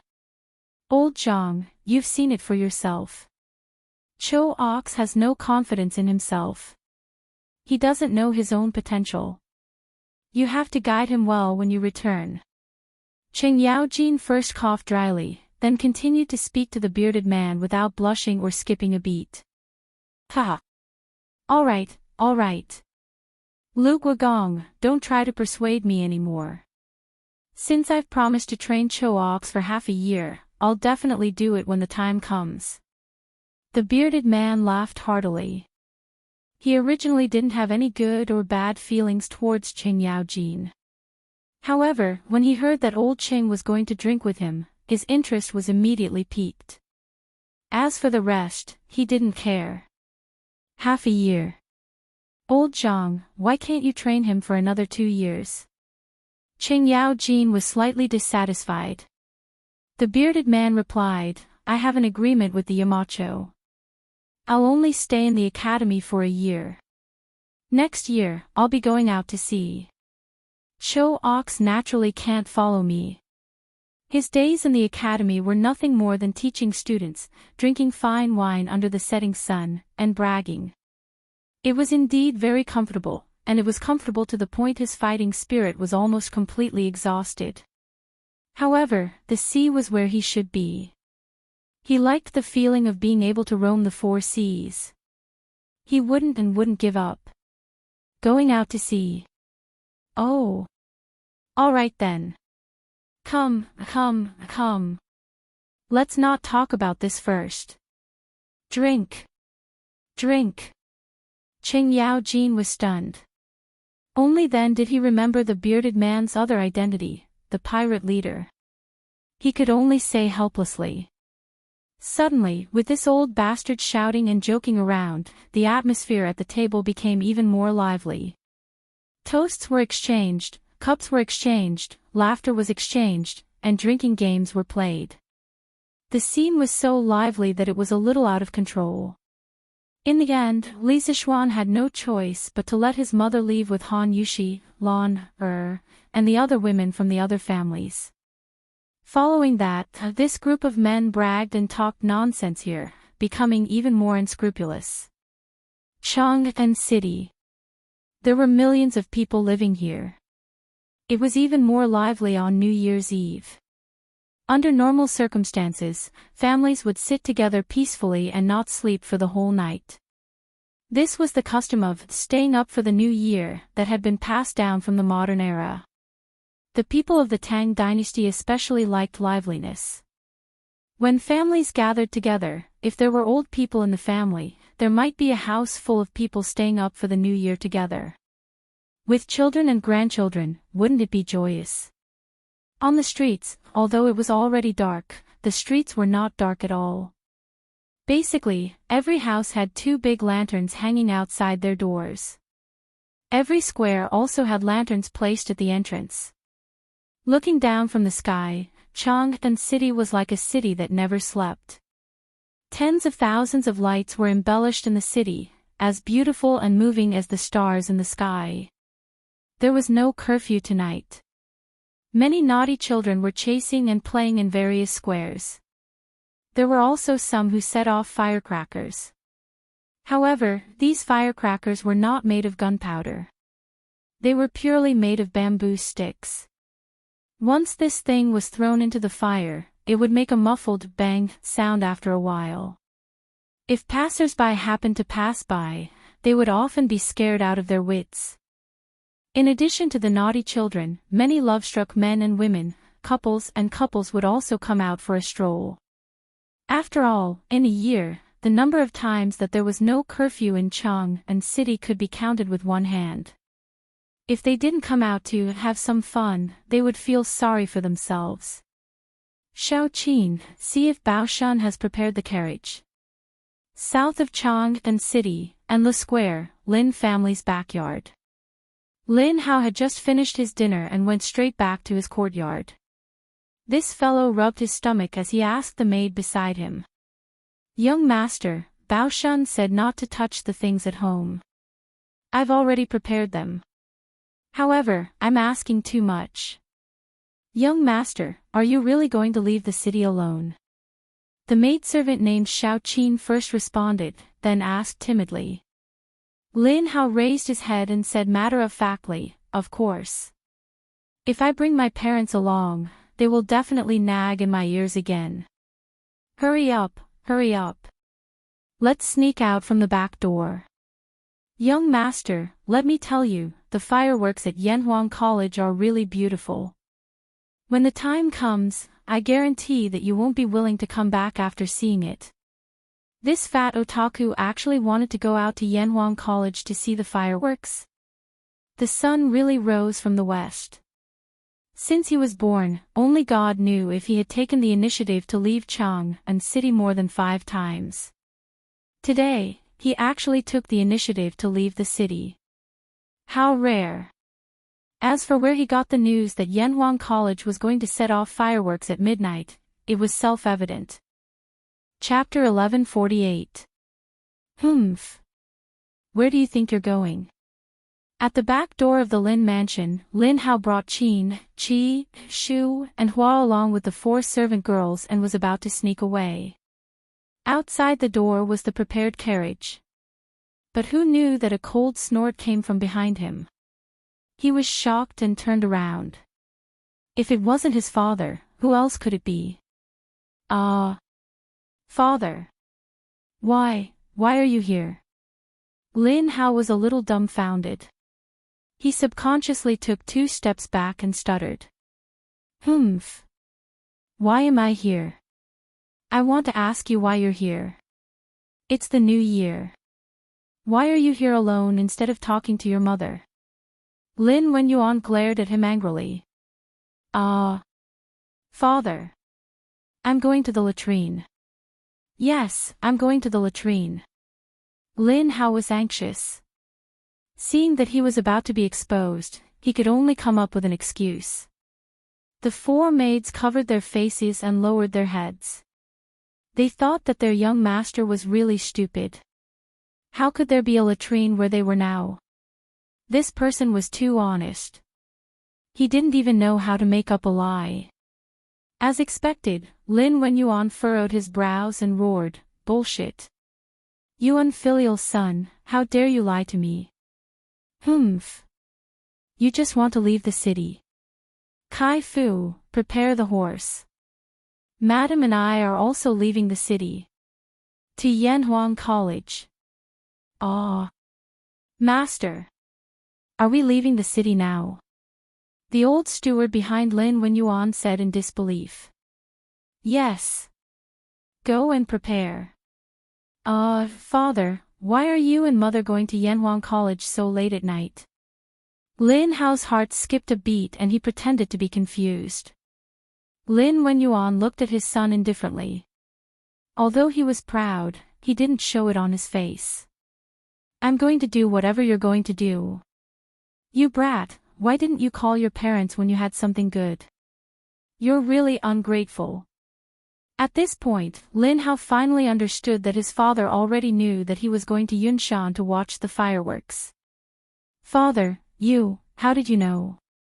Lin Hao opened his mouth and said in surprise. Ha! You don't need to know that. Lin Wenyuan stroked his beard and proudly swaggered off.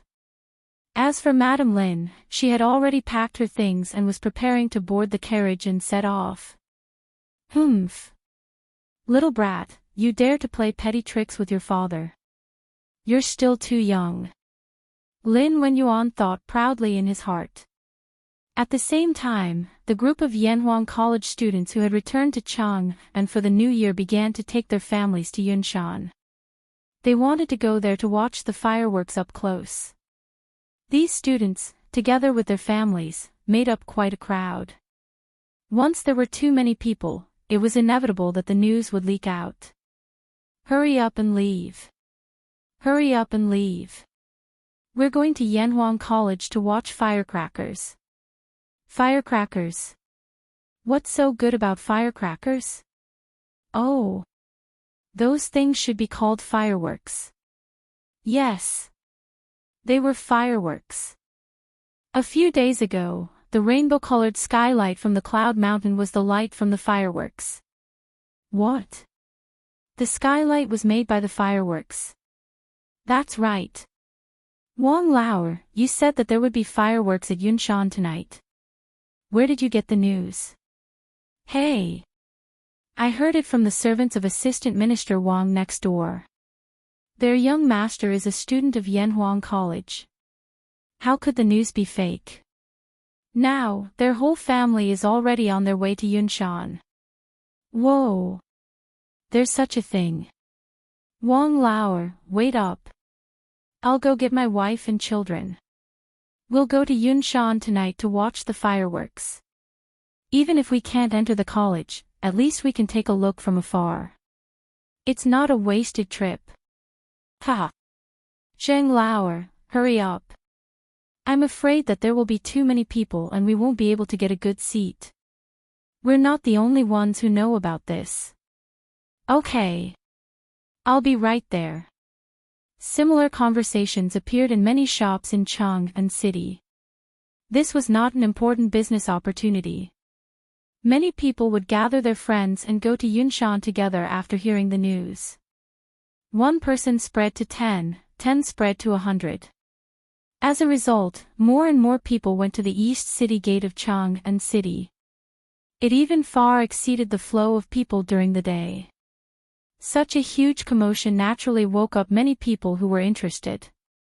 Those who were interested asked around in private and soon joined the group leaving the city. The group grew bigger and bigger. It started with a few hundred people, then a few thousand people, then tens of thousands. Later on, the number of people was about to exceed 100,000. Therefore, for the first time in the history of Chang'an City, such a strange scene appeared. On New Year's Eve, countless people did not stay in the bustling city to celebrate the new year. Instead, they flocked out of the city and headed towards the barren Yunshan. The Imperial Palace. Tonight, the palace was brightly lit and decorated with lanterns and colored banners. There was a festive atmosphere everywhere. Li Tai had set up a family banquet in the back garden earlier. The concubines, princes, and princesses in the harem all attended the banquet. However, Li Tai only ate a few mouthfuls before he found an excuse to leave. The banquet lasted for more than an hour before it ended. At this moment, old Li was with Empress Zhangsun in the corridor on the second floor of Taiji Palace. They were admiring the thousands of lights in Chang'an City tonight. At this moment, a chamberlain came downstairs and whispered something to Li Tai. Then, he left quietly. In the end, Li Tai smiled and said, "Ha. Yunshan tonight will probably be more lively than Chang'an City. Guanyin, do you want to go take a look later?" Tens of thousands of people in Chang'an City rushed out of the city to Yunshan. How could Li Tai, who was in the palace, not receive the news? The chamberlain just now came for this reason. Empress Shangxuan's eyes turned and she said softly with a smile, "I don't know where those people got the news." In this way, won't the foot of Yunshan be densely packed with people tonight?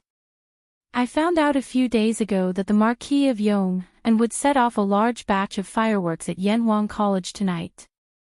I originally planned to go take a look tonight. Now it seems that even if we go, we probably won't be able to squeeze into Yunshan. Ha! Since Guanyin wants to see, what's so difficult about that? I don't believe that Li Zishuan dares to let my empress freeze at the foot of the mountain. Men, prepare a carriage and summon the crown prince, the king of Han, and the other princes to accompany me. Li Er laughed heartily and ordered. Actually, Empress Zhangsun wanted to see the fireworks, but Li Tai himself might not have no intention of seeing it with his own eyes. Yes. The chamberlain beside Li Tai was about to leave with the order when he heard Empress Zhangsun say, "Wait." Your Majesty, Qingqian and the others have all gone with your Majesty. Wouldn't it be boring to leave Changle alone? Why don't you bring her along? She was a mother after all. She could always think of her daughter first. Li Tai clapped his hands and said, "Aye. The Empress is right. Let Changle accompany you. But remember to prepare warm clothes. Don't catch a cold on the way." When Li Tai heard this, he was shocked and hurriedly added,